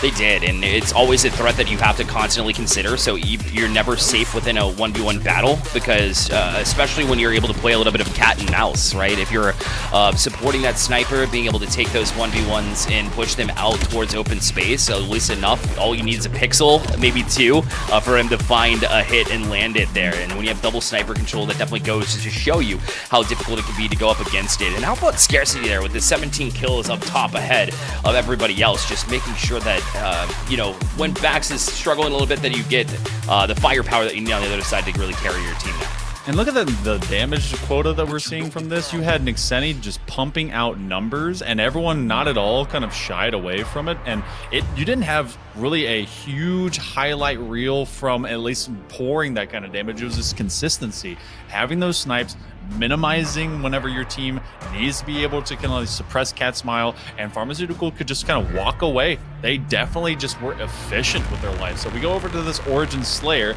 and it's not going to be the topsy-turvy lopsidedness of Forbidden. You simply can run it down to Rockets, my love, my explosive bay, and of course an S7 that sits across from it. Look, anything that has a rocket, anything that has a shotty, anything that has a sword, I want the big bads. I want the Mega 3 onto my Halo maps. I'm hoping that happens going forward, but we got Rockets at least online coming up. Yeah, that's exactly right, and it's easy to make good use of it at the lower ranks where I sit for sure. And if you're good enough to predict different patterns as far as where they're going to go, I guess it applies to snipers as well. But I love some good rockets, man. If you're going to take away streets, you got to have somewhere else that has and features rockets on a regular basis, and Origin is the place to do it. It's kind of crazy to have 2 maps back to back that mirror the capture the flag status here. Another obviously mirrored map for that exact reason, but we'll see Origin take place here where again it's all about verticality that you can get on this map too, just multi-levels, so that plays into the team that can be more versatile. And in that first one, it goes without saying that it was Pharmaceutical that was able to get the job done. Yeah, very much so. You know what, we got Woodham's mom buff trying to bring the Cat Smile back, so she's going to be rooting on for Nixeni, trying to bring everyone into the fold. And Cat Smile, they were given kind of a wake-up call, like, all right, Pharmaceutical, they may not have like what 3,000 or 4,000 points just behind them when it comes to overall seeding, but the way for them to be able to wake up to it. The cool thing for starting off, you can challenge the S7. It's probably going to be your more consistent weapon. You really want to head over to Rocks. You're not having to play for the recall of like getting a flag back. You're just here to murder people. So get out there and just go and chow. Don't get cross mapping and ramp it up. We've seen some of the best and worst games. It's just such a volatile map in general for Origin. If you navigate it poorly, you will get caught. If you do it great, you're gonna be a hero. Exactly right. Obviously, it's existed in past Halos, so if you have that experience too, that goes a long way. But you also want to make the most of these moments. It's obviously not as open from multiple angles like you would find from a Solitude, but nonetheless, you want to be able to get to the hot start, and Cat Smile Gaming trying to bounce back from that map 1. Right. Whereas Cat Smile start and begin, you have Finners who will be chopping into our early 50 cal bullets. So they take over this kind of long lane, and everyone knows basically walk away. They're going to be covering over onto that rocket side as well. Scarcity, remember, they went 17, I think, and 7 in that previous map. Quietly just a menace, a mercenary ready to lay people down. And Finners knows that Scarcity didn't leave them alone for too long. That's why they're a bit kind of tenuous to go out there and fight. They're looking for a body shot. They will at least get a trade. Yeah, that was good. And on the way down to you, that was actually a little bit of an underrated one. Sure, it was close distance, so it wasn't too terrible. But Nixeni and Warlord, who actually didn't get a chance to get hot now, so the fact that we're seeing him heat up a little bit is certainly good. Saw a little bit of that in Solitude Slayer a couple of rounds back on the upper side. And how I like that. It's very much an overextension there from Outlasted, and that's a reason why they're going to get hit. But a good answer back, and 2 down for Pharmaceutical as well. You're starting to see Cat Smile really suppress Pharmaceutical. They're going to be able to control the next spawns. Baxter is being called out. He is in the corner. So everyone's starting to rush up. They send one over into the corner, but they're getting caught up on this cross. Baxter's able to clean. He's getting 2 of them. So kind of a mistell right there. They go towards corner. They start firing. Baxter was able to recover his shields. And then when all the damage was done, he was able to find 2 and answer. Bax looks a whole lot more comfortable than they did at the beginning of Forbidden, so I like to see them being able to grab that and take full control of it as well. And now you see him from the multi-view. Outlasted is trying to kind of sneak behind them and get things rolling, but they're going to be snuffed out in an instant as well. So again, it'll be a 13-13 match, so a very back and forth map rather. So they just continue to kind of trade 1-for-1s across the map here. Playing around this blue plat is actually insane. That was a really cool view because we got to see that with double snipes a little bit ago on Forbidden with Pharmaceutical. But when they were playing from inside and outside of base, you saw that rotation. Everyone flowing from underneath and then coming around that outside step from the rocket side spawn. So full focus. It makes my eyes go sideways. I don't know about you, Bear. I'm like, all right, who is what and when and where between those two? But it's really cool to see how that impact pushes you away from otherwise you might feel safe. Scarcity's caught between a rock and a hard place, and he gets cleaned up from behind. Yeah, that was excellent job to rotate in. Speaking of which, from Cat Smile, the Pharmaceutical able to match that exact same that level here. But now another one down here as Bax is starting to really find their groove. Rockets picked up from Bax, and that's a big reason why they'll be even more dangerous. So can't let your guard down yet. Here is able to locate one. Great communication to be able to anticipate that shot, lead them, and right in the corner, able to get another one, pull it down. What a sequence there from Bax. Just threw the rocket, got the prediction. He's got a fourth man in Nixeni who is trying to fight for his life. He's going to go to that backside platform, so the timer is off. But that doesn't mean that he hasn't gotten a killing spree to just collect. 26 to 20 right now. For as much of the pop-off has begun, Cat Smile Gaming is not completely down and drowned. Nice fadeaway right there by Outcasted, who has gone a bit quiet. 4 and 8 at this point, and they will suffer yet another one. So Franklin, who has been generally that middleman between Ninja and Baxter, been doing fantastic work at this point in time as they approach that 30. And Cat Smile Gaming, they don't want to have to go down 2-0. I mean, it's best of 5, so they still have time, but that would be a reverse sweep. And now you see 3 fall away for Pharmaceutical. Here we go again. Outcasted holding it from the S7 pyramid side. Yeah, once again, and you see them try to slide out. Now he has one in cave, and eventually that will be broken down. But again, that's something that they like to set up. They continue to try to push into it, and no coincidence that you see that kill marker start to kind of bounce up a little bit here as Cat Smile Gaming tries to break out of that hole. Franklin had one over top of him, and then while Outcasted was taking care of business on top, it was Franklin that now gets pinned down. Only 4 kills separate these two teams, so Cat Smile is keeping it close. They're not letting the separation begin. Baxter's going to make a call up for Nixeni to be cleaned as well. He's at 9 and 9. One of the few that's at that at least 500, but he's now negative mark. At 11 and 6, we're online with Baxter. He's right there with Ninja, who's at 11 and 5, and they've been very efficient, trade for trade. Here's Pharmaceutical. Even though the pace was ramped up, we've slowed. You could hear a pin drop across this map right now. It almost seems like Cat Smile Gaming was trying to really simplify things a little bit earlier, not have to worry about it, but then they played right into the hands of Pharmaceutical, who said, hey, we're going to play tactfully and be able to get behind you and make it extremely difficult for you to really get anything going. You have to play with a little bit more passion if you're Cat Smile Gaming. We're used to seeing that. Where is it? Something about it has kind of escaped them. This is the point in time where you have to start making those do or die challenges. If your team is not having the plus up, then you better be hitting your shots. Because at this point, you have some of those weapon calls that are coming through. They're going to be pressuring right in the same corner as well, as Outcasted is trying to duel with them. Baxter from over top of this bridge, winning yet another one. The Rockets are online. Those are going to go into the hands of Pharmaceutical players if they continue forward. Nixeni's the last cat left in the litter before they're getting thrown into the river. That's one rocket. It doesn't get a kill. That's a lot of damage. And now they're just throwing rocks between Spartans left and right. Yeah, Scarcity having a little bit of issue here, being challenged, but then it turns around and makes a great play to get not just one, but then be able to nullify that what could have been a melee to take them out alone, and that pushes them up to 48. They're up by 10, and an easy closeout here it should be for Pharma. Yeah, you got Cat Smile all stuck in the corner. There's only a couple kills left for Pharmaceutical before they're able to just completely overdose you and send you straight to the bin. You at least get one, but the assist comes through. That is going to be the 50 mark found by Pharma. Cat Smile Gaming's got themselves an uphill battle. Pharmaceutical is turning it into an easy slide.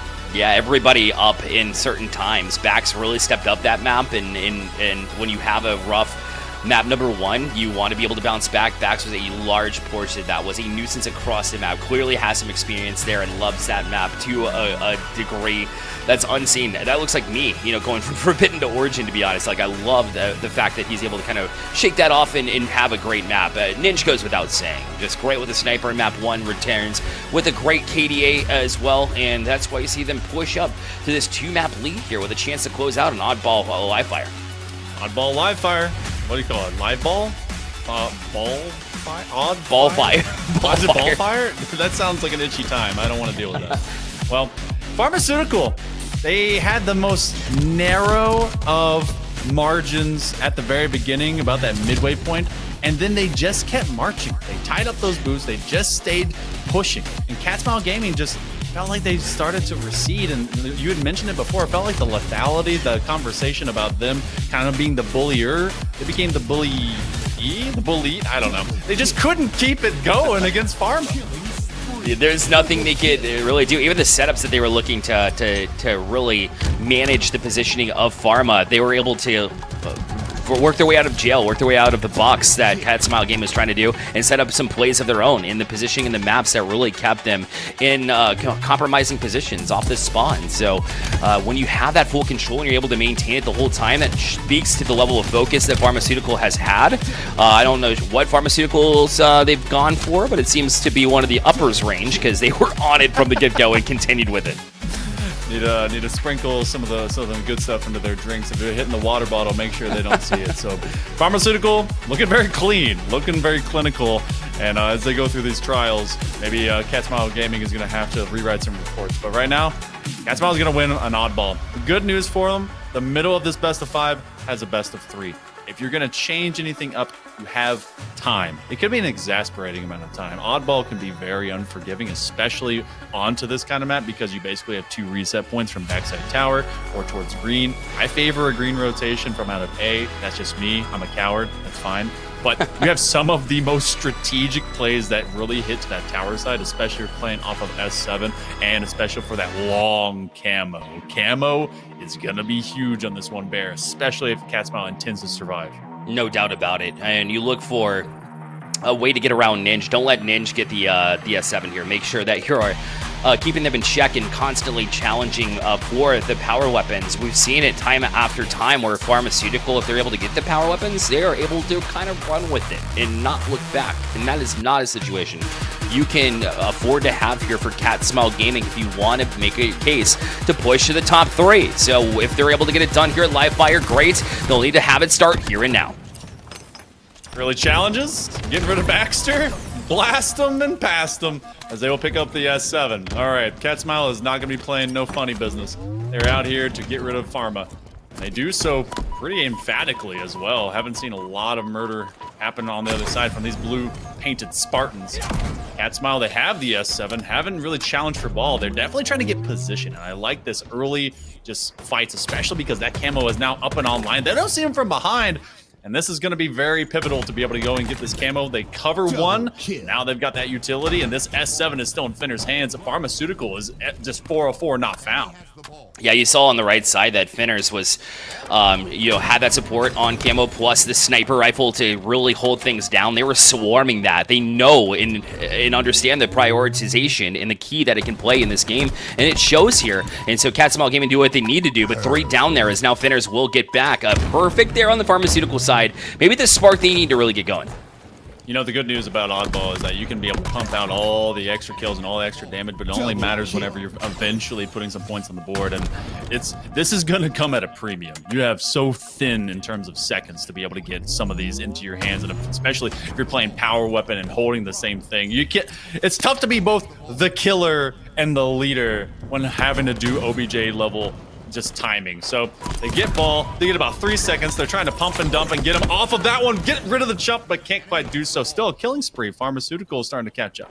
It was a great idea to peel back and try to get the shot from a distance and then be able to use the repulsor to deal with one. That was as good as you could handle a 1v3 situation with ball. But that being said, still wasn't able to manage it for Pharma, so they'll still be behind by quite a bit. And Cat Smile Gaming not looking back. They're already up to the 23 mark and looking to hold off from Garage as well. Slide. They have no ideas right there. Looking like a big old beetle with that helmet.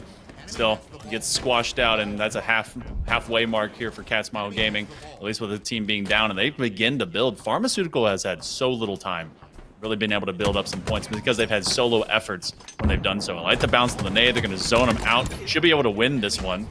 So they're playing for at least a few, but they want to go towards camo side. They're going to have that QT, and they're going to give themselves some safety as they maybe play for high ground. They go right back into the fray, but they've been caught from behind. That scoreboard is unsafe waters, and they may lose this dance, but they will win on the wiggles.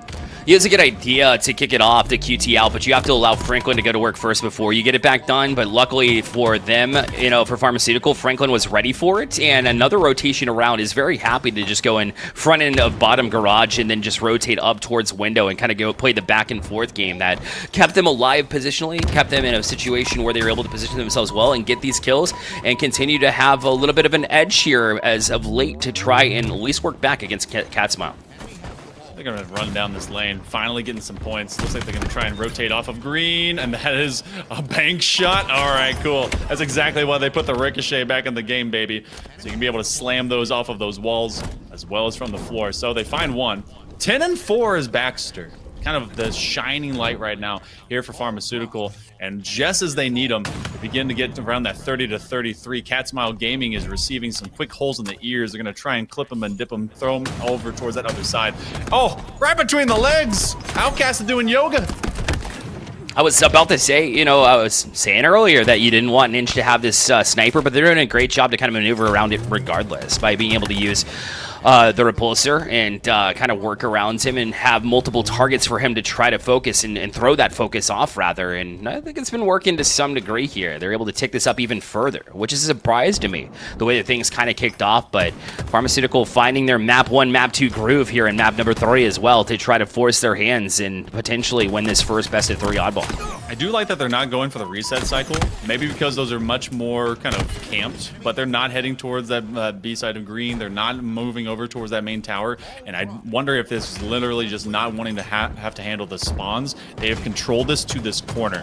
And this has been where Pharmaceutical has been shining. Look at them. They're pinning players in. They're funneling them out. He's going to get stuck. That's still good for a couple here, Bear. And Catsmile has found it very difficult to get a level of control back into this game that they were leading, what, like 30-5 at one point? They were, and a big part of it is they're not just stopping at step 1, being able to get be complacent and get ready and be excited about a trade, right? Instead, they're working 1, 2, 3 back and forth to make sure that they're not just stopping after one step of the process is done. Why not target another one, have a nade ready in that exact moment that puts more pressure on, but it also puts damage on for the rest of your team to swing around and get some kills. Another big camo pickup. This one's going to go to Catsmile, so Nick Senny's hanging on with the rock. The camo will come back with Outcasted, so no one really super running it down here for Pharmaceutical, but they are now starting to come in numbers. Do they see Outcasted hiding in the back? This is going to be a cheeky play. Oh, he gave himself away just as he was looking for the back tap. Oh, having a second thought, guys, sometimes pays off, and it did that time for Pharmaceutical. Yep. Sometimes you trust your gut right off the rip. And sometimes patience when patience hasn't really been your play. But 2 down for Catsmile now. Pharmaceutical in the driver's seat and has been since the very get-go of their first real possession that started back when Catsmile got the early lead. And now Sniper up in 9 seconds, so obviously a full focus here to see who gains control. Got that snipe coming up in just a few seconds. It'll be that next big play that has fallen into the hands of Pharmaceutical a time or two, and the QT will be up. Just waiting him out. And it's like, all right, well, you're coming with me. Mind that gap. So they throw that one out. 15 points to go before round number 1 is gone, and Pharmaceutical doing dirty deeds and doing them dirt cheap at times. Oh, clip him in the eyeball. My man's going to be looking sideways and walking much the same. Bax has gotten it going. This time from back of tower. And trying to challenge from the backside. Bax is trying to get that ball back. And finally, when Catsmile gets it into a good spot behind green, your favorite spot, Monkey Man, as you were saying, unfortunately, they had to drop it because they were being just so much pressure that they're getting from this Pharmaceutical team. Just waiting them out. You'd be able to just land that at the floor, and I'm pretty sure you can find a skip. He's going to have him at least half. That's going to be a full shield down. Take a seat, sit down, baby. As he goes straight into the dirt, takes a nap. He's going to try and cover up for his teammate. They get him all stuck out. Still 15 points, 30 seconds. They're playing for time. There's no reason to test those waters. Take it away from Catsmile. If you can confirm a possession, sure. It's either 11 seconds or 30. This is the shorter route, so they will try to confirm the last 10 points. They try to chase away Catsmile Gaming. Baxter has heated up. My man has arrived. He's 20-8 through round number 1. Catsmile Gaming, they've got to do it 2 in a row. They got to reverse sweep this ball, and they got to reverse sweep the entire series. They've gone through 8 lives here at the EU HCS Open Series number 8, and they are down to their last one as they'll move on to the second round of Oddball. It's win or go home here for Catsmile in a situation where we thought Catsmile certainly had the firepower to be able to land it. We'll see if they get a hot start, but Bax is right back to the sniper. He's able to get one, but not going to win that exchange in an up-close and personal battle. Just literally throwing himself into 360 and trying to get the S7 out of the way. That's smart. Couldn't quite get it, though. So, Camo has been in the hands of Catsmile members for a hot minute. This time around, they tagged at least a leg of a Pharmaceutical member, but I think they've turned into a ghost. And we're playing this one much closer to tower. This is where things started off in round number 1 for Catsmile Gaming. Oh, and this is where it must improve. They find one man going through the door. They've decided they're going to reset, and they're going to go out to 4 fight. Yeah, because they know that even at tower, when the ball resets, they're going to be right on that anyways. So I like that choice. Able to fly down. They got him down to 1 shot, and Warlord did the rest in a quick turn there, too. A great 180 to be able to land that one, too. Tried for the triple kill. Got it. Well, got 3 kills back-to-back and back, at least, and Warlord doing big things here as of late. This is definitely a kind of static point of success for Cat Smile. They know they want to play much more to tower side. Pharmaceutical dislikes, or doesn't like when it's kind of a 50-50 onto the pickup of the next ball, so they play that much more to A. I'm sure they could be able to play on a setup if they go towards tower or go towards green, but this tower is where the cats are prowling. Call it a cat tower, I guess. If you have one of those in your home, your cat never sits in it, you just give them a cardboard box, right? Yeah, a lot of scratching posts, too, with how many melees are being thrown right now. Yeah, 100%. Ready to scratch them out of this one. They got 2 down, though. Pharmaceutical. Nen's trying to not make it 3 as he looks to advance backwards and maybe let the rest of the team do some damage. They do. As Warlord falls. Now looking to pick up ball on that side of it. In possession of Pharmaceutical, but Outlasted is almost able to get Scarcity, but Scarcity is able to get out with their lives and the ball. And advancing in reverse is just a tactical retreat, okay? Sometimes my D&D gang, you disengage before you re-engage. You get back in after you can do all that. QT online right now with Warlord. He's 20-14, by the way, so he's trying to keep his team in this one. And how deja vu is this situation? You have that same 30+ to single-digit mark, but this is where Pharmaceutical lit up the scoreboard in the previous round. And Ninja has been a large portion of why Pharmaceutical has been so successful. Obviously, they're a little bit behind in this one, trying to outlast it. But again, it's one of the situations where Ninja's a great advantage here. So now you're watching the fight for Camo, seeing who's going to be able to battle this one out. You see Warlord on your screen, too, as part of the second picture within a picture. It's a Warlord within a Warlord. But now they try to go down bunker, and a perfect shot there from Vinners, who really needs to get going, too. I don't know if I can handle Warlord squared. I don't know if the world is prepared for that. But you know what? I want it. Please and thank you. He got the ball just right in front of Ninja, who is going to be have his own reception in the form of a couple of extra Spartans. We do have a crash. So we're right in the middle of what is a 51-3. I don't know how many points per gain in the middle of that if we continue on from this point in time. It does look like, yep, we've called for a pause. We called for a tie, and we're going to have to reset to the points. I think that's absolutely devastating for Cat Smile Gaming. Number one, because it was one of their players that had the crash experience, which is not great for your mental already. And then you add to the fact that you had that lead. And sure, I'm sure we'll figure out a way for them to have that advantage there in the second round of oddball. But it's still like it takes you off that momentum that you were gaining and really started to make use of what we saw earlier in the first round of oddball, where they were able to take control. As you can see here, right off the bat, Finners was popping off really early in this one, in that first round, and really carried it into the second round as well, Monkey. I thought they did a great job to really bounce back from the last one, but of course, dropping is not a good feeling. It's not, but the good news is that even if this kind of takes away a bit of that momentum from the dominance that they were having in the second round, they have a 50+, well, in the range of a 40 to 50 point differential. So you have time if something goes a little bit wackadoo and a little bit weird. And I mean, since it's your own team, you can't cast like that weird blame like across the wire, like, I can't believe you would do this. Instead, you should be able to stay measured. I would think, as you know, professional Halo players would be able to at least acquire some of that. But Cat Smile has come alive and awake after what Pharmaceutical was able to just like steal away from them in that previous round. Yeah, 100%. Pharmaceutical has been the better team, without question, in this best of 5. And again, if you build yourself a lead and establish it, it's just always a sweat situation for Cat Smile. They have this feeling that they have to be perfect, and to be honest, in that last round, they were doing pretty dang close to just that. So whether it be the QT usage and bouncing in and out of garage to be able to challenge Pharmaceutical in some situations, or using the sniper to their advantage too, to be able to find sightlines that just weren't able to battle out of. Backs has been very difficult to go up against, but they've still managed to do so and kind of claw their way back in here, pun intended. Baxter's a bully. Yeah, just like that. Slapping them down and telling them, here's the 50 cal for lunch, eat that. Cat Smile Gaming, though, has found, I think, their identity. Warlord especially, I think, massively assists with that. they continue to do that across the European scene. I love that I've witnessed that for at least the last year and a half and change. Pharmaceutical, I called it at the beginning of the day, this is a team that you do not want to have any level of doubts or even kind of just not take seriously when you go into that next fight, because it will kind of mess you up. So we are back. We're still on replays.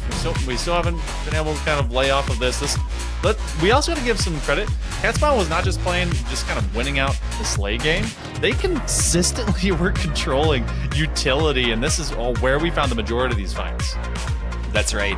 Right there down below. Once you got active camo, it's how you're going to be able to utilize that to your advantage to really catch teams by surprise when you have multiple entries, no matter if you're securing tower or if you're securing going to garage, for example. You want to be able to have that a little bit of support. So there certainly was a battlefield of sorts, and then things started to really amp up a little bit. There's never been like a really slowing of pace as there can't be with oddball. You want to constantly be able to challenge it and not allow them to pick it up. But there's been situations where awareness comes in handy, being able to get rid of the ball, be able to add some firepower to the squad before having to pick it back up and try to do the dance of when should we be scoring points and when should we be scoring slays. And Catsmile Gaming started to figure that out a little bit as time went on.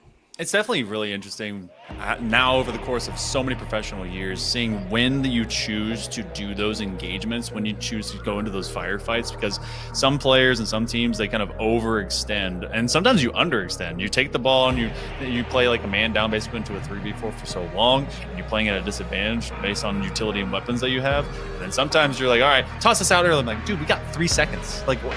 Play to that, but they know that they must play much more into a reset of spawns to make some of those slayers work. So we walk into hopefully this next round pushing forward, question mark and hopeful eyes. And also we just see if this one continues to march along, because Pharmaceutical, they're hoping for a 3-0. We do reset from a 51-3 mark. They do maintain that, so spawns are fresh. Catsmile Gaming is hoping to get this S7 and force a round number 3. This is going to be telling as far as who gains the ball first and whether or not it has kind of taken to Catsmile that was an unfortunate circumstance. Already 2 down. Warlord and outlasted. Finners and Nick Senni will be required to try to challenge this one. Backs winded for a second. But the sniper rifle going to peel off this one, maybe gather a couple of slays before they're back on it, or at least gather some support from their teammates.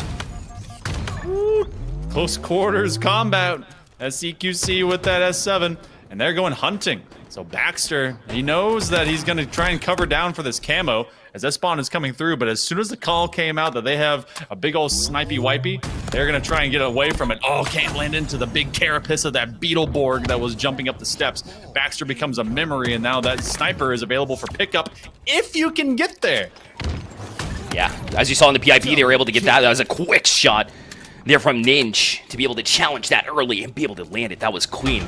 And now back onto the ball as well. That gives them the confidence they need with 2 down and 1 previous to that with Catsmile. And right to the tower they'll march, as now Ninja is just up close and personal. Will had a little bit of support there from Scarcity, as you saw from the garage side of things, as they kind of sandwiched them in. And now it'll be Pharmaceutical back on that ball and trying to gain a little bit momentum from Catsmile.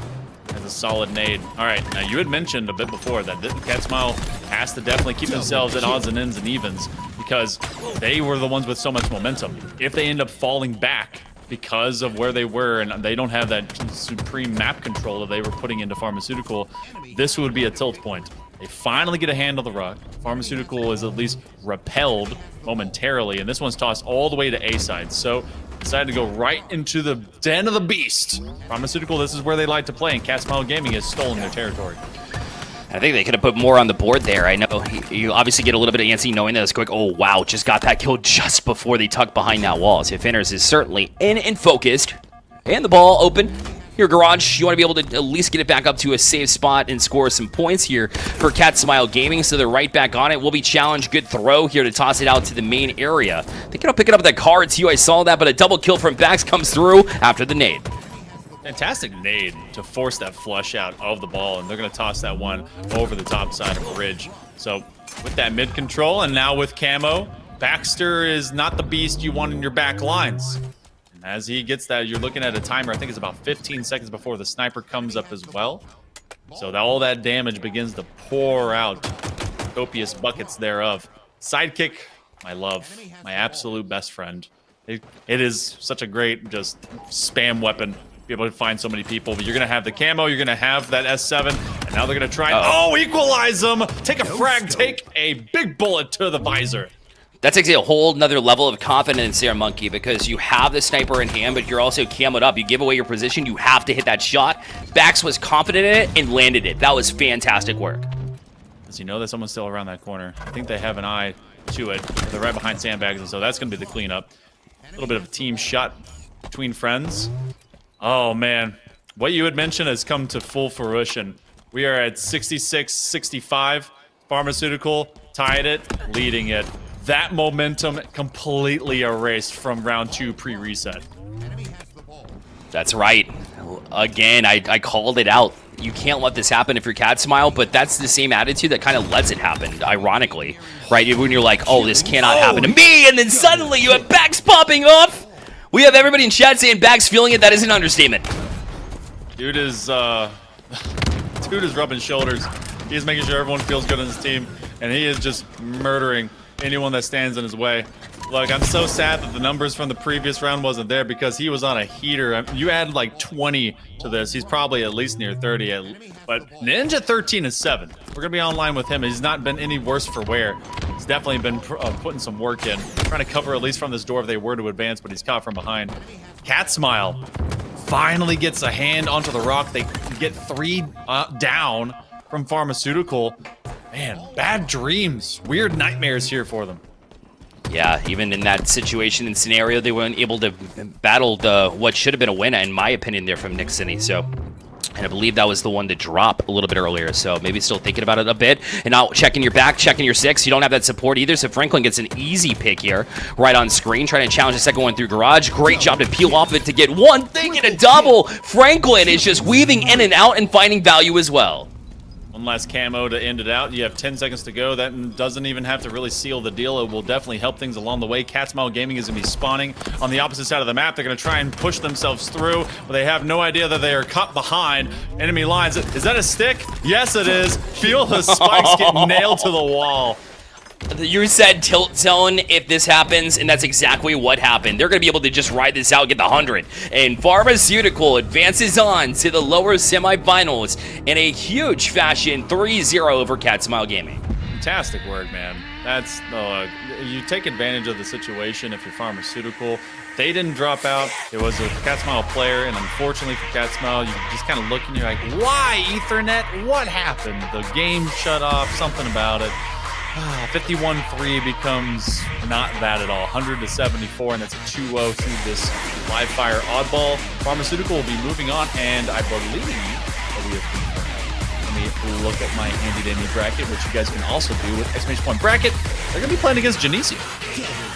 Yeah, GC we got to see a little bit earlier in the stream, so I think that'll be a great matchup between these two if Genesium's able to play the way that they did a little bit earlier. So we'll keep eyes on that matchup for sure, obviously, here on this stream. So it'll be a good little sneak peek, but I mean, just going back to what Pharmaceutical was able to do, even when the momentum did seem to be there from Cat Smile Gaming, that's why we find ourselves where we are right now. So Genesium, again, will be taking on that Pharmaceutical team who's red hot right now. I would not want to be part of the Genesium team, especially the way that Bax is playing right now.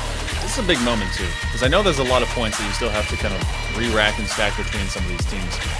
Fries in the bag, I think that Moe's had to drop away, so Genesium was kind of given a freebie. This will be another great test overall for how these guys are going to go, because Genesium, if they advance into that lower final, have themselves at least a shot at Majin, that's some massive points. You talk about, we have 3 of these opens, and then we go into that major qualifier, and they won't steal second place, but they could definitely threaten that 3rd position to get that push over into the open bracket. And how awesome would that be?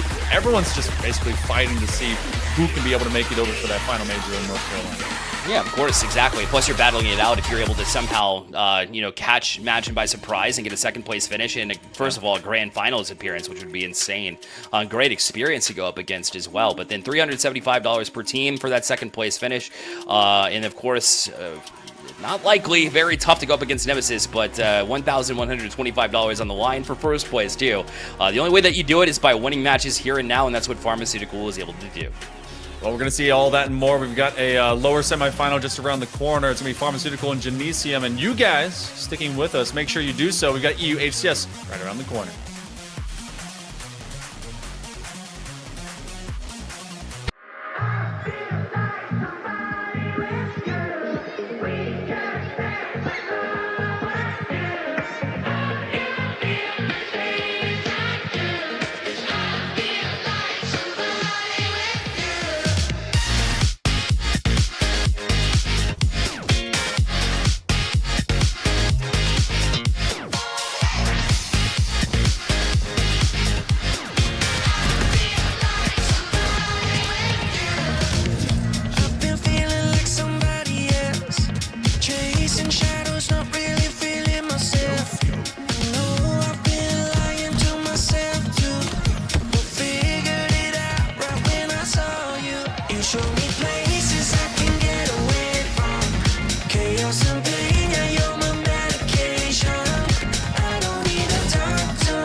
It's funny how the world keeps turning. Stars like ladders in the sky keep burning, burning. It's crazy how the storms keep raging. And I'm here trying to keep my heart from aching.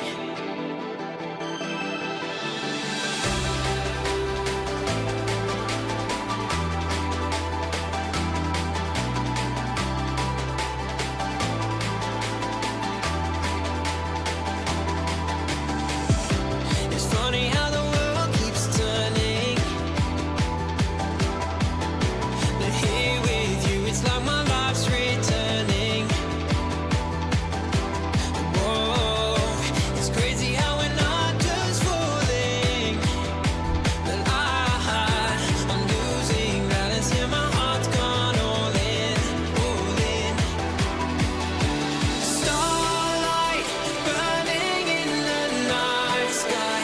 This feels like a lifetime moment with you.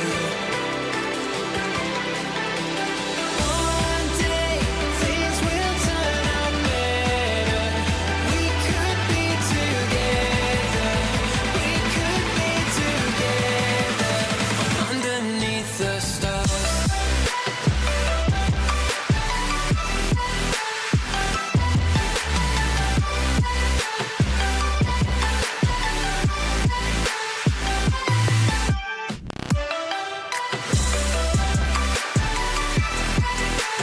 We could be together.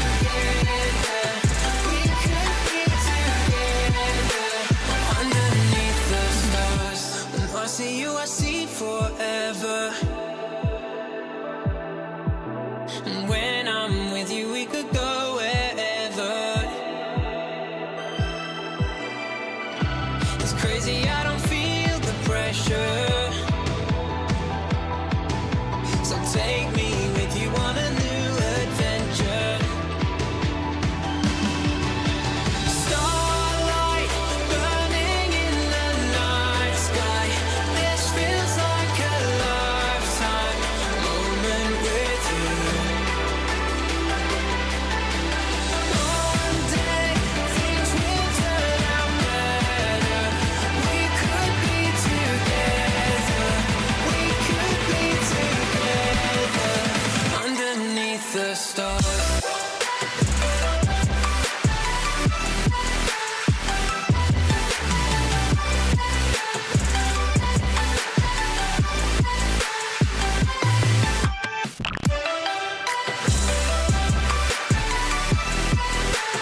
We could be together. We could be together. It's starlight burning in the night sky. This feels like a lifetime moment with you. Welcome back, everyone. It's EU HCS time, and we're bringing in one of the biggest brains and beautiful faces in the European spaces. It is good old Reed joining us as we go into the lower semifinals here for our first Open of the end of all our Opens. It's the road to Charlotte. Reed, how you feeling about the competition today? How are you? It's Sunday. It's later evening-ish. How have things been, man? I'm feeling good. I'm feeling energized. I've been here all day. I've been watching. I've been observing. I've been in some of these games. Been in some of these B streams. Those cute little fly throughs you saw last series. Yeah, that was me. But no, I'm excited to hop on the casting booth. I'm just coming in for the one series, I believe. But this is a very good one to be. These two teams are quite equal, at least in my head currently. There's had a little bit of switches back and forth. There's been a lot of talk about some of these French guys, you know, Vuetti, Brainiac, he's been great forever, but I'm just interested to see kind of how they match up against this pharmaceutical squad.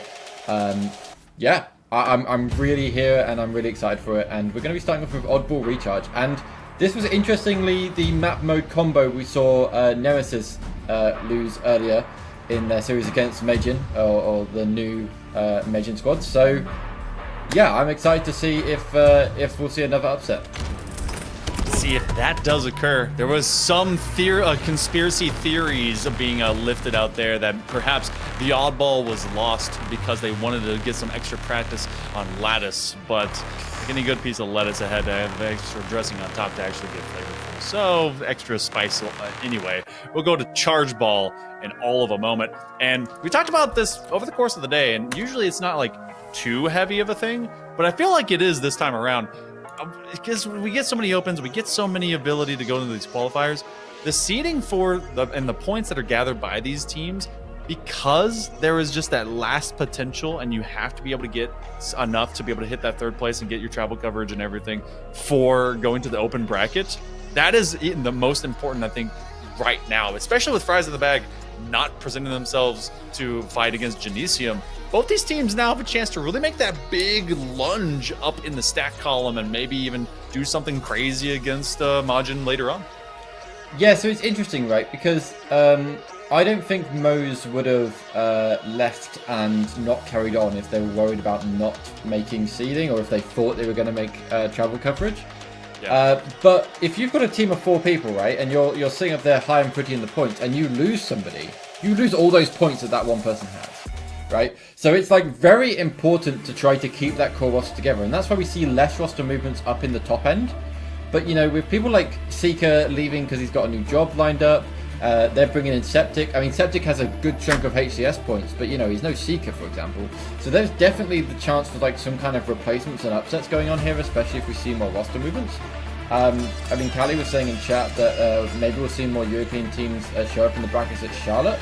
I would love to see that happen. I think that there are definitely players that will consider kind of putting in the money. It's not terribly expensive to go there for the weekend if they can make it all work out and get some cheap flights. I mean, you get some pretty cheap transatlantic flights these days. And it would be great to see. And we might see that, especially with this being like the end of HCS. People want that chance. But hey-ho, maybe we will, maybe we won't. I'd love to see it, but we'll only have to wait until we get there. I mean, it's also, hey, one of the few selling points, possibly the only selling point that is unique to this one. I'll be there. You want to meet me? I'll be there. So, hey, come on over. I've been yapping at you guys for like over a year, so why not? Early pull, finally, as the TDM of this early on now finally goes with the way of Genesium going to top gold. It's fine now inside of Whirlpool. They're hitting him with the old shock and awe campaign, twisting on him. As Brainiac and the gang, they are going to get invaded on from behind. They're going to try and get the chain lightning. Pharmaceutical, though, they're going to have that rock first, and they will get first points as they finally just put everything down into just an even keel. All in the hands of Ninja. Farmer already ticking up a few more points. They have just grabbed that slightly little bit of a lead. I don't think Jericho saw that person there hiding there around the corner, but it doesn't quite come through. Vweti will get the trade. And he'll get taken down by Ninja. So this ball is still being held top gold, and it looks like we might see a rotation towards C, or maybe not. Maybe Ninja's just putting that ball out in the open. Trying to get it back to him with a cheeky nade, let it roll over. This is also one of those rotation spots that I've talked about for several weeks, that it's just a long corridor run. You hit gold, you go long haul, and then you end up finding a way. Triple kill to make it a short conversation, as Vweti will get in, get out. They don't get the ball, doesn't matter because their team is going to try and rotate that way. Camo's coming online as well, so that's why everyone starts repositioning a bit deeper towards that elevator side. Yeah, kills are roughly even right now. You see a nice little 2-1 piece there out of Genesium to take that win, and they're going to get their hands onto Camo. But the objective efficiency is definitely leaning towards Pharmaceutical, even though they don't have the lead right now. I've just seen they have better placement on the map. I will see, though, maybe Callie can come in here with this Camo and break this up. He knows that Scarcity's sitting here back C. If he can get a back smack or even just a first off punch, he can clear them out and make sure that this ball does not get rotated towards C. And we could possibly see a switch. But Baxter, good rotations. He's going to take it back into top gold. Keep rocking it from time. It looks like that's going to be a hard push for Genesium to make, especially with these guys spawning up towards A. There is ample room for them to rotate. They didn't take that swing angle to try and kind of keep that one going over towards Whirlpool, and they eventually see a popping up ghost. You get seen eventually, and now you just become basically a shiny silhouette. So Callie getting bullied on batteries. They toss that rock right back out. It'll be a 50-50 from top gold, and this one gets rotated away. So Baxter's going to bring it right back around recognizing that the spawners were coming from behind them from Genesium. So they've made a lot of solid work. What was looking like an escape plan to go down towards that long hallway, Pharmaceuticals decided, you know what, we're going to keep this one rotating back because they got Genesium locked on the opposite half of the map. Ooh, stick comes out there by Scarcity. That'll be a second kill down for Brainiac. So they have power weapons and ball in the hands of Genesium now. This might be their chance to take the lead.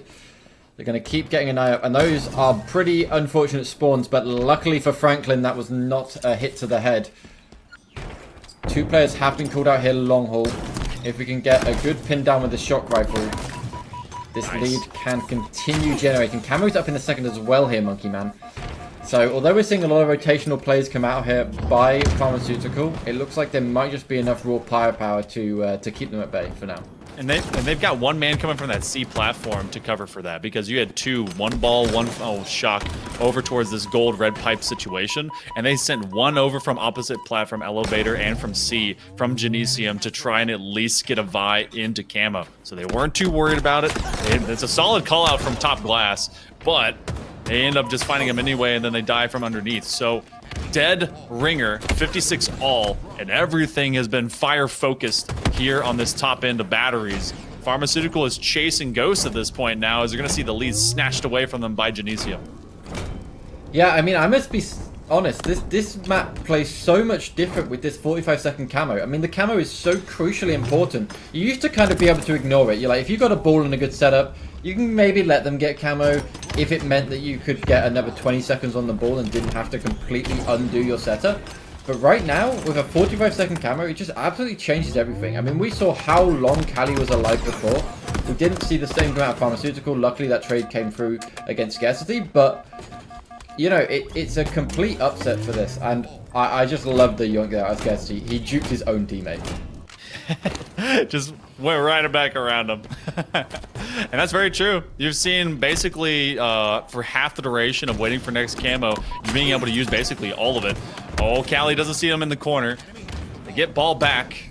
This has been very close to the vest. They might be able to get a double kill off of this, as camo does come back up over into the pit.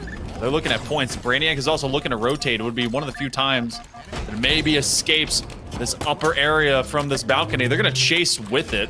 They've got that quick grapple, even if it's just for funsies. But this will be one of the few moments that they may be able to play onto the reset. And what a time to do it, especially with sub 20 points to go. It's about, all right, how are you going to bait Pharmaceutical to come to you? And they're just going to play off of this corner. They're going to force them to go to that fight. Ball gets played. Camo is up. But it looks like with 4 dead on Genesium, they don't really have to worry about the setup. So Ninja, I'm hoping, has gone for that camo. He is. He's sat on top of it. So let's see if he can get that one popped off. Ball is in the hands of Franklin. And honestly, they don't really need a major setup. They got 4 dead. That's given them already so much time, even without having to worry about anybody pushing them for it. But the camo is in the perfect position here. Cali, last player alive. They know exactly where he is. Trying to go for the nade shot, doesn't quite come through, but that'll make that collapse anyway. And that's round number 1 going to Pharmaceutical. It looked a lot of back and forth there. Genesium, they took the lead twice there towards the end. But that 4 dead that they got in those last minute or so kind of sealed the deal for them. That's kind of wild too. It lived, I think, for the first, minute and like 2.5 minutes of ball time, all up in that gold red pipe. And then, as soon as it traveled out, Pharmaceutical was like, cool, thank you. Also, shout out Ninja, being a team player, sitting on his teammate and taking any other damage that might have got him in the last few seconds. Brainiac will have camo. He's 15-8. So maybe he's going to be the push for success. Start doing some adjudication, getting rid of some farmy players. But he's going to try and go farm, and he gets a perfect off the slide. Looking for one more if he can land it, but Ninja will lay him out. Lay him out, lay him flat. Veretti trying to get shot there through the stairs. I don't know if they could quite land him up there, but Ninja, hey, he tried anyway. Good credit. Ball's in the hands of Pharmaceutical. They're going to have to get a few more slays if they want to get a setup going here, though. Seeing most teams here favouring the gold setup. This seems to be the prime one. Maybe they're just struggling too much to get it over towards C, or they just don't think it's quite worth it. I mean, it also might be that it's just too traveled. Like, you know how like you do the same thing for so many squads for a long, long time, and then you're like, okay, we know what this is practice. Let's throw a wrench into the chain. Go something that you used to do almost all the time. You get that gold, you get the ability to really kind of have that high ground, and then you're playing from basically not having to expose yourself on rotating that long haul. But Pharmaceutical is going to sit there, so they actually go up to that top nade spawn. Genesium is kind of waiting to receive them. This is an awkward situation. Everyone's all crossed up between two different platforms on these quadrants. Liking whatever Bax is trying to pull off here. They're trying to bait those Genesium guys to really make that push, but they're going to have to break this setup and push towards long haul. I think Baxter's a little bit scared of the flank. That doesn't come through. They're going to move to Camo instead. Nice job, Fretty. They're getting that melee with that drop side he got. That really stunted Pharmaceutical's ability to put pressure onto this Camo. Baxter missing 2 shots there at the beginning of that fight is going to not end well for him. So that's going to be Ninja grabbing himself the Camo, I think, anyway. But Ferretti took him down. So I don't know. Maybe Camo's gone. I didn't quite get a good look on that, Monkey Man. It ended up just kind of being a quick trade. I was still kind of just laid back. I was like, Baxter did not see nothing whenever he was basically just spinning his stick to make that happen. What a crazy nade. This one basically is pinballed away. See if they can be able to finish that one off of the carbine. Just getting spam sprayed. As soon as you start whacking a body, then they get caught from behind as well. Scarcity wants to show us what the carbine do be doing, and then they just relay race the ball off of Hydro? Sure. Man, that thing is nasty and just has no kick. Love it. Oh, how was that not a back smack? Wait, what? Oh, I feel so bad for him. I mean, okay, so the Pulse Carbine, I love it, right? It deals a lot of damage. It is a nightmare for hitting nades. You kind of saw him hit one nade and then miss the other. I think it's because the projectile on it is so small that you have to be like pinpoint accurate on there. And if you're playing with a controller, it's just really hard to pull that off. I don't think the auto aim pulls you accurately enough for it. And when I play KBM, I also miss them all the time anyway, but that might just be my own ability. I'm not quite sure. But yes, we saw the ball get played. We see the ball now in the hands of Genesium. They're going to keep rocking up some time. They definitely don't want to be out on this first one. I can appreciate that from them. If they can clear out everybody, I think they have. I think the only player left here is Scarcity to really challenge this ball setup on the A side. And this is the first A setup I think we've seen so far. So, yeah, let's see how this goes. Yeah, I don't think... Right now, I wouldn't even call it a setup. I feel like this has been an alternative option that has just manifested through the non-stop team deathmatch, this slayer that this has been. I mean, you see so few points. We're going to get down to nothing time. The neutral is going to tick off the clock, and someone is going to have sub 100. I'm calling that for my full-on prediction. Baxter is giving himself some extra precious time. He's been really burning hot today, and he's got that extra camo. His teammates are able to give him at least an easy one from off of the shock rifle. So this ball is just sitting on the floor. They're waiting for the reset. Oh, I thought he just stuck himself, just put it to his chest and turned into a moving explosion. But finally, Pharmaceutical, does it look like they've turned what was just a what if into a what now is, as they stand on top of elevator and Genesium cannot break in. Yeah, that's the second sort of 1 or 2 missed shot from Baxter that's really cost him dearly. Losing Camo there was not the play. It has meant, though, that the pressure has come from Genesium over towards A. That ball got played out to the bottom mid. So although Pharmaceutical do have a slight lead, it's far from over right now, Monkey Man. I mean, we've got to see exactly where these players are go to. That, again, was not a back smack. Yes, a double kill anyway, but there's a lot of movement going on here that just isn't quite lining up. And that's what we don't see on land, Monkey Man. That's why we love to see lands. You know, whenever they, I think they brought the elbow to somewhere around maybe their waist, so it's not a back smack. It was more of a belt smack, all right? We're going to get very, you know, tedious with our words. But no, I don't know. Something about that back hitbox. However, it's been lead for lead, change for change. Genesium takes a couple seconds back. Each one of these stints, these sprints, these 3 to 5 second lunges in time have been very tough to even get to. Repelling one, Scarcity gets another. They've been doing pretty darn decent, considering that you also have Ninja and Baxter have been able to get now beyond that 20. Still, No one is in complete control here, and we're coming up to the final 60 seconds, and this could be a 2-up for Pharmaceutical, but Genesium has the most minor amount of push. They just have to be able to get this one from batteries, and they throw themselves straight into the fray. Yeah, I'm not sure if you quite noticed what happened there with that last setup. We saw Genesium try to make the move towards back C. They kind of got pressured there by Pharmaceutical, but Scarcity was already at the end of blue, so Scarcity just got a few shots off, killed the player that was lurking around back blue, prevented them from even getting that setup by just being there before they got there. And that was an amazing play from them, and that got that ball played. But you're right, Monkey Man. There is only 30 seconds left, and 4-point lead to Genesium. We're going to see both teams here try to play time.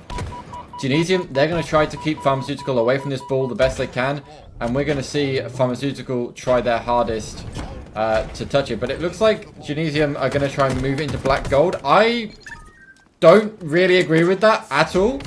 If they get caught out here and don't get to play the ball out, then all they've done is to basically give a nice little place for Pharmaceutical to hold that ball for a little bit. But my fears were for nothing here, Monkey Man. They were able to get that locked down, and they managed to grab that round. So we're going to go to a round 3 oddball here. You know what? At minimum, they kept the ball mobile. That's what mattered the most, I think, in that moment. Get the mouse to chase the cheese. Guide them up the steps and put it right back from whence it came.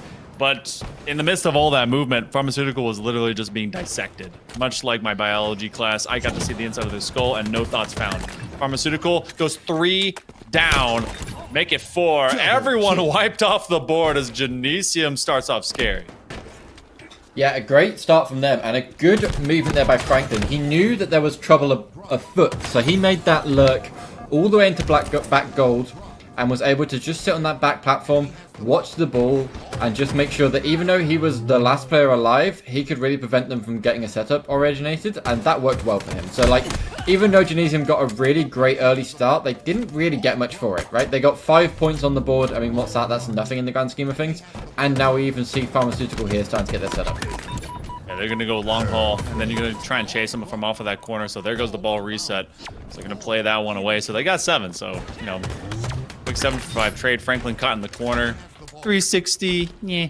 Brainiac will go flying. But he's also been this big source of lethality. My man is traveling quickly from end to end. Dude has been playing a lot of Titanfall.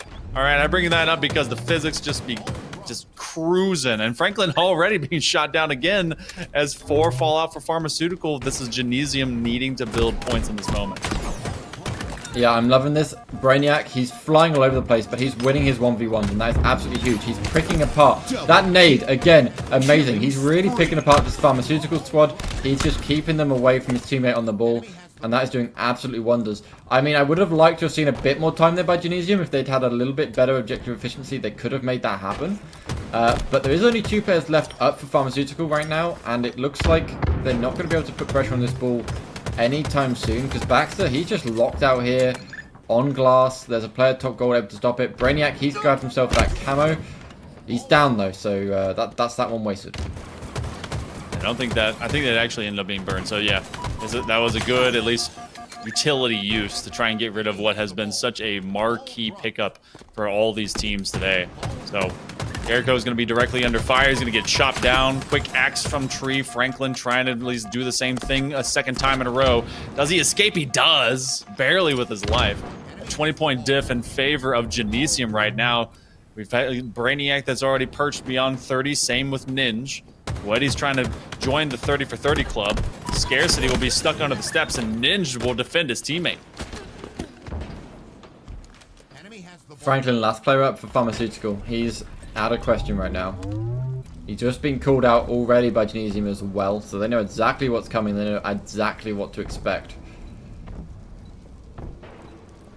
Callie's just playing this carefully. He tries to go for the rotate. That might not be the play. He had the call from his teammates in long haul that, hey, you know, you can bring this ball around to us, but Franklin, he's using that. Luckily, Voetti ends up on the top side of that one, so it hasn't gone all tits up for Genesium quite yet.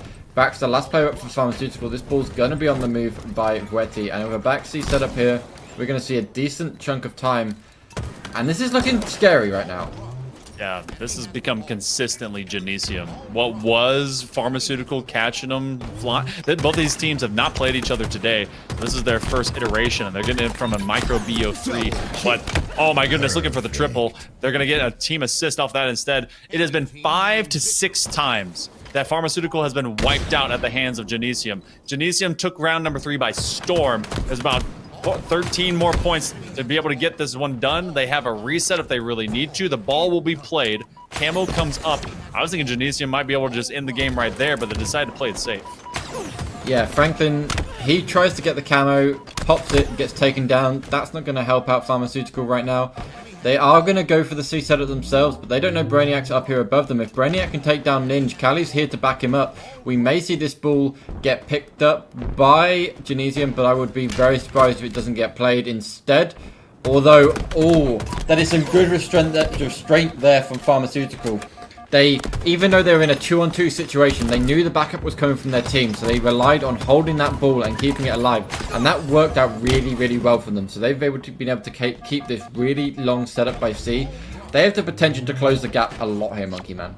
Oh, they decided to throw it away, though. I feel like that was an overstep because Genesium, they had been set up to receive that on the batteries. The first time they kept it, that was good. But maybe they were just waiting for Ninja to rotate up. So now they've taken over that low side of steps, running into gold and red. They're going to play some salvos of nades coming over from control room. They do at least get an even trade. They want to walk this back out from glass, trying to be cheeky from beyond that veil. So that one drops down. And they're going to have to force them to make some long setups, especially as Ninja's going to cover corner. They have one underneath them. I think they just got a kill onto him. So now they have to run that away from Whirlpool.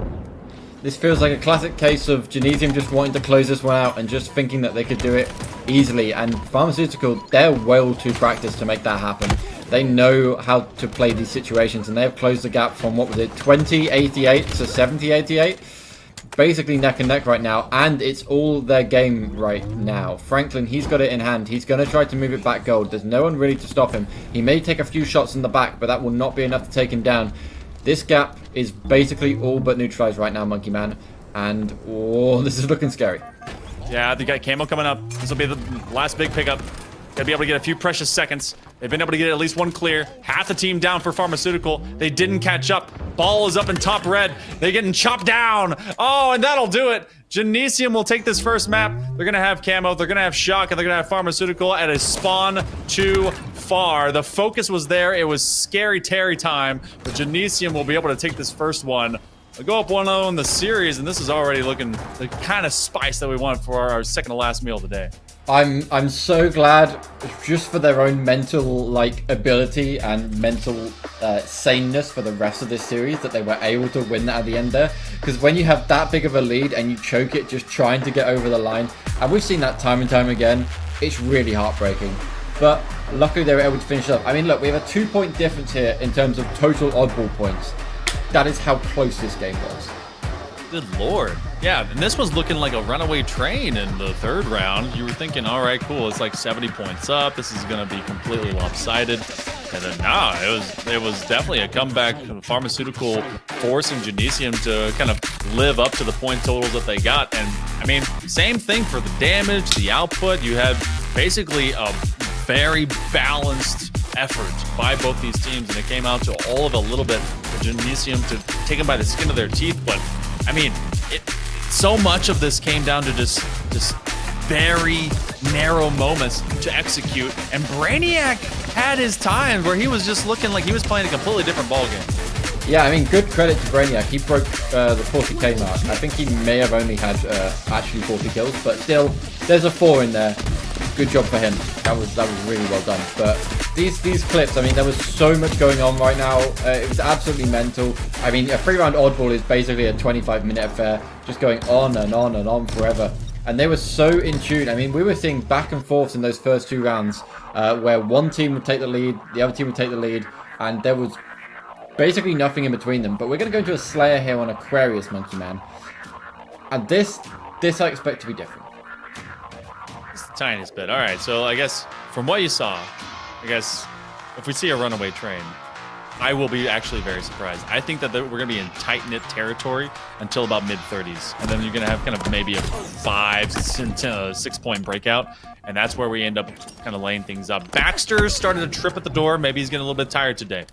Genesium, guys, I want to know if it's going to be Voetti or Brainiac, because Jericho had himself some hero time whenever we were doing the Summer Cup just a little bit ago. Camo picked up first by Baxter. Got the early lead for the moment. Yeah, Camo not really being used to its greatest ability right now. We have only a 2-kill lead for Pharmaceutical. Baxter, he's not really gained that much information. He has spotted Cali, but he goes for the one-on-one. That's dangerous territories. We saw Baxter lose a couple of camos of this series already based on his one-on-one ability. But he'll end up getting taken down there by Brainiac. You'll see this lead get squeezed a little bit, but still in favor of Pharmaceutical. They're moving around as a bit of a death squad right now, but Voetti and Brainiac are waiting for their teammates to join up. Brainiac gets taken down by Scarcity. 2-kill difference. Bottom mid, the use of the thruster, but you are absolutely there and alone, Scarcity. That is not going to go well for you.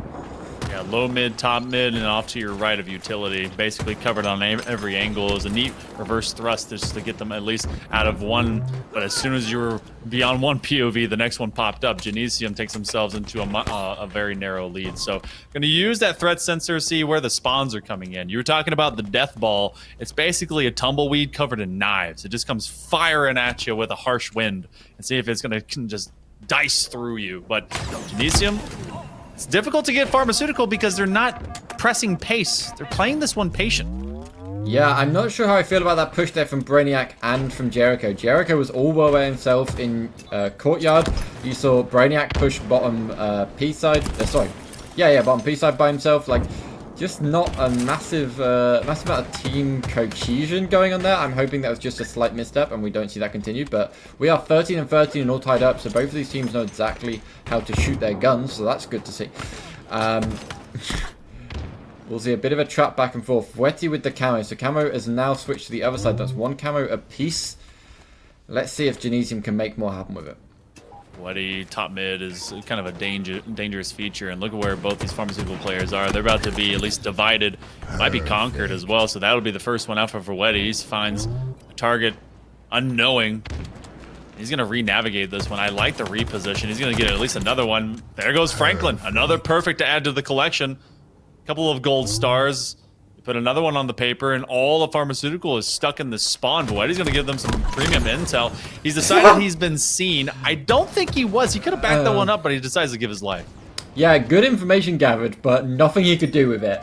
And I think at the point in which he was like, do I take it? Do I not? He went, I'll do it. I'm Superman. And yeah, that ended about as well as you might expect in a 2-on-1 situation. But he's back up. He tries to take a kill to avenge himself. Doesn't quite make the connection. He leaves that one for his teammate as he tries to go and help out. Take down Ninja here. Top car side.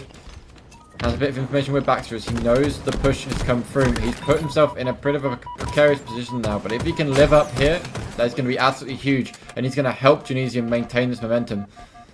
And if Genesium win this one, it's going to have to be a reverse sweep out of the side of Pharmaceutical. Which, again, is not unexpected, but is a tall order.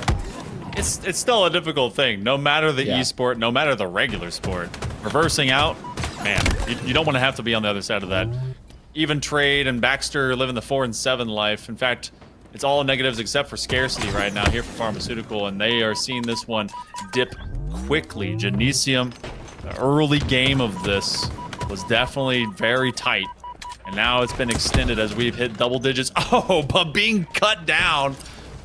Looking like they're pure martial artists as they hit him with the upside of the spinal cord. That'll be a camo going over to Baxter. So maybe something will be able to turn. They've got to make sure that this 20 to 30s mark finds some value because Genesium can continue to just walk away if they need to. Yeah, I'd be very worried about getting comfortable here for Genesium. They are a team of people that have played a lot of Halo, but at this level, Pharmaceutical, I think they edged them out on experience. And they are going to be the stronger, more cohesive squad when it comes to icing up and not feeling the pressure too much. Cali, rightfully so, deciding to back out. He did not want to get caught out by that player rotation through blue base. He helps his teammate take down Franklin. They push out onto backs. That's a double kill for him. Can he find the triple? He's just out there. He's got the call from his teammate. He makes the triple. He tries to go for the over. Franklin's there in the base, but he doesn't know where he is. His teammate calls it out. He finds Ninja. He nearly makes it. I don't know if that would have been too long, Monkey Man, but there was a definite route to an overkill there. I'm pretty sure he was just on the Ovi trail, and unfortunately for him, Ninja's just that guy. He's them. He's him. And he continues to work it out. So Voetti does drop, but this is where the things get scarier. Talking about O2s, Pharmaceutical, when it comes to Slayer, this is a tough draw and a tough ask, especially when you are just 7 away in the form of Genesium. Brainiac at 15 and 9, Voetti at 13 and 6. Efficiency Squad has shown up between that dynamic duo. They're going to check him out with that quick frag, getting at least drilled down. It's only a 7-point diff, but there's only 7 to go for Genesium, and he gets noob comboed. Yeah, we don't want Genesium to get too comfortable here. We don't want them to try to get into a mental attitude of, all I need is trades. Let's just close the gap, because that can really go terrible if you end up in a lot of 2-on-1 situations. But they don't seem to be worried too much. Voetti doesn't go for the trade. Probably should have gone for a double melee there, but it doesn't make it happen. We have 2 more kills needed for Genesium. They shouldn't really be that worried, but they need to find those last 2, make them happen. There's a few plasmas in the back pocket here. Brainiac, Kali, he gets a trade with Ninja. That's enough to make that 1 more point. 1 left needed here, Monkey Man. Comes out, and Franklin was the receiving end of that one. And that'll be a 50-41 win for Genesium. I expected it to maybe be a little bit closer than that, but I'm excited to see where we go from here. It was that big pull-up around, what was it, the 21-31, I think was our biggest margin of difference, 10-point gap that presented itself right there. And it was definitely, like we were stuck at like 14-14, and everyone was just kind of staring at each other, and Genesium decided, it's time to ramp things up. We got some big multi-kills that came through. Brainiac obviously has continued to just drill anyone that stands in front of him. 16 and 10 with 12 assists. Dude is putting up the triple-double. Obviously, you want the single if you can get that into your kill column, but 1,200-point diffy for your damage dealt over your taken. Man is living large. He's got Voetti right there in his back pocket that's been helping out much the same. Pharmaceuticals looking like they've maybe run out of gas. They need to get the happy pills back in their arsenal. Yeah, I mean, you could sit there and look at Franklin and be like, look, you went 8 and 13.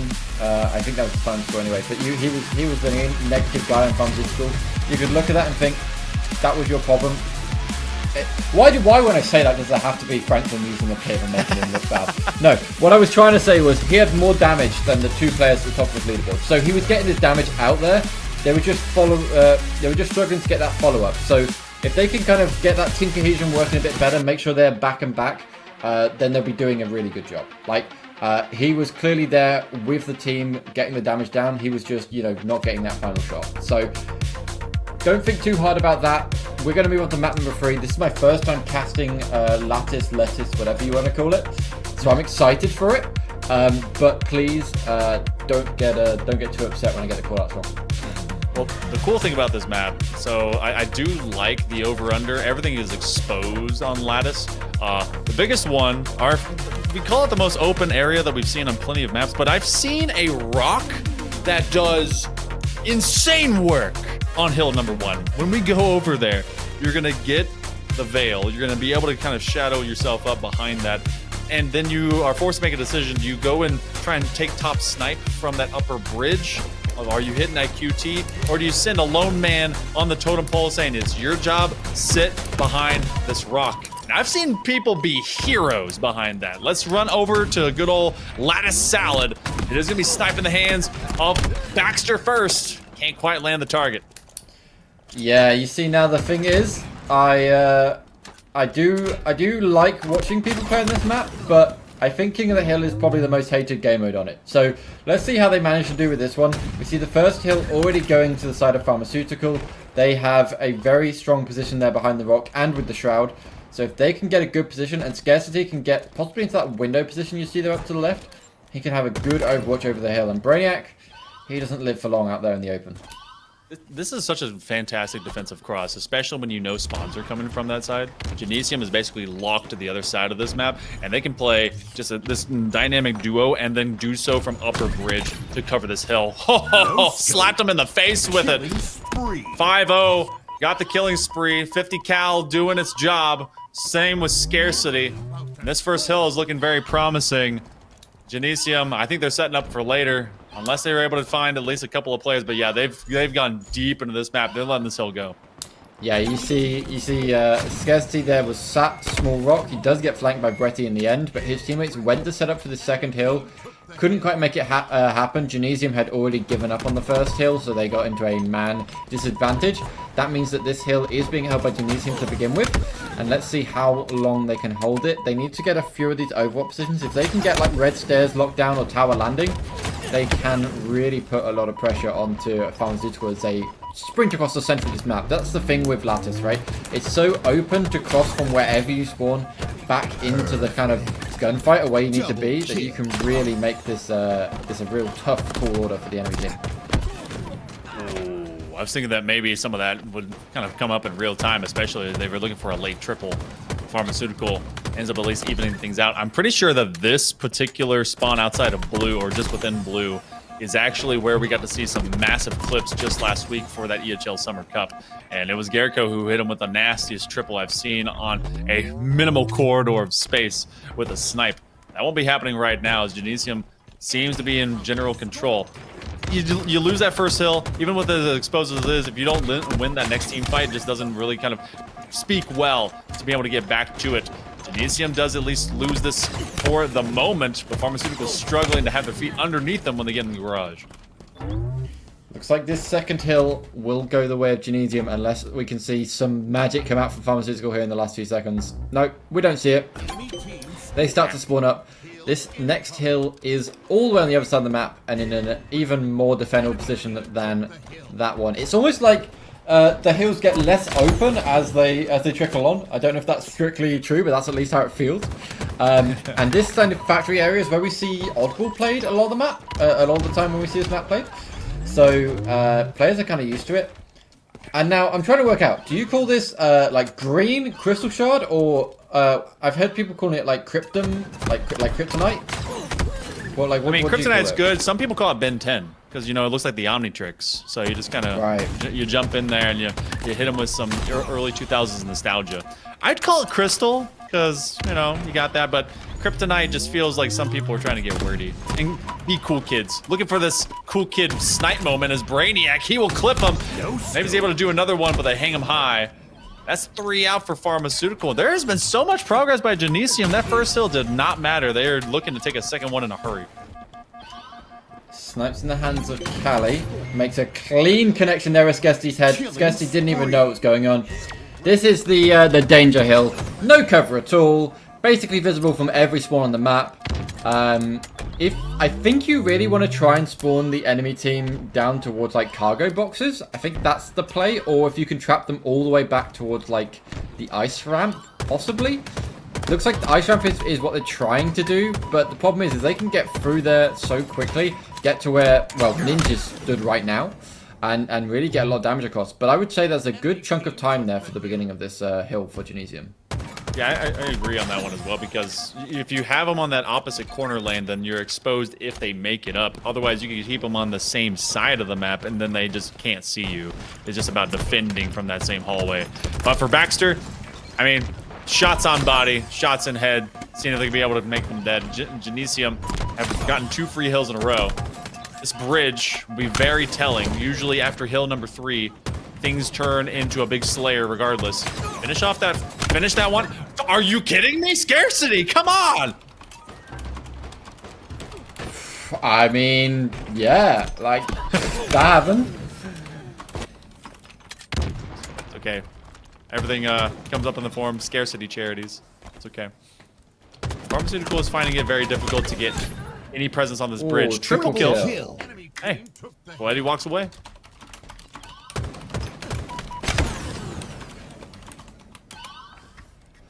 Alright, 2 players sat in the hill, trying to lock down each side of the map. Again, Ninja making that push towards tower landing. That's where we went last time to disrupt the hill, and it's worked again this time. Fresh spawners for Genesium. They're spawning up all the way on the other side of the map. Baxter's so far forward, he's able to make this happen. And the snipes in their hands. If he can make a connection here with Callie's head, that might have made it a big difference, but Kali, he goes for the double. He sees where Franklin in. He can keep Franklin outside of this hill.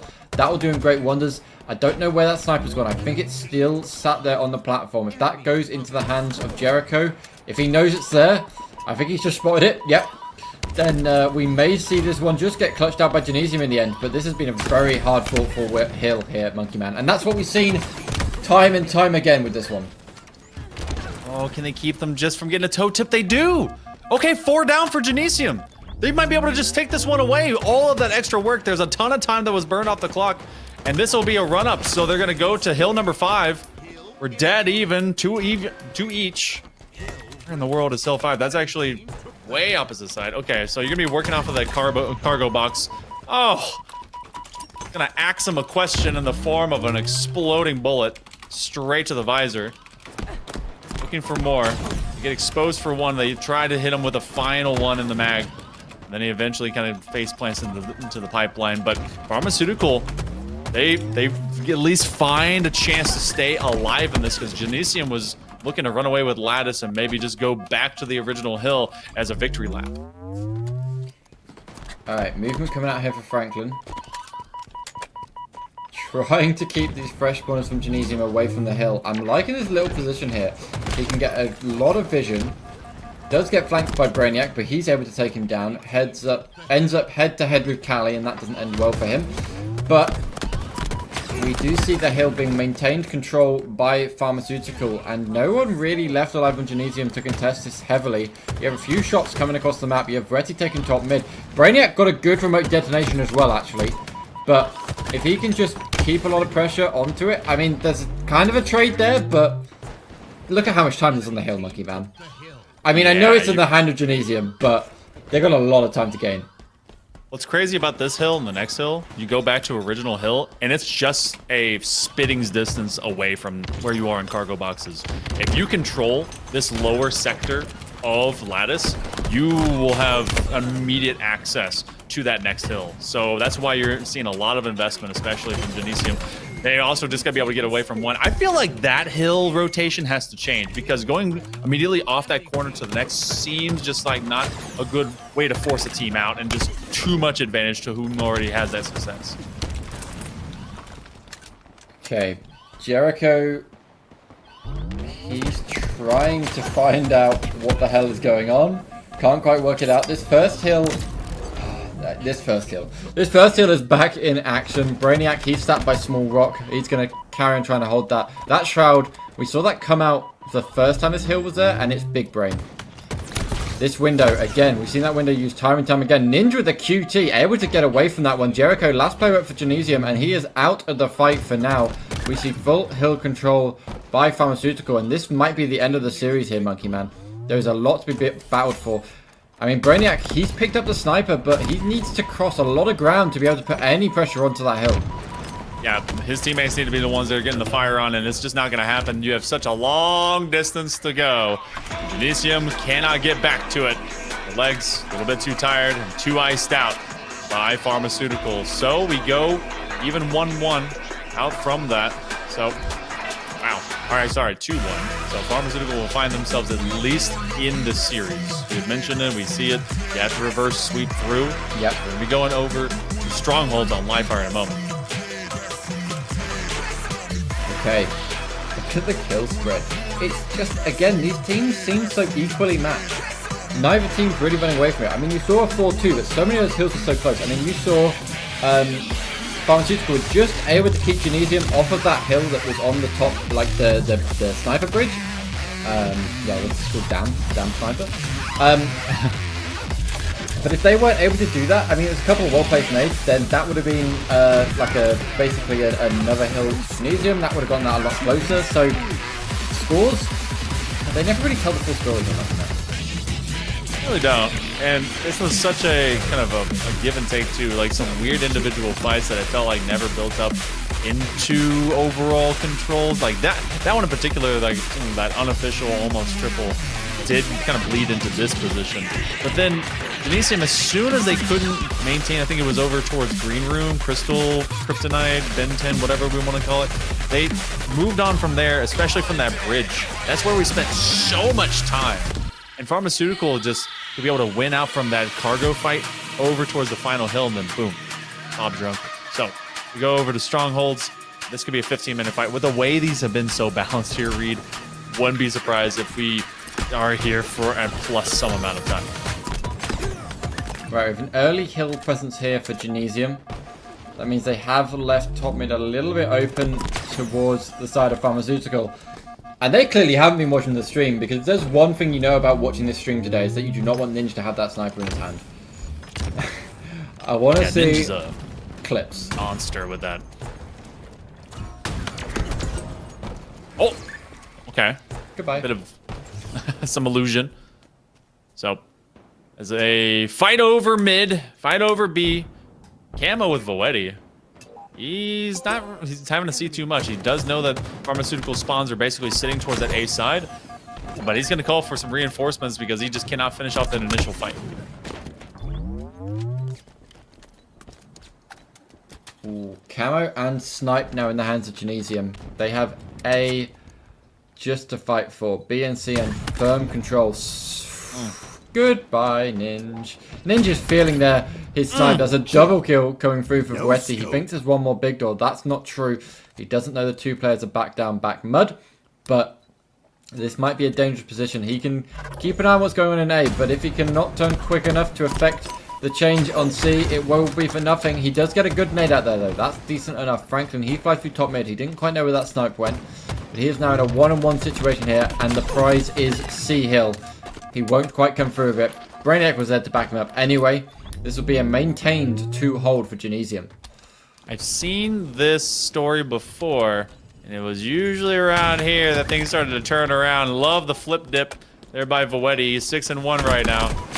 And we have not seen Pharmaceutical able to lock in anything. They've been locked out of getting a flip. So finally, B is under contention. Baxter's going to sit on it. We've not got a lot of kills. 6 in total, 7 now for Pharmaceutical, and Voetti nearly matches that completely. They're being exterminated off the board. VNC has just lived in the pockets of Genesium, and Pharmaceutical is struggling. Finally, Green is intended to finally go in the opposite direction. Yeah, that's a good job for Pharmaceutical to finally get B, but the reset there from Kali was absolutely huge. He was 1 HP, no one else on the hill, 2 other players alive, and he was still able to reset it. That was absolutely good work from him. Now, 2 players here applying pressure towards C and to the camo. The back smack comes through, there's a double kill. I thought the QT was coming through, but it didn't quite happen. Voetti, camo again on his hands. 2 nades come through from Baxter. Luckily for Voetti, no one saw him when he just got revealed there temporarily. Baxter, I think Baxter might have spotted him. He's going to do Ring of Roses. Going to get away with this one, but wasting a lot of time there with Camo with not much to show for it. 2 players on A, they will convert that. We'll see more time ticking up here, potentially for Pharmaceutical, unless Kali can complete this conversion. I'm trying to blast him out. Yeah. Snipe is also up top mid here, Monkey Man.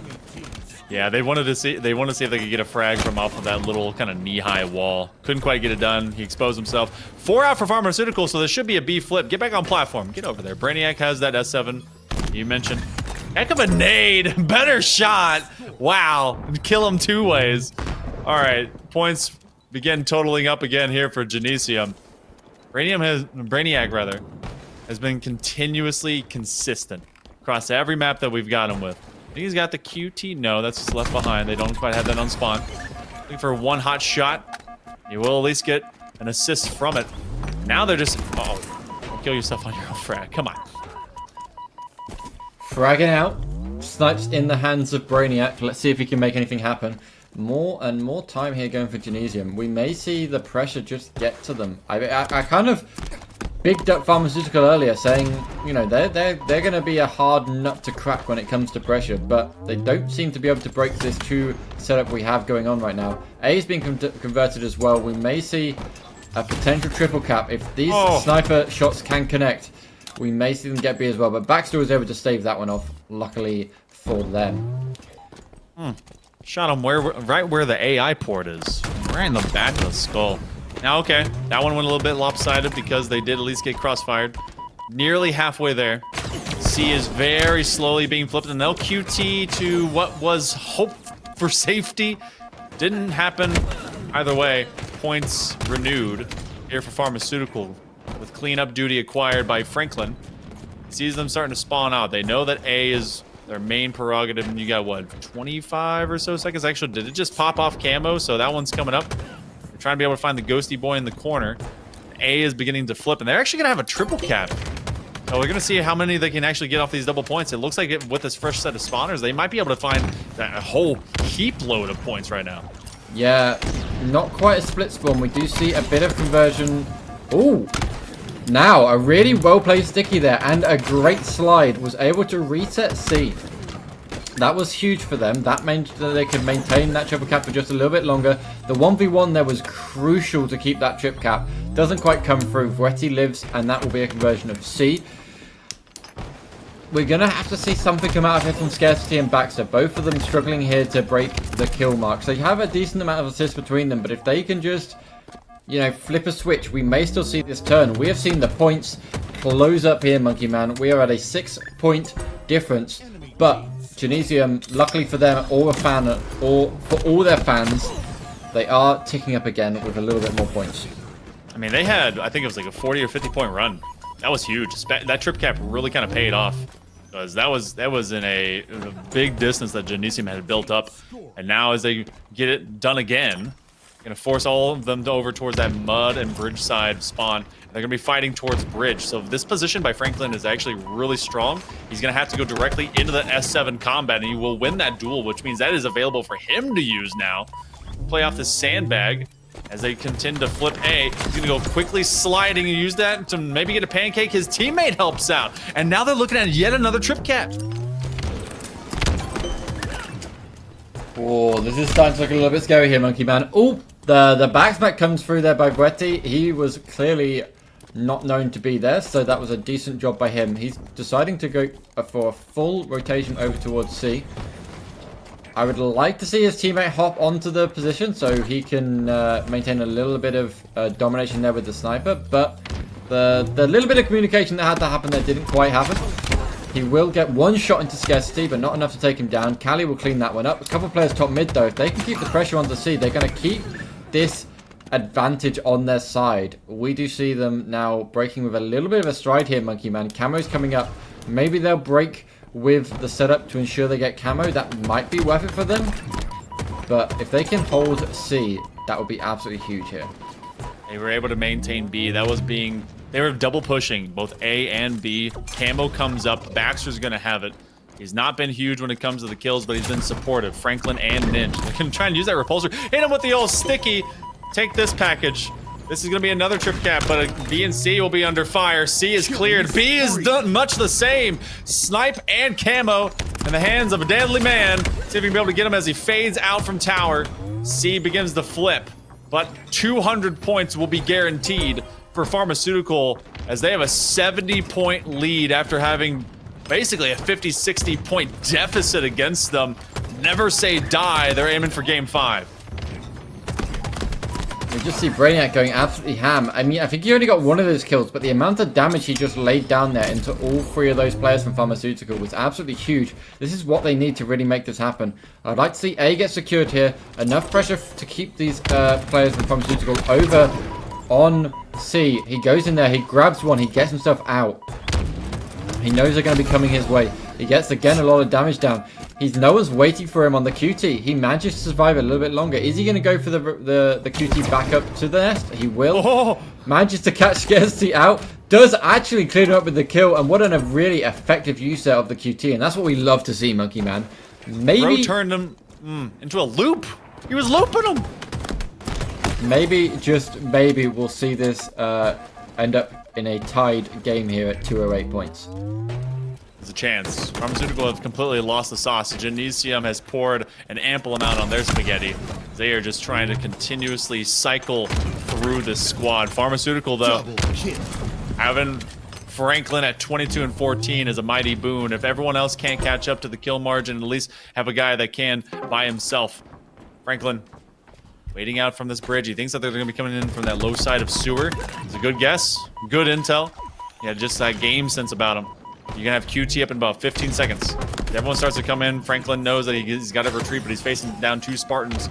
Jericho's going to have to bounce on back. I think he lands something up onto his teammate, but no, they were starting to chase him. A and B in the way of Pharmaceutical. They've got 30 points to go. Genesium, they want to get this back in control, and they don't want to leave this up to a 50-50 Slayer. They're going to have to get back into the fight. Camo is up again here, Monkey Man, and it looks like that's going to favor... Oh, I was going to say favor Pharmaceutical, but it's still sat on the podium. It does actually end up going to Frank the Tank. He gets that, he pops it. Baxter, he secured C for his team, and again, this might all be over. We just saw a really strong showing from Pharmaceutical here. After, I don't know, the first few minutes, there was just something that was going on there. Scarcity was struggling to get past 2 kills, but something switched in their heads. They were able to lock in. It might be that reverse sweep effect that we see time and time again, Monkey Man. But we're going to a Game 5 Slayer. I mean, we're all here for it, but it just happened to return.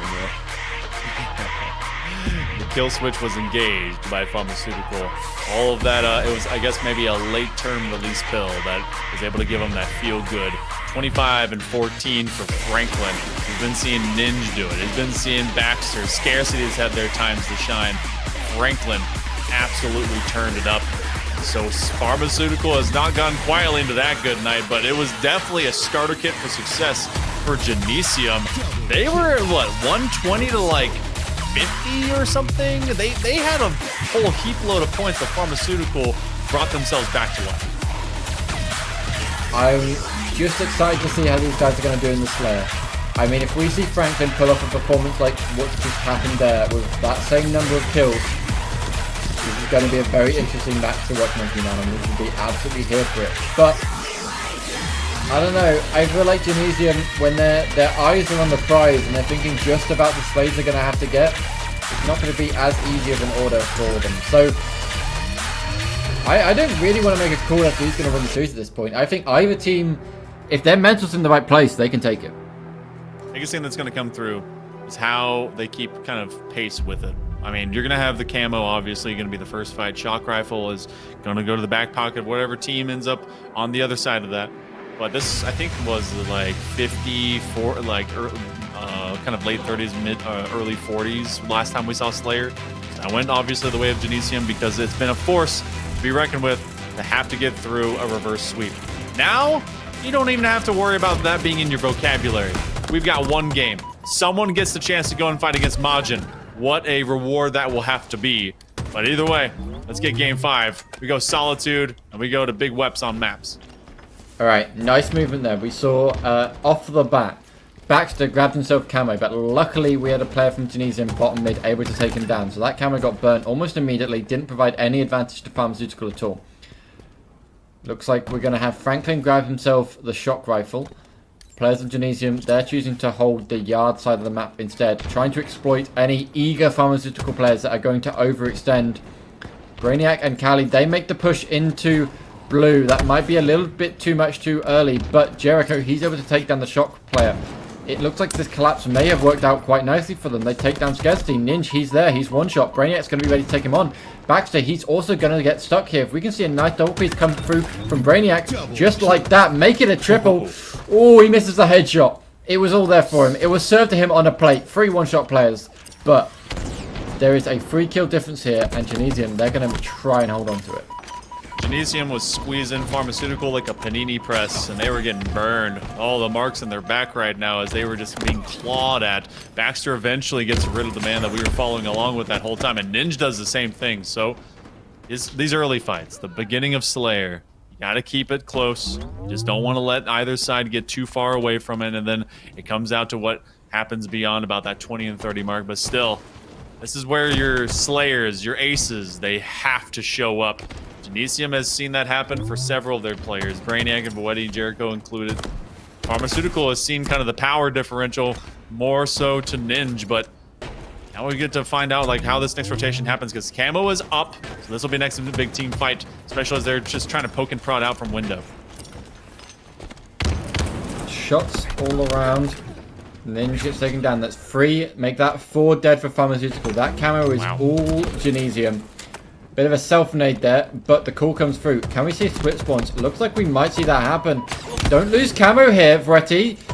Oh, the over-eager player isn't quite able to do it. He loses camo there just for a little bit of information, but 2 players do drop down from Pharmaceutical. Again, 6 kill spread. Fweti didn't need to take that fight against Scarcity. Really over-ambitious it looks like coming out of him, as we see 2 back-to-back deaths that were just a little bit unwarranted. And now this is a tighter game after every single kill, but Brainiac, he's keeping that stretch out there. They're also not kind of forcing some of these fights. They're letting the few that happen with, you know, they were thinking off of camo and otherwise. They're letting those extend, but otherwise Genesium stays themselves kind of 2s and 3s behind these major corridors, especially when you look at Yard and you look over towards that U-bend. They're letting the one perch out, and then they win for all the damage that Pharmaceutical and players come to them with. It's a 6-point diff. Pharmaceutical is behind the general average right now, as you've got Genesium just all covering down Jericho. I talked about him being a hero last week. He's trying to do the same thing, but that's now half the team down for Genesium. Same for Pharmaceutical. They cannot get on the plus side of these team fights. Yeah, it looked like Pharmaceutical had the setup ready. They had the shock rifle sat by posters. They had a player ready to push through into loop, but they tried to make a similar push into Yard. We didn't quite catch that on stream, but they just absolutely lost to Kali and Brainiac, who were ready for them. So they really need to make sure they're making their pushes correctly, because they're kind of getting the setups, but they're just not executing them as well as they need to be, and that's keeping them at this 9-kill disadvantage. That's a tall order to get over here, Monkey Man. I mean, we have Ninja holding the outside, and they're trying to keep the players from Genesium trapped into Yard, into Tram, and they're kind of succeeding with that, but they're really not making anything from it. See, Ninja there gets the flank and dies anyway. This is where the big pressure is starting to come through.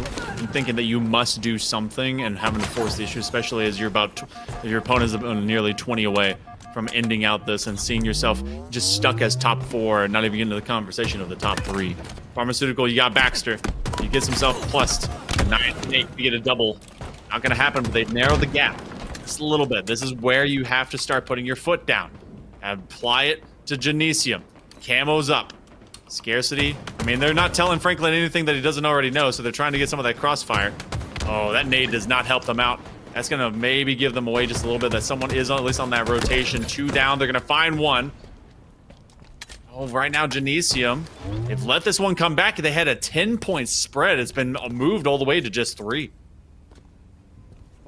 Yeah, I mean, I was kind of calling out Pharmaceutical for their mis-executions, but they clearly heard me and said, "Go screw yourself. We're going to make sure that this is not who we are." And they have really tightened up this game. We were just over halfway through now, Monkey Man. We see a little bit of team cohesion. Ninja trying to slip away quite nicely. Looks like he will probably make it if he can keep the momentum going. Can't quite get to his teammates though, so he's probably going to end up dead anyway. I'd love to see him make it out of this one alive, but we see 2 players sat into Yard. They're going to try and prevent this push over by Ledge. Looks like the cross shots come through from Jericho just in time.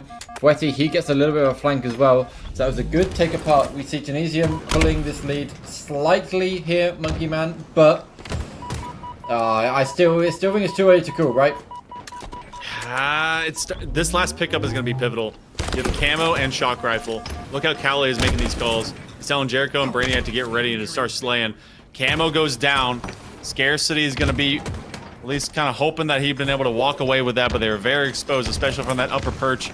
So this is only a 5-point diff. They're going to cut him at the knee. Every trade going in favor of Genesium. Bowetti is 7-11, and he might be able to win that fight, especially from underneath bridge. Shock rifle doesn't land on the mark. Pharmaceutical has seen this one taken from out of their hands.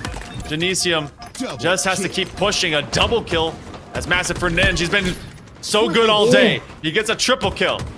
4-point differential. We're 7 out from Genesium possibly going over to face off against Majin.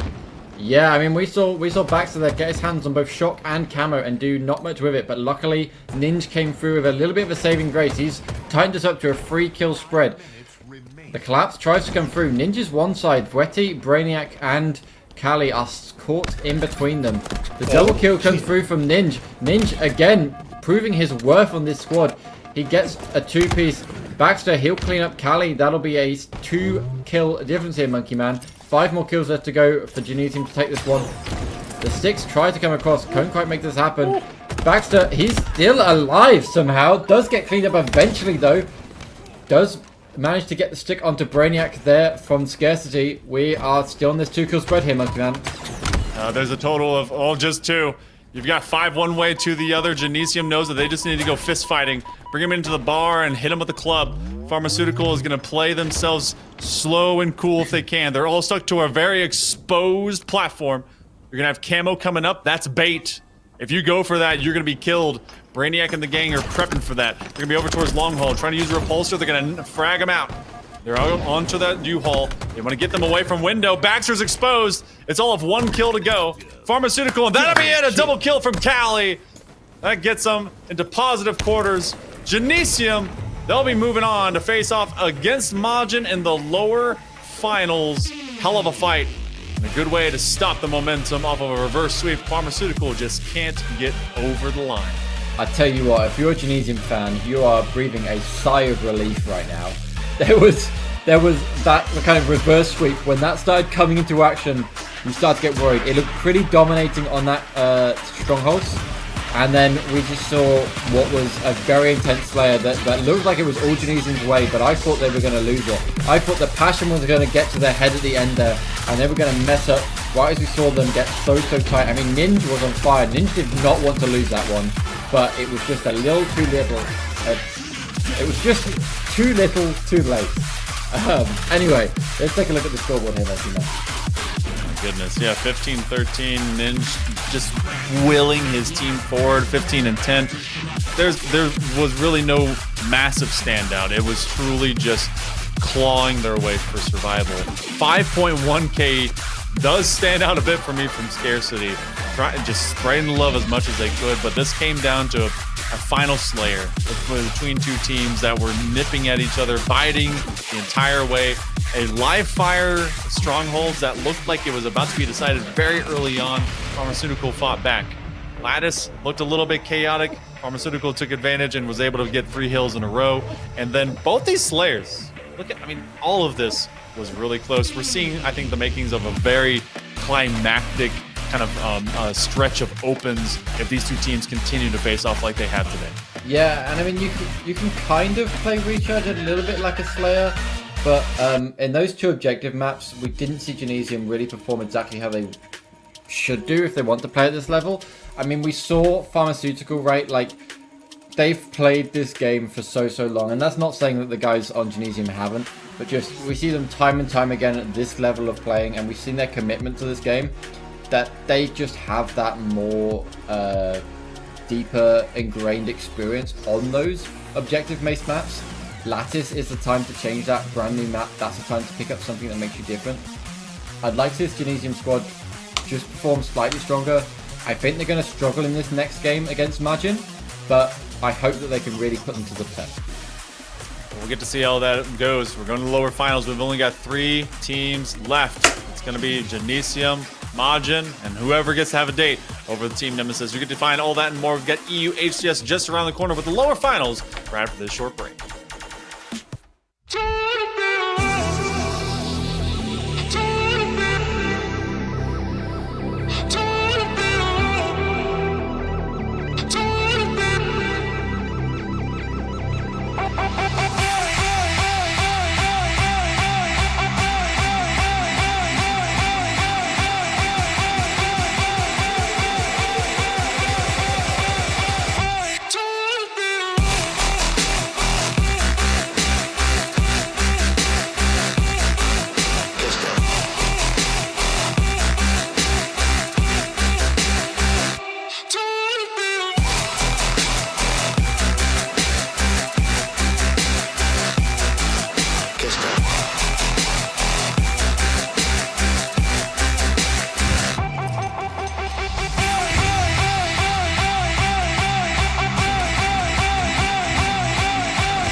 can't even get up and get dressed. Wasted, face it. You're never gonna make it. Rockstar, you won't get far. And I know you're confused. People tell you you can be anything you wanna be. Wanna go to outer space, superhero in the streets. What damn, what a lie. What a time to be alive. How will I survive? That's the battlefield. 1974.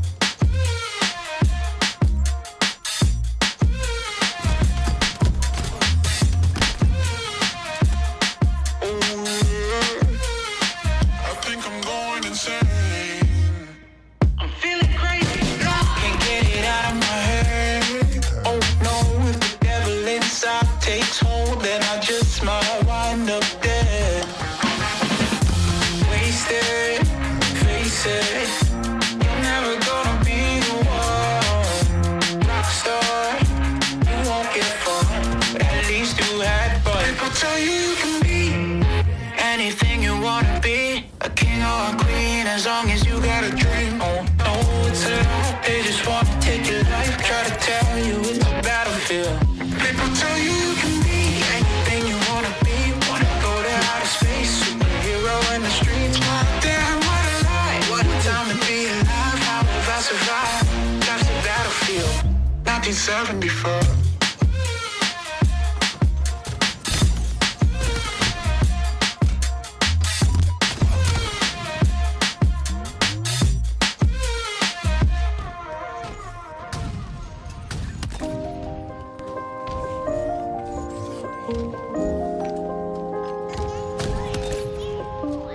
No scope. Killing spree. Me and you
Ladies and gentlemen, welcome back.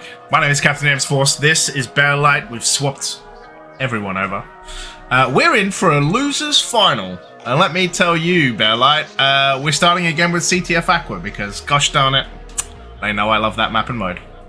Your favorite spot, and they saved it just for you. So just back in time, James. Happy to see you get what you love, and here we are. Aquarius, capture the flag. Yes, that's where we will begin. And Genesium will be a part of the equation, taking on Majin, of course.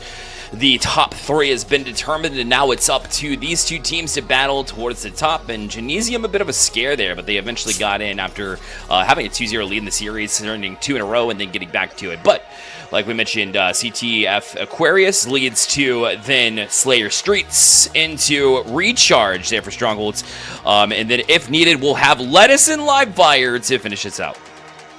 Yeah, boom. There we go. A Lattice Oddball. Again, I still haven't seen the Strongholds Lattice today. I didn't get to cast one. A little sad. But who knows? But there we go, yeah. It was interesting. A full 5-gamer for a loser semi-final. Just what you love to see. Majin, of course, will be hoping to just, you know, smooth 3-0. And just smooth 3-0 and take this to Nemesis, but you never know. You never know what happens in lower finals. Definitely, yeah. Genesium, if they're able to play like they did in Map 1, Map 2 of last match, then absolutely. There's no doubt that this team's capable. Whether or not it's going to happen, I just don't quite see them making a run for it, but that's why we play the games, James, at the end of the day. So Aquarius will be first, like we mentioned. The Slayer Streets, finally we get to see some Streets action too. I know I haven't personally, so that excites me big time. Love me some Streets. For Slayer specifically is pretty great there too. I know Oddball and Stronghold have been in the past, but Street Slayer is always a fun one for me, and will be the second map that we see here. And really, all 3 of these maps typically favoring Majin. So I imagine that they'll be heading on to the next round.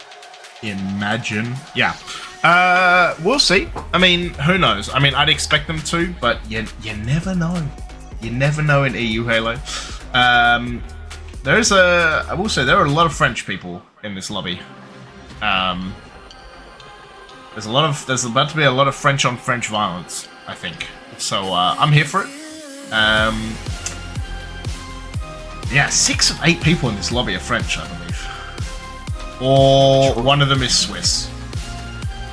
Okay, French Revolution. One of them's got to come out on top, right? Brainiac Swiss. I apologize. Sorry, Brainiac. I always forget. But yeah, I think this is going to be good.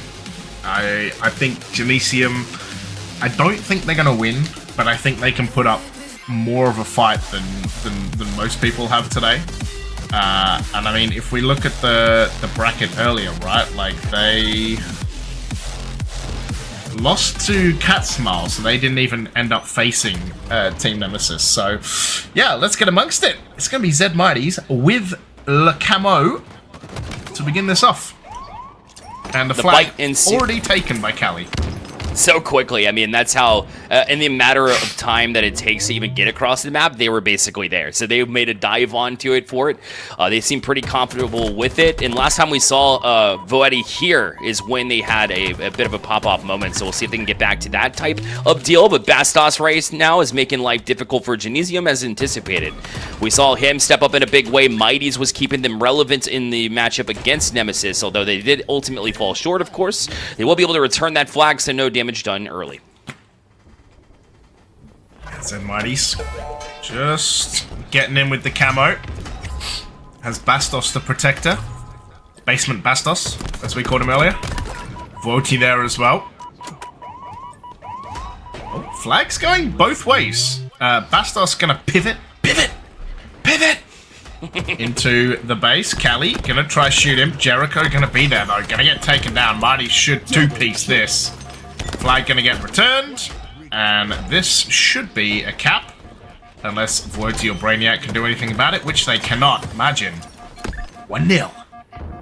Majin did a great job of keeping that right side of the map from your perspective right now locked down in that sense. So once you win that battle and both flags are in the same proximity, it's as easy as returning yours, being able to slide up in quick fashion, as all of these players have a easy time traversing the map. But down will go Jericho and Septiq down as well. Voetti is returned the favor by Mighty, so a bit of a back and forth as far as frags go, which will play in the hand of Majin, who already got the first cap. Yeah, as they will. 1-0 is a nice start. 2 minutes in.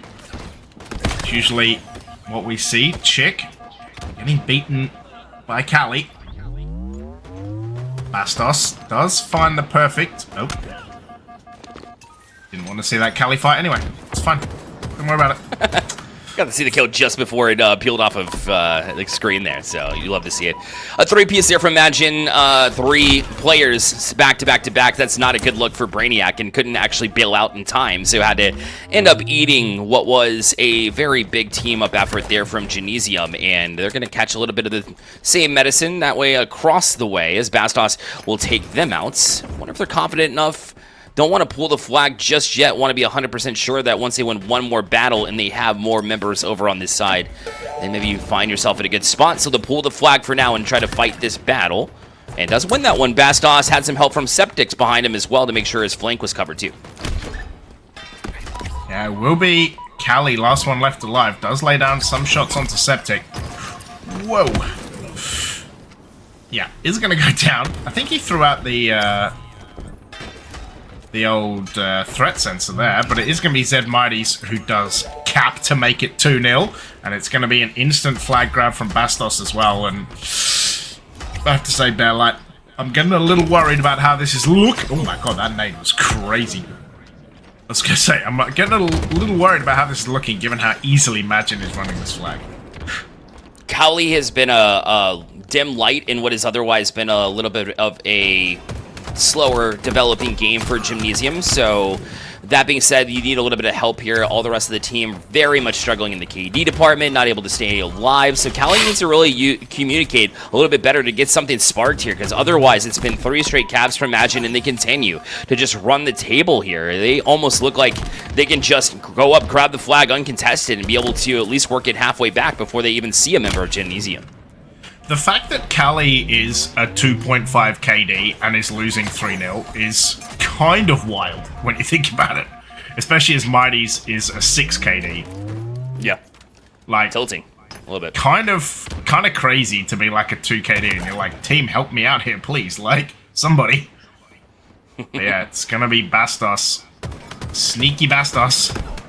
It's gonna find Kali's face. Chick gets the perfect onto Brainiac. Ooh, Jericho does get rid of that camo though. Septiq is top mid. Just hiding away. Oti trying to find him, but he's not going to fall off. Flag still away. It will come back. And how that was not a clamber, I will genuinely never know. A little bit confused. Septiq able to... Yep. Got to it. Challenging this blue base again. I mean, how many times have we seen them just up in personal business and allowed to do that because Bastos was running the table? Finally, it required a perfect, but Voetti was able to get it done, taken care of. They will fall, but Kali was able to add another kill to that list, so they're up to 11-6. Trying to slay them where they stand to be able to return the flag. It still seems to be in place, so not able to gain ground here. At least Genesium's able to stop them in their tracks. It's a small win, but a win nonetheless right now. Yeah, you gotta take those little wins. Half the time gone, and based off the first couple minutes, I thought it might have been all over by now. Deary me! I swear, Mighty's has a better bandit than I do, because mine can't do that. It's, impressive. Yeah. So yeah, I can't do that. That's not fair. Well, here we go again. Genesium's flag has been, I think it's been more off of its post than it has actually been on it. It's been crazy as Mighty's once again adding to the kill list, and we'll have 2 down for Genesium and making it difficult here at this point in time. So Brainiac naturally going to pull the flag to at least kill a little bit of time, but you're dead in the process. It's been tough for them. Good effort flag will go back. This will be 4-0. Like, they literally can't even get out of their base. Mighties will cap another one. Cali, yeah, just no hope against Chick. Oh, Woti. Can he find... He's going to get support here, and it will be in the form of, thankfully, a teammate that gets the kill, but Bastos pulling another flag. Woti, he's going to get taken down as well. Cali finds the double, though. This flag will come back. And Chick, the only thing... That is an insane last line of defense, by the way. One player left alive. Should be an easy flag run. Chick slams it dead. And Genesium not even able to get a flag pull into their side when there are 3 dead. So, speaking of, there are 3 dead again. Mighty's gonna be there to try and stop this. Can Cali put one in? Can they get one on the board? I'm gonna go with no, seeing as Mighty's is there. But yeah, it's so rough there, like. That close, right? You toss the flag, you're like, oh, finally I'm making progress. But the positioning of Majin that's what'll do it. You're stood up, stood in the way, and even though they were right there, right place, right time, you're still challenged. So you're forced to drop that flag. If you're wondering, why not just cap it? They're not able to. So that's gonna be an easy 5-0 here for Majin. And given that first map here, it appears to me, James, that this team it's going to be a matter of how good does Majin look moving into the grand finals if they continue this same run over the next couple of maps, because they looked dominant from the get-go. Yeah, crazy that, like, Cali still managed to go positive when, like, they got decimated 5-0. Like, shout out there. Like, 14 and 11, by the way. Like, when your teammates are, like, yeah, kind of double negative or more, like... That's crazy, and Mighty's almost dropping a 4 KD, by the way. Just insanity. Look, Navi used to be really, really good at CTF Aqua. It was like their favorite game mode back in the day, and you can kind of see it come over as well. Like, Mighty's the remnant of that squad, and they just look so comfortable. And this is Cali at least finding one, but nice double kill there. But yeah, they just got slammed. Like, a couple of times they could have scored, but in the end, just Majin too strong. Yeah, Chick back in Quadrant Days absolutely ran the table here as well. So they have a lot of experience here at CTF Aquarius. So I wouldn't say it's the end-all be-all, but it certainly is a step that says that Genesium's got to figure something out and change it up. And why not go to a classic here? Finally, James. Oh, I get to see straight, and I could not be more happy. As now these two will battle it out on the OG map here in Infinite. Slayer Streets is upon us. Oh, good old Streets. Good old New Mombasa, am I right? Like, for my ODST lovers out there. Okay, Mighty's off the rip. Going for the nades into Red Room. Jericho goes down to a Vestige Carbine as Brainiac is there with that red gun. Oh my god, finds Mighty's heads. Get traded though. Voti there with no shields. Cali goes down. Oh, pick up the Disruptor. You know you want to. I saw them toying with it. I thought they were for sure going to pick it up. But no dice there this time. Instead, it's going to be a car that gets a perfect. Oh, no. Bastos just laid it into him, then got the melee on Cali. Not going to let that streak continue either, as Cali's going to be dominated there. Oh, no. Oh, no. Brainiac does find Bastos, but the repulse into just... Oh, man. Septiq is a demon with this thing. Cali eventually going to find him, but 7-4 already. And it seems like every time we go to someone on Genesium, they've just got no shields and they're just hating life. You can see. Yeah. Jump up at ATM. Voti finds one. Chick, gonna fall off. Oh, Cali. Oh, okay. Cali perfects. Chick does get killed in the process though, but they now know where Genesium are, and you can see that the wrap beginning to happen. Bastos there. Mighty's is going to rush in as well. Voti's going down. Bastos with a beautiful double kill, and Chick finds one and gets traded, but jeez, just looks so easy for Majin already. Yeah, Septiq stepped into the place of where Cali was sitting there at PD and looked more so fit for the job. They're inside the police station, able to duck in and out, and positioning spoke for itself, and really was able to land a couple of slays that others may not have been able to land. Chick again, able to get on the party as well. Starts off his run at 5-3 here on Streets. Adding to it is Bastos, who's been excellent dynamic too at the 6-2 mark, but Jericho trying to find some life, at least gets one, but the rest of his team is down. Double kill. Yeah, beautiful double kill there. Septiq, I think, also got a double. Oh, I was going to say that could have been an insane nade if he'd landed that. Jericho, like, that's just, bruh. Like, imagine spawning into someone with camo and a red gun. Like, what is that? Yeah. You're going to watch that back and be like, oh, great, cool. Cool. Good stuff, guys. We Yeah, really thanks for that. we really appreciate you. Oh my god. Okay.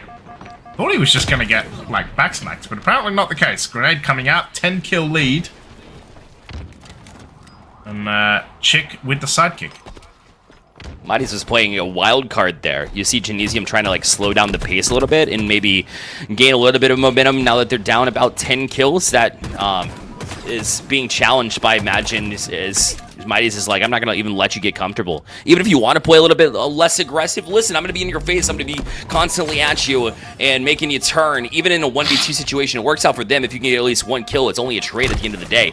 And they're confident enough in order to do that, James, and we've seen that time and time again. Again, they just keep adding to this lead. Yeah, I might have to get the barbecue out at this rate. We will see. Brainiac. Trying to find...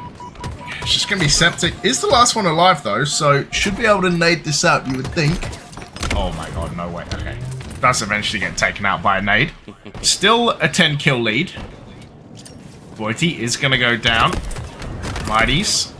He'll get traded out, so they are at least going kind of 1-for-1, but yeah, 10 kill deficit, not so fun. That should be a spike grenade in the back. That should be the Bastos cleanup. It's just rough, man. Simply put, yeah. He is just better in that situation. Had the wherewithal to stick in that play and be able to utilize the high ground to make it difficult and then jump even higher, so that forces your crosshair in places where it can be a little bit more difficult and an easy cleanup for Bastos when the rest of the team is doing the amount of damage they are doing. Matching against most teams, they have out-damaged a majority except for Nemesis, of course, but that makes it extremely difficult when everybody's working together, especially on Streets where it is a little bit of a smaller map. At least, sure, there's a lot more cover here in Streets, but it's been really good for them. And Chick is just adding to that as well. Good job to thrust it first away from that original exchange, but still drops nonetheless. Yeah, 38-21. It's quite a big lead. They're just waiting at the top of the street. Mighty's finds at least one kill. Jeez, I thought it was going to be a few more. And grenade bath. Oh, it's just trade for trade and playing right into Majin's hands right now. This is another map where they've had success traditionally back in the day and continue to showcase exactly that. Genesium, maybe the little bit of the fall off from last match might be carrying over. They were able to sneak into this round rather than dominate themselves into this round, so that means might speak a little bit to their confidence. A lot of Genesium's playing a little bit more shy than we're used to, James, and I think that's a big part of it was their lack of being able to close out a series at 2-0 last time around. Sure, they were able to close it out ultimately, but it's certainly not looking good here at this point. No, it is not. 47-28. Look, I called the barbecue, and we might be having to get the steaks out. But yeah, it's a little bit rough. They won't get staked, thankfully. But yeah, 50-31 is yeah, pretty dominant. Pretty one-sided affair, no doubt. So Streets, we go back to it. I wanted to see a little bit of a closer one. We know that they were able to challenge to some degree. It looked better than the 5-0 that we saw from Capture the Flag, but how much better is certainly up for debate here. James, as we roll into Recharge Strongholds, you have to be able to at least challenge them in the Slay department. Obviously, it's not Slayer, but you know, when you're being out dominated in this fashion, it doesn't matter what mode you're on, you're still going to be dominated to that degree. The damage taken kind of speaks for itself, as Majin was able to up them in that game by quite the margin in addition, but basically any other stat, they've been really on it. Even in the assist department, it just goes to show how much of a positional advantage they have at the end of the day. Yeah, just look, it seemed whatever Genesium was trying to do, Majin would just This was the gross one as well. Just like the repulse, and then just the, I thought that would have been a ninja, in fairness, but yeah, not to be, but just crazy business. The back spec as well to kind of add injury to insult, right? And now it's time for them to hopefully show up here, and we've got it live and going now. Of course, we'll be on recharge strongholds for this one. A more, perhaps, balanced effort. That's what Genesium's looking for here in this map number 3. Yeah, at least off the rip, it's going to be Brainiac who kills Septiq. Thought that would have been a backsmack, but never mind. And it will be them taking what looks like B as well.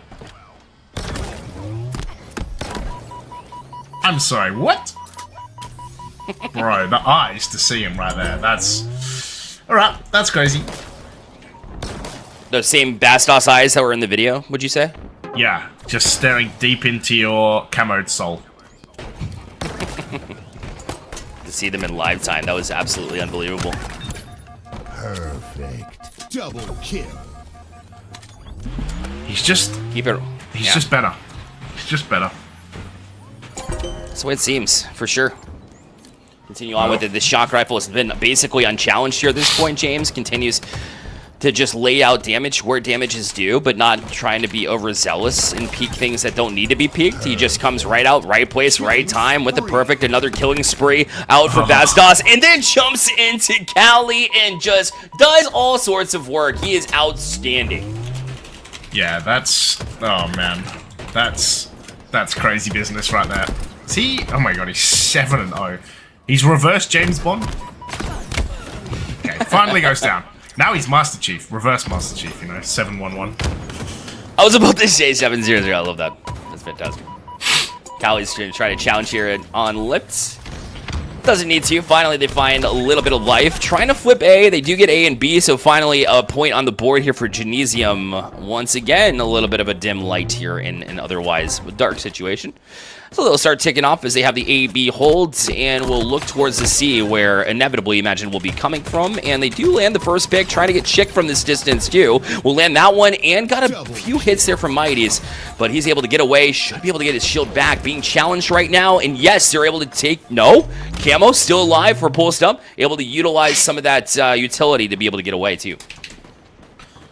Yeah, Genesium, you know, I was a little scared that it might be like a 250-0 situation. But, look, they're putting points on the board, and Brainiac is somehow surviving until he gets help.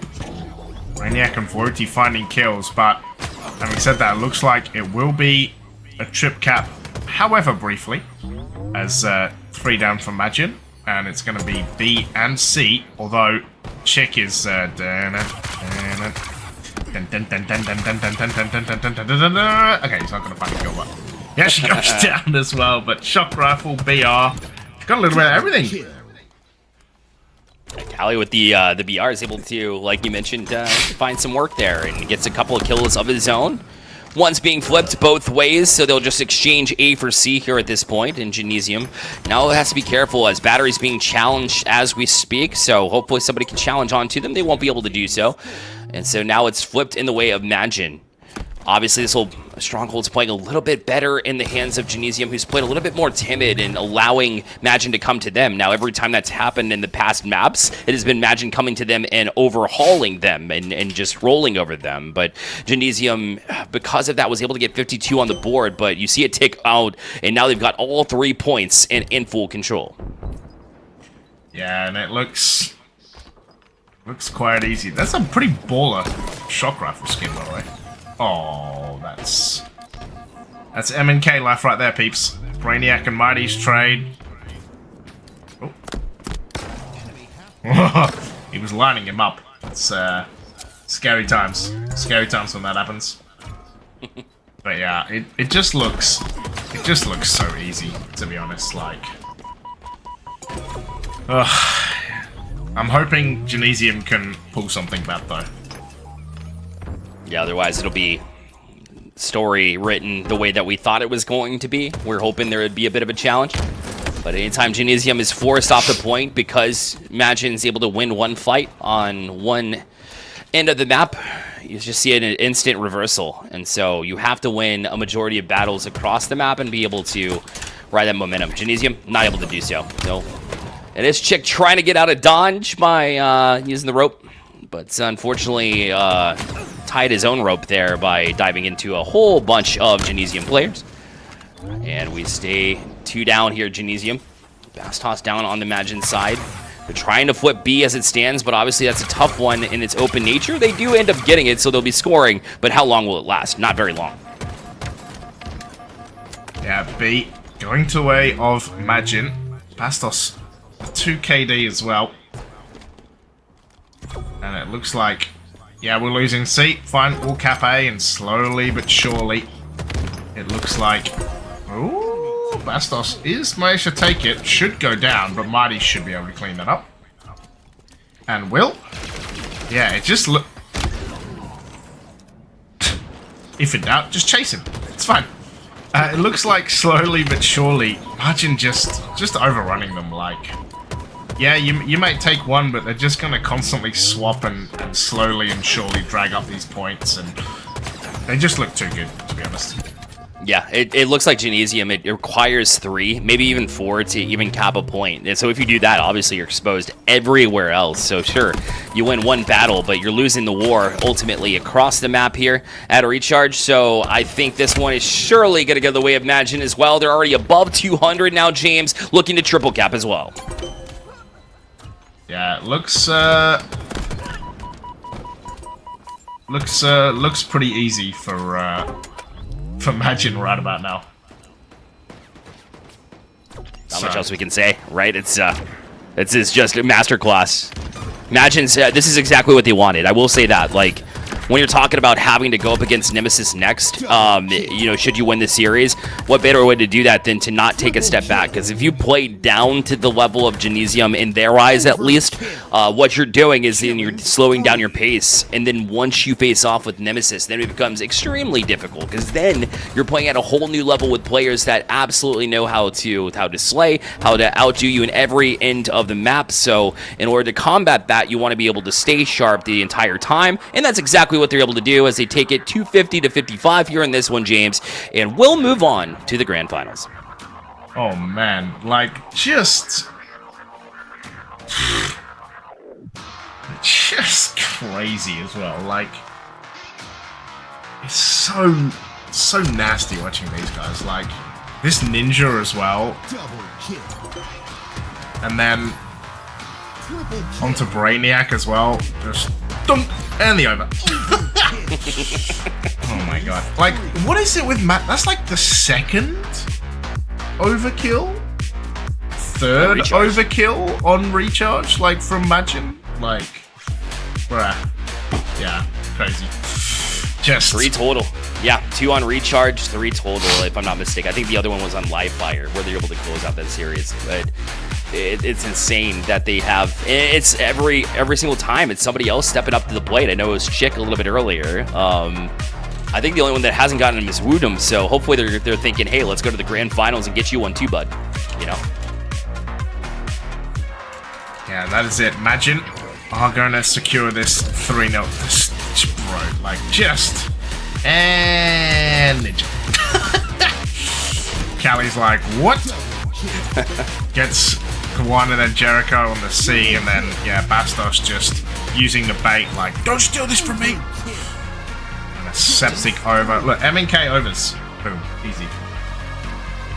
Left stick forward, in my case, being the K and M player that I am, W, just constantly walking forward, marching forward, not scared, ever scared, just constantly looking down this team and just kind of flexing on them. I say kind of. They certainly flexed on them here, and that's a good sign for them moving into the grand finals here too, like I mentioned. So imagine doing that work. So James, that is my last bit. I got to see that. I'll be happily watching the grand finals from the back room here as well. So I appreciate you having me, and excited to see this grand finals as it goes down. All right, we're going to throw to a break. When we come back, it's me, it's Monkey Man, it's Majin, it's Nemesis. Of course it is. You won't want to miss it. It's going to be a banger.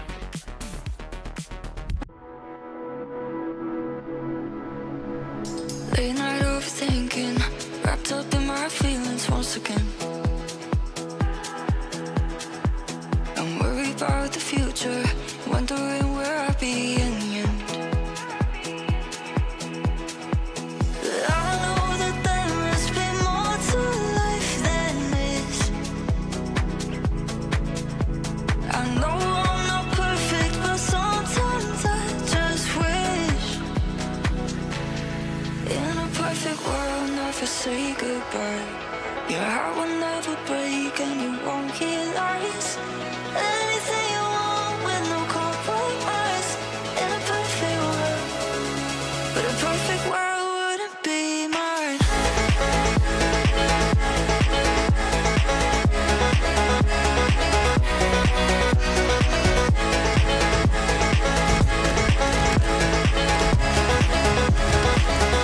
In a perfect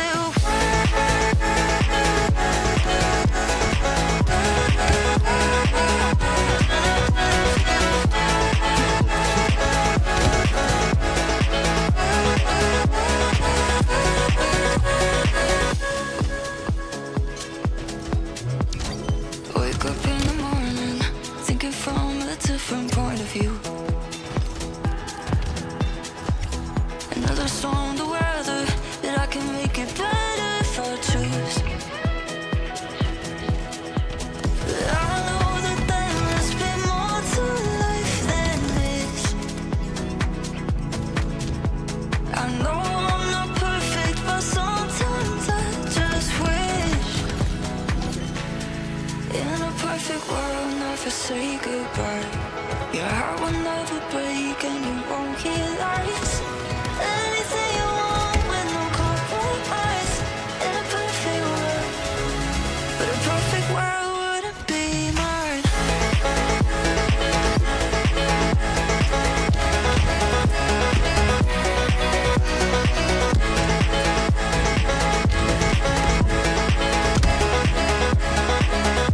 In a perfect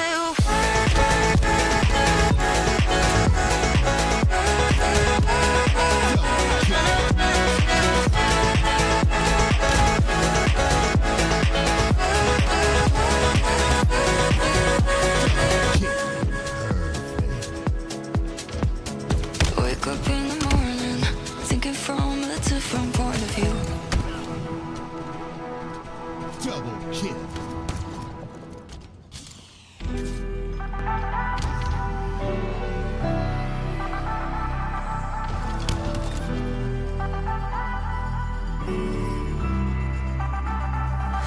Got no excuse, getting hopelessly attached to a lie. Too good to be true. I've been drowning out the doubts in my mind. No, can't you decide if you ever really loved me or really only loved the idea of finding your own? Guess in the end, I'll never know.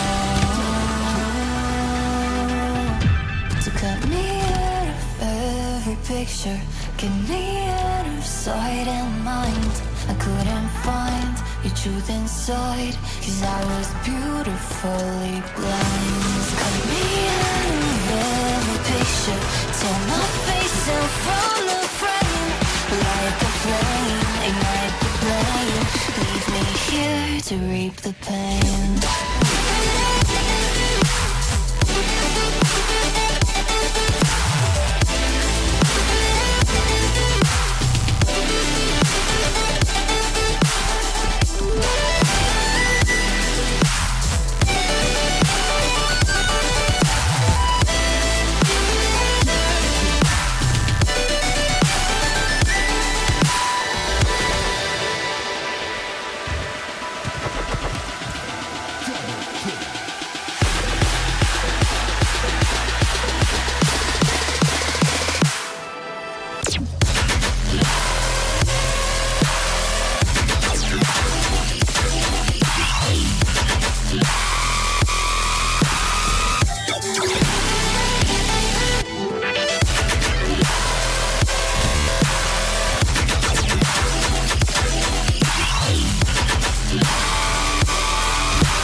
Bloody and bruised, I was drowning in your ocean before you even noticed my call.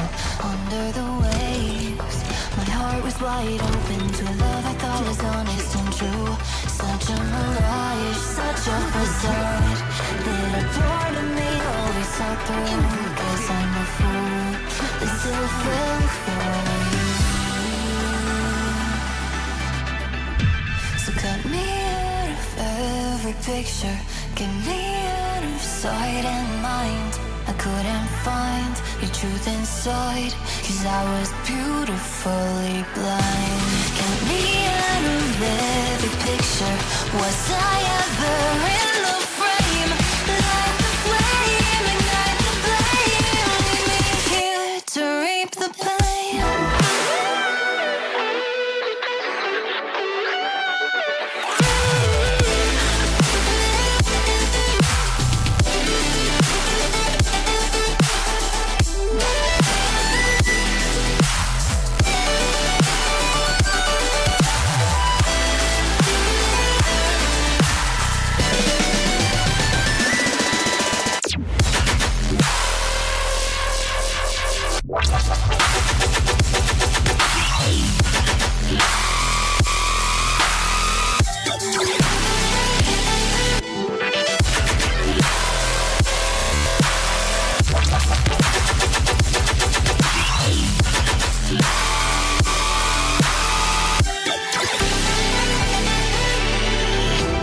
Cut me out of every picture, get me out of sight and mind. I couldn't find the truth inside, 'cause I was beautifully blind. Cut me out of every picture, was I ever in the frame?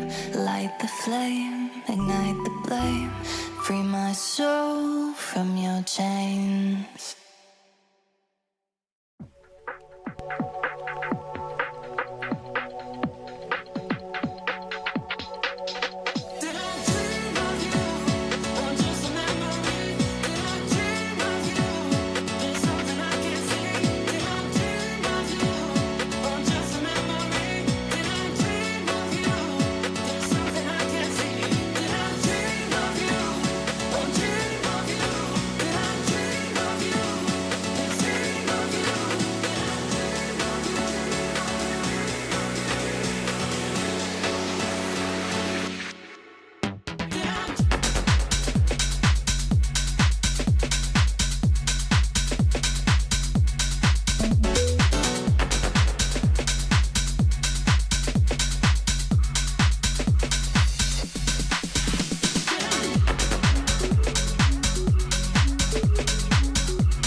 do need you, I do love you, I do need you, I love you, I do need you, I love you, I do need you, I love you, I do need you, I do love you, I do need you, I love you, I do need you, I love you, I do need you.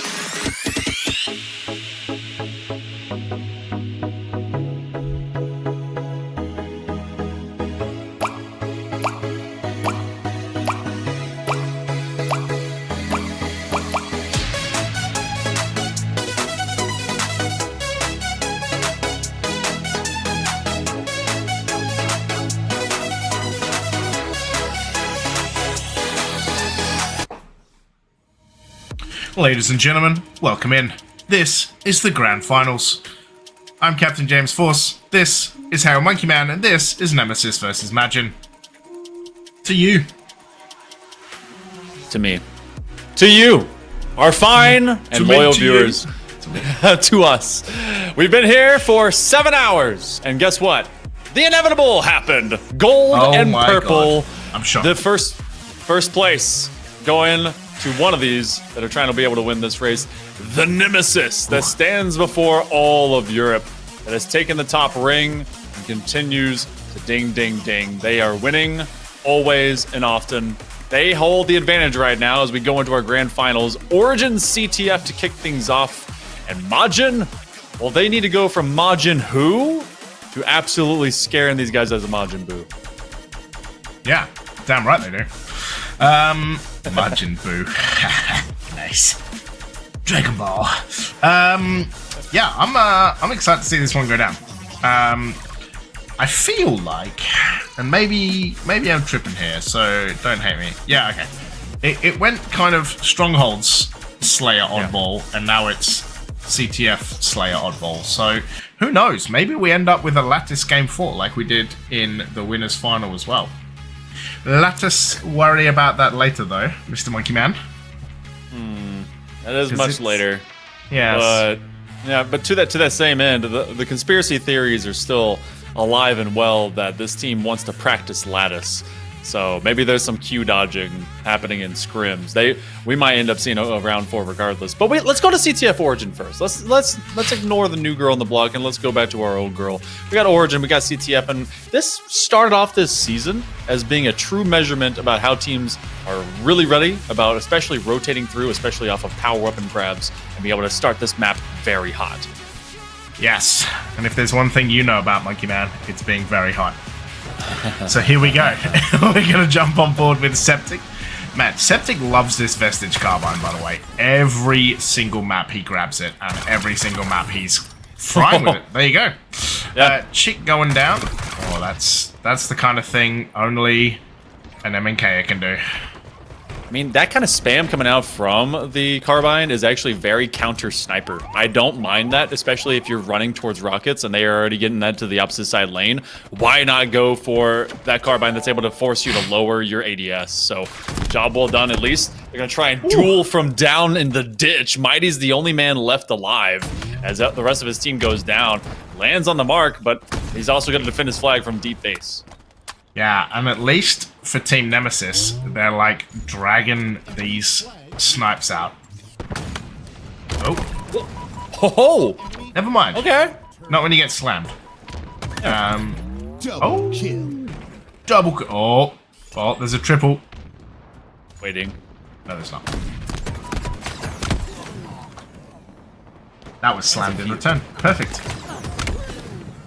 All right. Nemesis they're kind of on their heels. That initial minute really dictates a lot of tone to Origin, and this one they were repelled pretty quickly by Majin. Yeah, Majin also, doing a little bit of. Oh, I should not have missed that. Oh, okay, didn't miss that one. Wootum, you disgusting man, you. Double? Nope. Okay, almost. It is going to be a double assist, though. So 2 dead on each side. Whoop, nope, didn't want to be in that.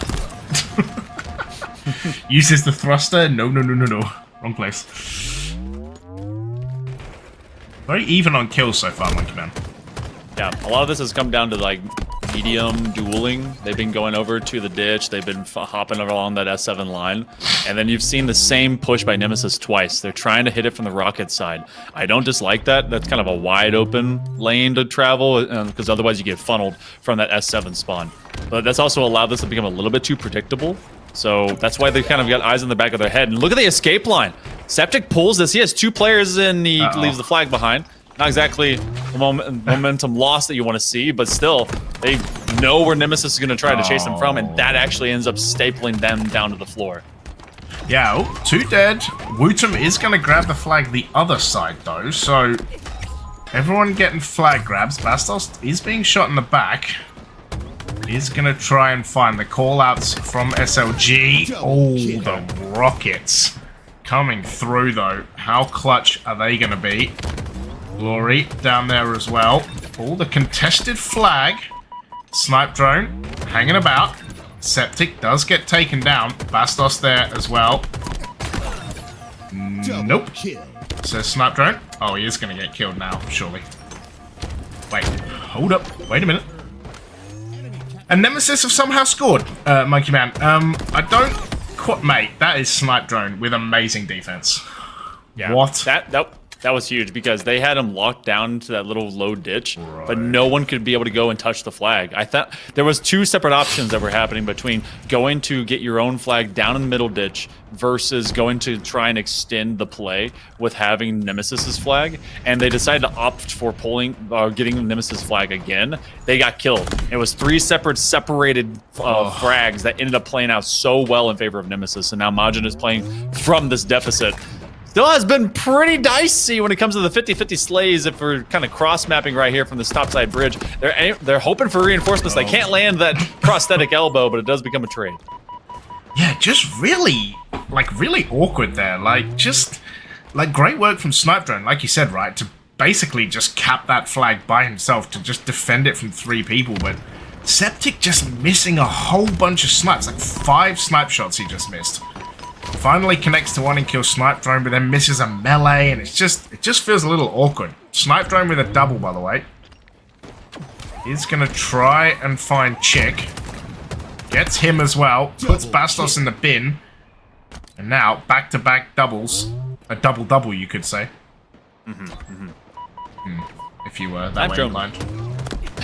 Oh. Okay, wait. Separate the damage. That is 3 Spartans that are all absolute. And they're going to be absolutely trashed in just a second. The bin is... What is happening? A triple kill. Over. He's got an Ovi in front of him. Oh, his teammate's going to take it. Wootum, how dare you? Oh, Mama Tomb, you're going to have words with your son right there, because he just absolutely yoinked an overkill. Look, I'm not one for, you know, ratting out to your mother, but... No, my friend. Dear oh dear. I'd be fuming. Great nade as well. I would be fuming. This flag could also go in, you know. They have a pair they're gonna go out. And This will go. This is gonna go. Yeah. Second flag cap on its way. Yeah. And they got a free rocket. So this could be one big push. I wanted to say things, but I thought better of it. Words were not said, but they were understood. No. Oh my god. Oh, what a stick as well. That's gross. Oh man. Look, sometimes I watch these guys and I'm like, my game doesn't do this, you know?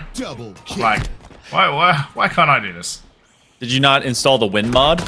It's just win. Oh, slap him! Look, Chick is gonna try and walk away with the consolation prize. He's sniping between his teammates' legs, and he's trying to at least crisscross them as they go for applesauce up top of the pyramid. Crisscross. Snipe to the left. Snipe to the right. Crisscross. Nope. Now he's got a little lost in the sauce, and now his flag's been taken. And now he's too late to get there. Oh, all good. Returning. Oh, is this going to be another Snipe Drone Masterclass? Okay, no. SLG just bins him. This one might go the other way, actually. Oh, no! Wait a minute, the flag got returned. Oh, no. They're extending the play. This is going to tell the entire... Oh, this feels so rough for Majin. Like, brother, like nothing you're doing works. Oh. 3v2. I think this is going in as well. Yeah. There it goes. And like, look, the record's gonna show that it's a 3-0, but it wasn't really. Like, it was so much closer than that, actually. Like, Majin just had a couple of misplays, or like, not even that, like the snipe drone uber play as well on that like first or second flag. Like, just a couple of times they just didn't quite get it right, and them just punishes them, man. Like, It's true. To that measure, I mean, look at this snipe, by the way. This is the most shadowy dark helmet that you're never going to see, and they just get deleted. Slapper? Yeah, barely knew her. So, when you go into this fight, I totally understand. You're like, 3-0, that's not quite a 3-0. But the better team doesn't make those mistakes. The better team was able to kind of keep themselves crispy and cool in the moment. Now, you look at those slays, we're dead even. That makes me excited, in a general sense, for this Slayer coming up. They won't have the same S7, but this is a team that definitely springboarded themselves from the lower final to try and take on this fight. If they arrive in this Slayer flatly, though, we could be just propping into a 3-0 again. yeah, and I think that's like that's the thing, is that you're right. Like, the better team takes their chances, right? Like, the better team just makes it work, and snipe drone, like, that is not to like scoff at. That play like did huge bits for them as well. Yeah. Like, to be able to kill like even 2 people and stop the third one, and then the flag goes back, and then yeah, it's crazy. But yeah, we're gonna move on to a Slayer, and it's 1-1. Yeah. Insane game sense needs to be online now. And guess who? Snipe drone. He's got the cam, and he's got a shock rifle. He's gonna stay very kind of kosher, and he's gonna do it clean. Quick, perfect. He knew that they were rotating up from that top elevator section. Control room is their exact opposite, so just leave them none to resist. Bastos, not as easy as a target, but he takes a consolation as he walks out, taking chick with him. Oy, oy, oy. Can't get the non-moving target, can get the guy he barely saw for a second. Look, sometimes that's just how it is, you know? Sometimes it's not that... What? What? Is what? Sorry, were we watching sped up footage? Like, that was crazy. That was so quick.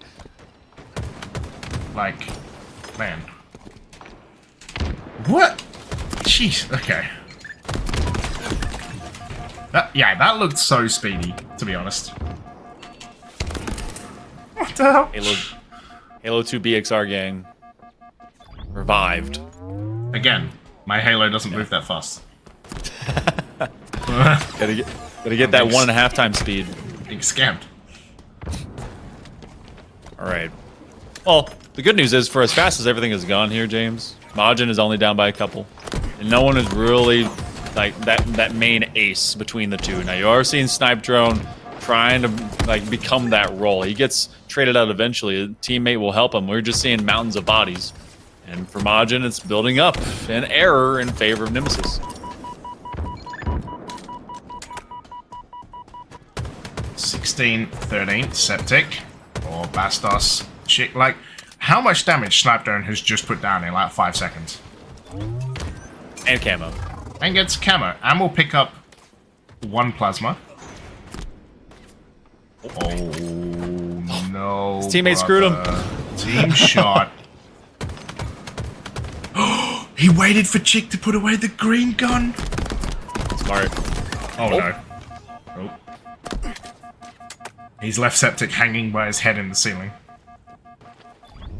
Yeah, this is... You can tell the difference between this and, like, most of the other Slayers we watched today is the speed, right? Or lack thereof. Yeah, that's a good trade as well. So Snipe Drone got, what, 3 or 4 kills out of that camo? Yeah. Or like 3, maybe like 4 or 5 including team? Because you're talking about velocity, but it's the decision-making process as well. They don't just pause and hope that a singular play is going to happen. They're always working on about 2 to 3 plays at a time, laying down consistent fire, And that's where the better players show up, because that next option will manifest from the ability to just pressure your opponent. Yeah, and a 6-kill lead. But hey, if there's one thing we've learned... SLG just yoink. If there's one thing we've learned from EU Halo and Slayers...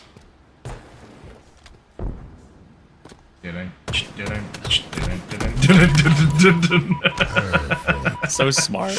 Not so rushing rude. that either. And then just sits in the same spot as well.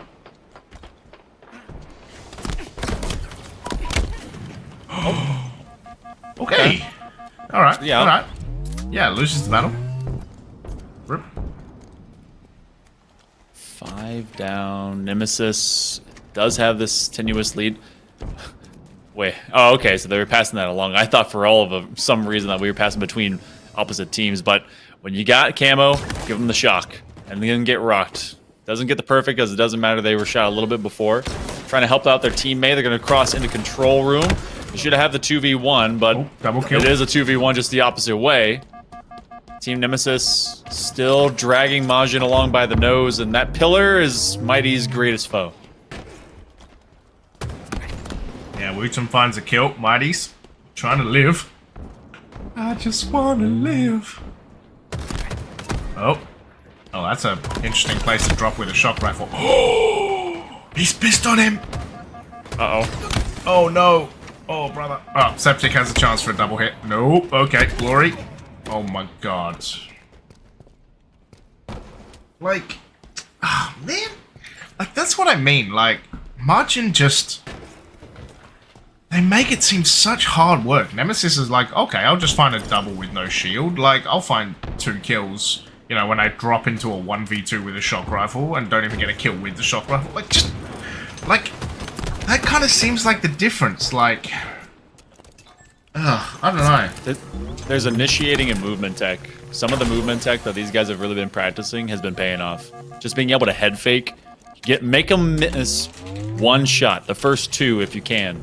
And suddenly you're in just a massive favor. Quick noob combo. Ooh, Fast toss. wait, hold on. Letting them know. Suddenly, we went from what was a 6-point deficit to just 1. Oh, damn. Okay, okay, okay. Okay. 10 left. Both sides. Might be able to clean this one up, but no. Snipe drone is going to stay on the board. They will still stay 1 up as we're on with SLG. SLG is having himself a very quiet time. Really hasn't had to speak up because Woodham and Snipe drone and Glory especially have all been showing up for them. Yeah. 40... Oh, I was going to say 43 apiece now. Important stick as well. Glory and Snipe don't. Just going to wait.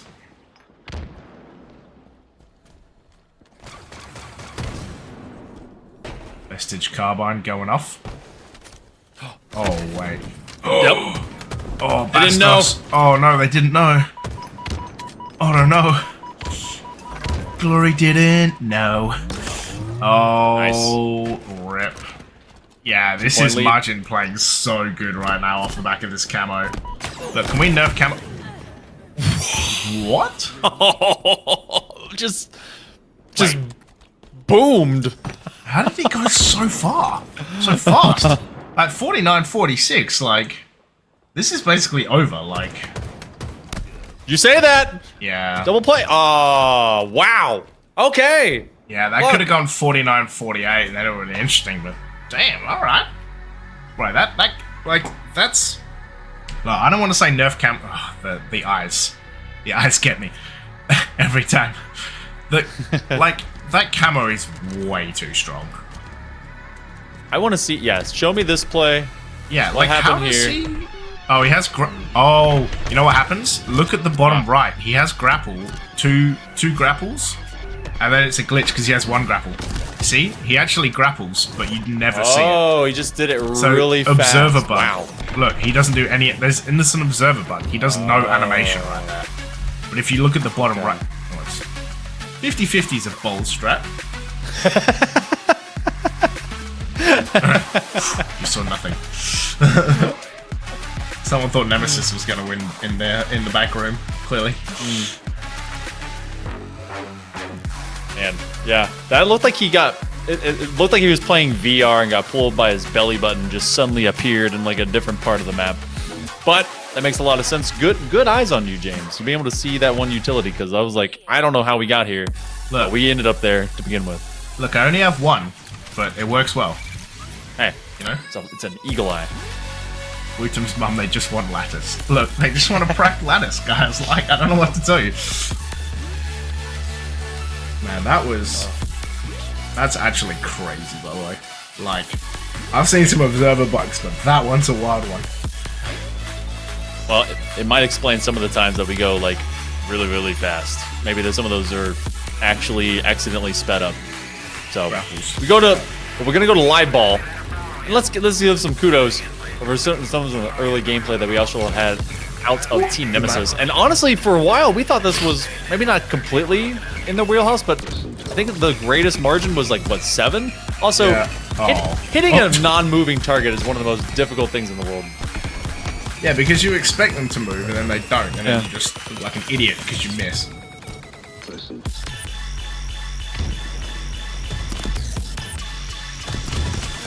What was this highlight? Walk into some of those.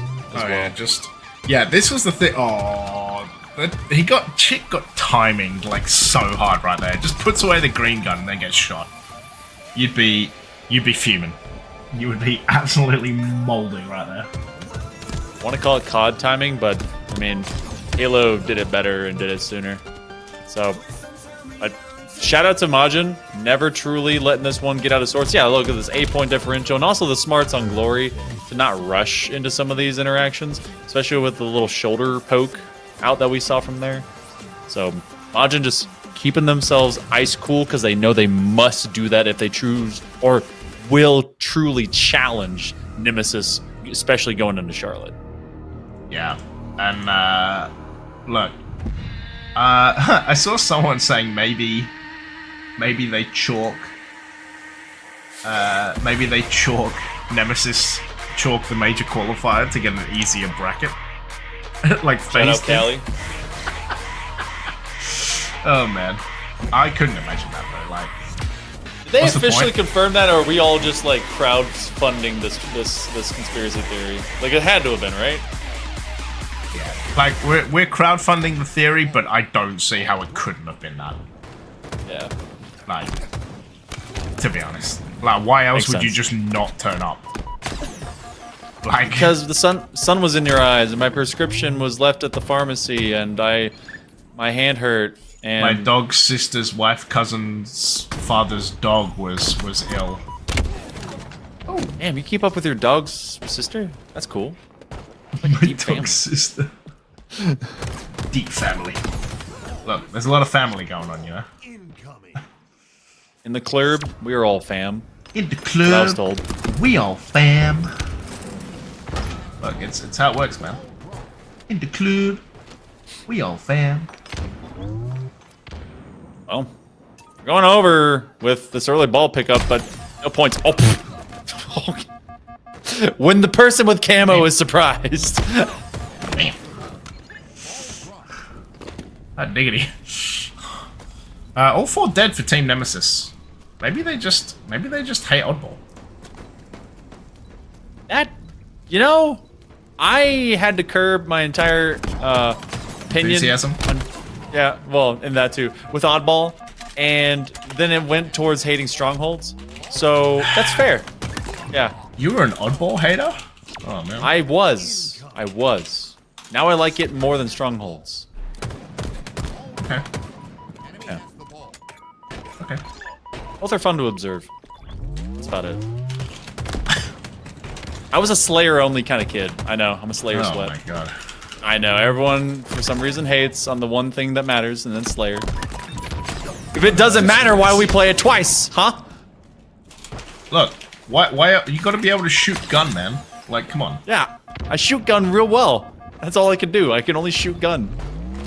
I've only got one thing for me. That's it. Like I was taught ever since, you know, America. You know how to shoot gun. And there's a lot of points being gathered right now here by Septiq in the game. Majin has been really good about their reset. He toss this one out. Nemesis has found it difficult to kind of get across this map. Yeah, now they do have the ball though. True. Mr. Snipe Drone. Grabbing ball.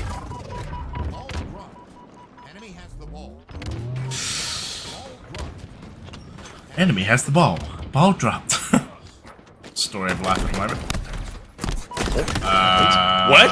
What? You have to fire 4 shots. They fired 3. Oh, what? What was that? Are you joking me, SLG? I'm sorry, but what the shit was that? He was a ground-based Predator missile and then went zooming after Don, hitting that shot. I'm sorry, what is that? Smart. I think the sniper's on the ground right there. Yeah. Oh, but they know that they're going to use it as bait as well. All right, so we're at the 45-20 mark. Nemesis was able to get like 30 points in a row, and now they can play a little bit of defense. Damn. Oh, apparently chat is saying that Lucid said they were happy with the pool, so they decided not to play. Oh. Faze. Yeah. So less conspiracy, more just gaming it. I don't know where Yeah. that sits within the legitimacy of, you know, competitive play, but here we are. I mean, I think it's fine to do. It's kind of a dick move. I don't know. Yeah. I feel like, you know what? Actually, I don't think that. I feel like if EU did that to get a better placement, we'd all be like, oh, whoa, like, we're so smart, actually, like, to be able to do this. Like, and they would hate us, of course, but we'd be like, oh my god, that's actually so smart. Like, just play the team you always beat. But I can't imagine that we would do that. But then again, I thought FaZe were better than that, so...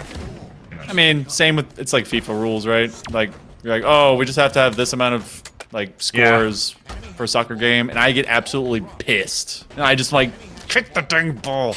Get in there. We're 1-0 up and we both qualify? Okay. Yeah. Like, okay, proceed to have a 2-hour game for no reason. Yeah, proceed to just chillax. Yeah. Yeah.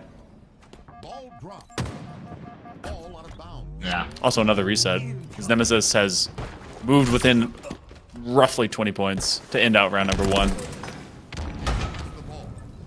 Also, I don't know if you saw chat, Monkey Man.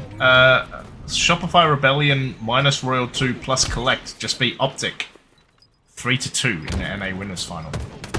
You mean Scamtic? Yeah. Scamtic. Hey, you leave Legend alone, alright? He's still EU. Okay. I don't know. He's been in the US long enough. I think he's lost the French flavor. You shut your mouth. Hey, you give that man a baguette, he's going for it. To be fair, you give me a baguette, I'm also going for it. Yeah, me too. Yeah. Unless it's like the 3-day-old ones they keep at Walmart. It's not my favorites. Yeah, that's why you go straight boulangerie, mate, when you're in France. Oh, I had one like 5 minutes. It's bakery. It's just bakery. Oh, okay. It sounded cool when you said it. Yeah, because it's French, isn't it? Innit, mate? It's French, innit? A boulangerie. Yeah. Sounds like sexy bread underwear. Boulangerie. I wouldn't put it past French people. I'm just saying. Sexy bread underwear. Thousands of French people cried out in panic. Is it a sin to put cheese on your baguette? What's like the worst thing you can put on your baguette? No, for sure. Mate, my breakfast was... This might trigger some French people. My breakfast was baguette with apricot jam and brie. Ooh, that does sound good. What? Like every day. Ah, so good. I'm hungry now. Shoot. Okay. Yeah, I want my like €1 baguettes back. Oh man, that's still like that's expensive in freedom dollars. Callie saying new sexy bread is the new shirt. Let's go. Oh yeah, I will buy that off you. Going to NC. Buy me one as well. Monkey Man, then give it to me in Stoke. Yes. I'll make my way to Stoke. Yeah. Is that where Staffordshire is? Is that where that is? Yeah. Staffordshire. Oh, okay. Nice. Okay. Look, we call it Staffs. Sure. Staffs for short. It's easier. Staph infection. Got it. No. Two Fs. No. Staffs. Okay. Staph infection. Got it. It's a baguette and a G-string. Hell yeah. I will model that. I need that. Yeah. Oh my god, can we please get that, Kelly, and then we can cast in Stoke in joint Baguette and G-string shirts. Make it happen. This is truly what the French takeover is all about. Yeah. I will let French take over Halo if I can wear a Baguette and a G-string shirt, alright? Oh, wait, did they dodge out of that with a QT? Yeah, they wait, did. Hold on. Yeah. That's they crazy. They QT'd out the repulse. That's nuts. Wow. Where did his... could do that? Yeah. Oh, man. Enemy halfway to victory. Okay, so Alright, 56 to 3, by the way. Nemesis yeah, kind of well, we've been took talking over about round number sexy 1. baguettes. Yeah. Yeah, you know, this is what the French do to you. Ooh, just turning around, Bastos off camo. 1 minute is the start of an oddball game. The next minute, you're 25 sentences deep about sexy baguettes, and it's 68 to 3. Man, I need some. I need to have like a big old sandwich today. That's what I'm feeling. Yeah. We're getting grains and gains. That's what's gonna happen today. With some crisps as well. Mm. Is that what we call chips? Is that the equivalent? The thing that comes in the bag that's a potato? Yes. Yeah. Yeah. Okay. All right. Just making sure. Oh my God. They both survive as well. Oh. Okay, well. Bastos. Fries. Oh, I guess that is No. another form of potato. Yeah, no. Crisps are like potato chips, and then fries are like chips. It makes sense. Just all wrong. It's just all wrong. I refuse for that to be correct. That's correct. I Like don't know. when you go to Yeah. like when you go to McDonald's, you get a burger and chips. Except you get a burger and fries. Ah. Fries are in fact fries. Do you fry your? What do you have fries at all in the UK? Yeah, like chips, and like if we're like at McDonald's, we'll call them fries. Okay. Like So you won't call them fries anywhere else? Just there? I don't know. I guess fast food we call them fries. Okay. So fries Alright. do exist. In a Okay. pub, you would have like a pie and chips. You wouldn't have a pie and fries. That's weird. Got it. Yeah. It's weird that the thinner would be fry versus the chip is thick. Yeah, it's because McDonald's are like really thin. I mean, yeah, they're just shoestring basically. Yeah, it's so tasty though. Anyway, Cultural sorry, appropriation. This has been a hugely banging round of oddball, by the way. I feel like we've just It has. ruined it by food No. talking the whole time. No, we're getting. So this is exactly what I do with the NBA Finals. The final 20 to 30 points matter, and we're finally there. We got 2 minutes to Yeah. go. Nemesis is at 49. They've actually been getting railed a bit by Majin, which is like a complete switch up. Maybe as soon as we start casting into it, they actually start showing up 3 or G-string down fries? Oh no. from Majin. Yeah. No, we will move forward. Dang it, Look, we're done. look at the thing of this oddball game, by the way, right? Yeah. Look at the time of OBJ. 3 players from Nemesis, almost 50 seconds. Majin only have 2 players who even touched the ball. I mean, and even still, Chick is like right in the wing with all of his teammates in terms of the kill output. So Ooh, slam. he's carrying it as much as he can.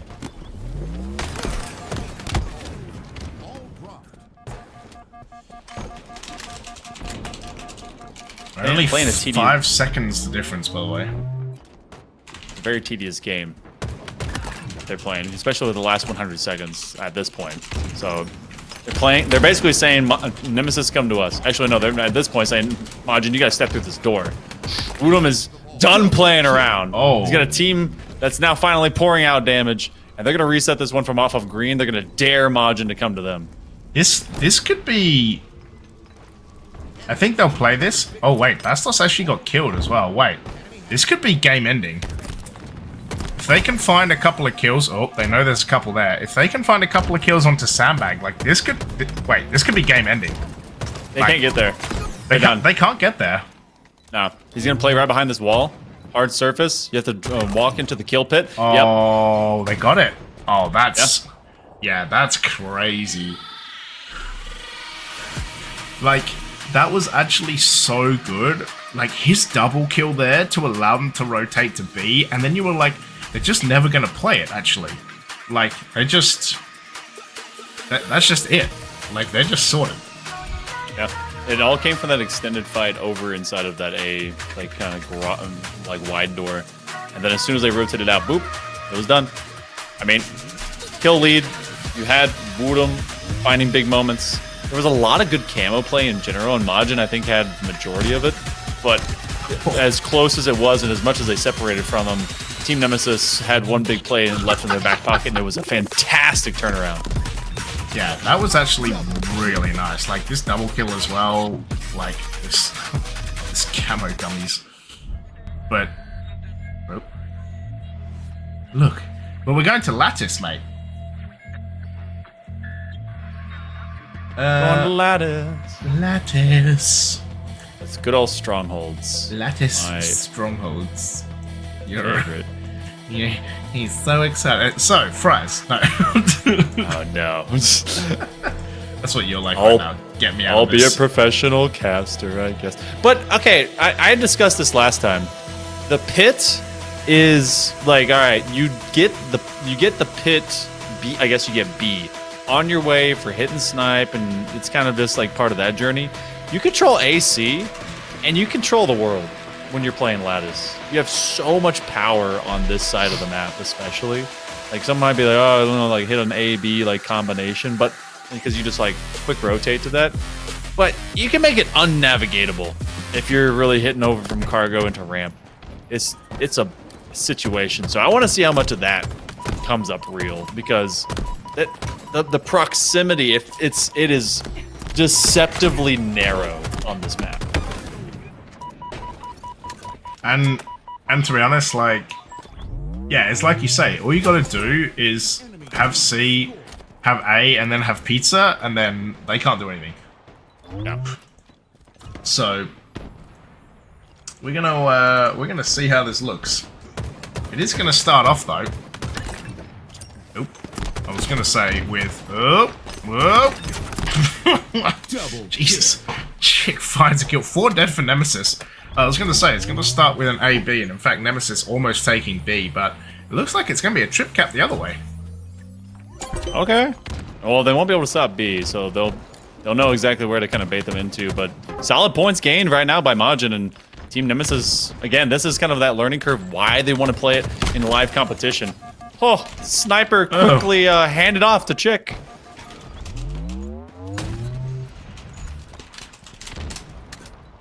A and C, here we go. Here's your mystical, magical... Dead. Yeah. Here's your mystical, magical kind of setup. Oh. Bro, like, that's what I'm saying. Look at the immediate interaction. That is crazy bollocks. Yeah. And a trip cap. Dude, what is this? Okay, this map is too small for this. I told you, yeah, like, you're looking straight at A and C. B is like, I guess, like a consolation prize. This is the kid that got the apple when they went freaking trick-or-treating, but A and C is just Bully Town. Dude, that is also 69 mil. Nice. Nice. It's just nice. Bastos double. It's just so gross. Like, he literally kills someone on C and then just, like, thrusts into B. Like, thrusts, sorry, he kills he kills someone in... he kills someone in C, thrusts, and then can instantly shoot someone in A. Like, that's just crazy business. Easy influence. So they still had C as well, so they can at least kind of link down from B. It's just about the amount of time that you allow that to help or develop. But now, look at the cross-up. Team Nemesis is... They are prioritizing this because you get that QT position, and you're able to use that. You can influence from this low side of Ice Sewer, and then you go up to B. But otherwise, AC, that's what they're going to be just rotating. Yeah, just super easy. I mean... Like, it just seems so easy for Majin. Like, they just have so much control of this map right now. And there doesn't feel like anything that Nemesis can do about it. Like, SLG's on a freaking breadstick, man. Like, woo. Okay, snipe drone, good kill. Can they capitalize, though? Wootum gets slammed. Bastos also finds a kill. And it's like 2v2 again. And then they're losing B. Like, oi, oi, oi. I think if you stand top mid, or even like mid, where you're on that like lower platform, I think you can see every single capturable stronghold site. Oh, if you stand on test pizza, that you later. mean? Yeah, I think you're standing right in the middle. Oh, 4 dead. You can see all of it. 4 dead for Majin. Yeah, I think you can as well. Like, how are they 4 dead and you're losing... Okay, I guess you're not losing A, you just never reset it, really. Oh, Good night. right, Oh, right to the Spartan thrusting pelvis that we talked about earlier. yeah. Trying to get themselves around. This is a trip cap the other way. Nemesis finally has like an identity of what they gotta do on this map. He What hit in the that. world is that? He hit that. That's crazy work. It's a cannon shot. Oh, man. Oh, okay, I wanted that. Oh, yeah, have one of them. Have a second one of them. Oh, my lord. But, like, you find 4 kills, and yet you're still losing one of them. Like, I don't know, man. This seems a bit nuts. Oh, they even reset that B. That hurts. This is Triple double points. cup. Double Great. points. Catching up quick. This starts to weigh heavy on your mental. Majin was cooking. They were throwing oil all over this flame, and it was frying Nemesis. Now Nemesis has turned the entire world purple, and it looks like they're about to take this lead. And they do so. They've hit a hundo. Oh my lord. It's still a trip cap, isn't it? Yeah, oh my lord. They're going for this, man. And imagine, like, what can they do about it? Oh, they can't even kill. Okay. Okay. It's all good. Panic over. Panic over. Enemy halfway to victory. I mean, my panic continues if I'm Majin. They have been. This has been a Nemesis team that's been scoring since I think like 60 or 70, and it's not stopped. They finally get C, but the pace of play has pushed. They're aiming for the sun. Score. 132 to 100. QT about to come up as well. Mighty's trying to take A. Will he live? Yes, but they're going to lose C. Wootum is going to go down to the perfect. Oh, team shot as well. Snipe drone is going to be hiding. Sending out good nades. Bastos, 1. Mighty's 1. SLG with a sidekick. Like, no other map can you see... I think I'm going to commit a fallacy here. Not even interference was this bad. Ooh. Yeah, I feel Yes, dirty. you're right. I feel dirty No, for I think- saying that, but I think you're right though. Like, you can basically just like a little inch peek, and you can pretty much see everything. And let's talk about the run. 2 points for Majin in the last 100 points for Team Nemesis. This has been a sprint now. Oh, triple kill. Good old Woodham. where's the over? Mighty's still alive, and he refuses to go beyond this stony wall. Mate, I wouldn't want to go that far either. Yeah, that's why. Because you get your back shot out. Oh, Breaking spines like it's his freaking career. Enemy Oh. team score. Okay. Okay. Oh, right. Oh, No again? way. Oh my god. I thought he was about to get another one. Oh my days. Ain't no way. Ain't Majin is scoring now. no way. Nemesis has realized just kill forehead. Forehead. Just kill 5 head. Trip cap to Majin now. Okay. Okay. Okay. Alright. Gonna challenge. See, do you pre-nade this? Oh, they don't. Oh, they're gonna get crossed up a little bit. I think that was the last bolt in the chamber. So C will go right back over to him. So they're not gonna let this continue to run away. Nemesis wants to finish this one in a Game 4 fashion. They don't want to let the bracket reset come up. We've not even talked about this because we maybe thought that the inevitability would never come.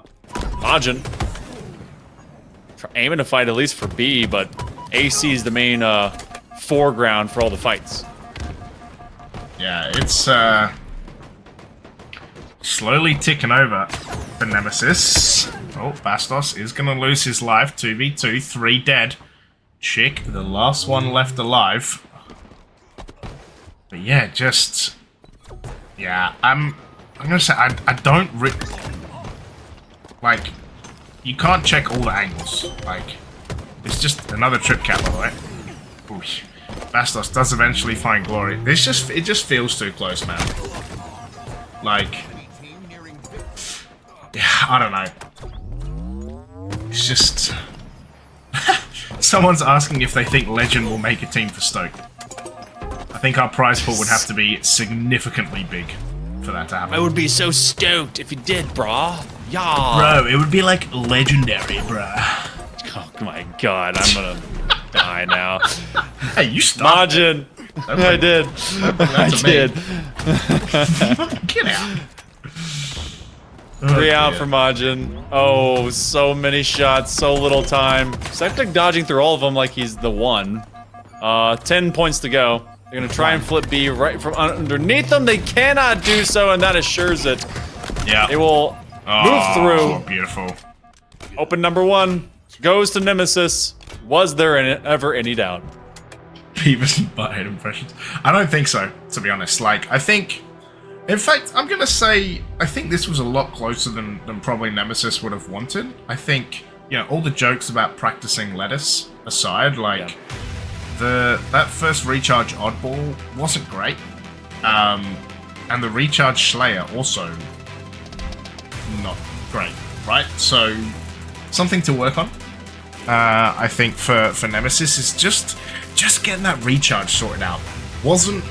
Just wasn't there today. Like, of course, we have Strata Intelligence, right, to help us with our stats, Strata Intel, and you know, I'll look at some stats over the week and we'll talk about it next week. But this was also crazy sequence. But like, just recharge just wasn't really there for Nemesis today against Majin. Like, played twice, lost twice. But in the end, I think the start was pretty rough for Nemesis here. But once they got into it, it was good.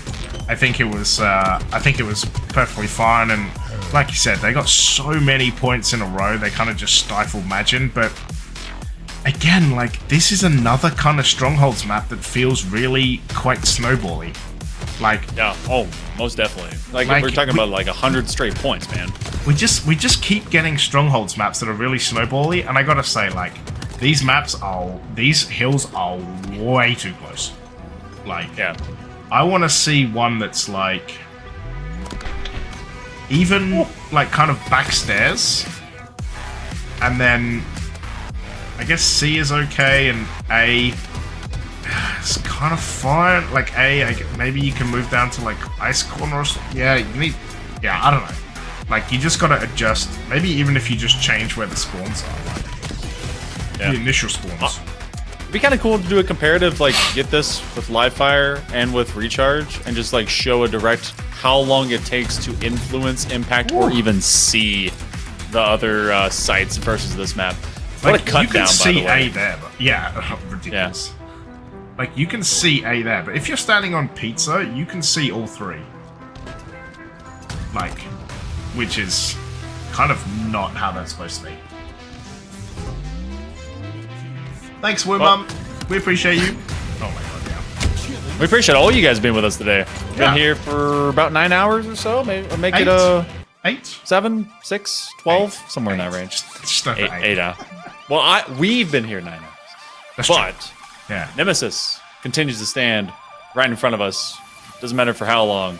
They take another big open, and so they continue to want to triple crown.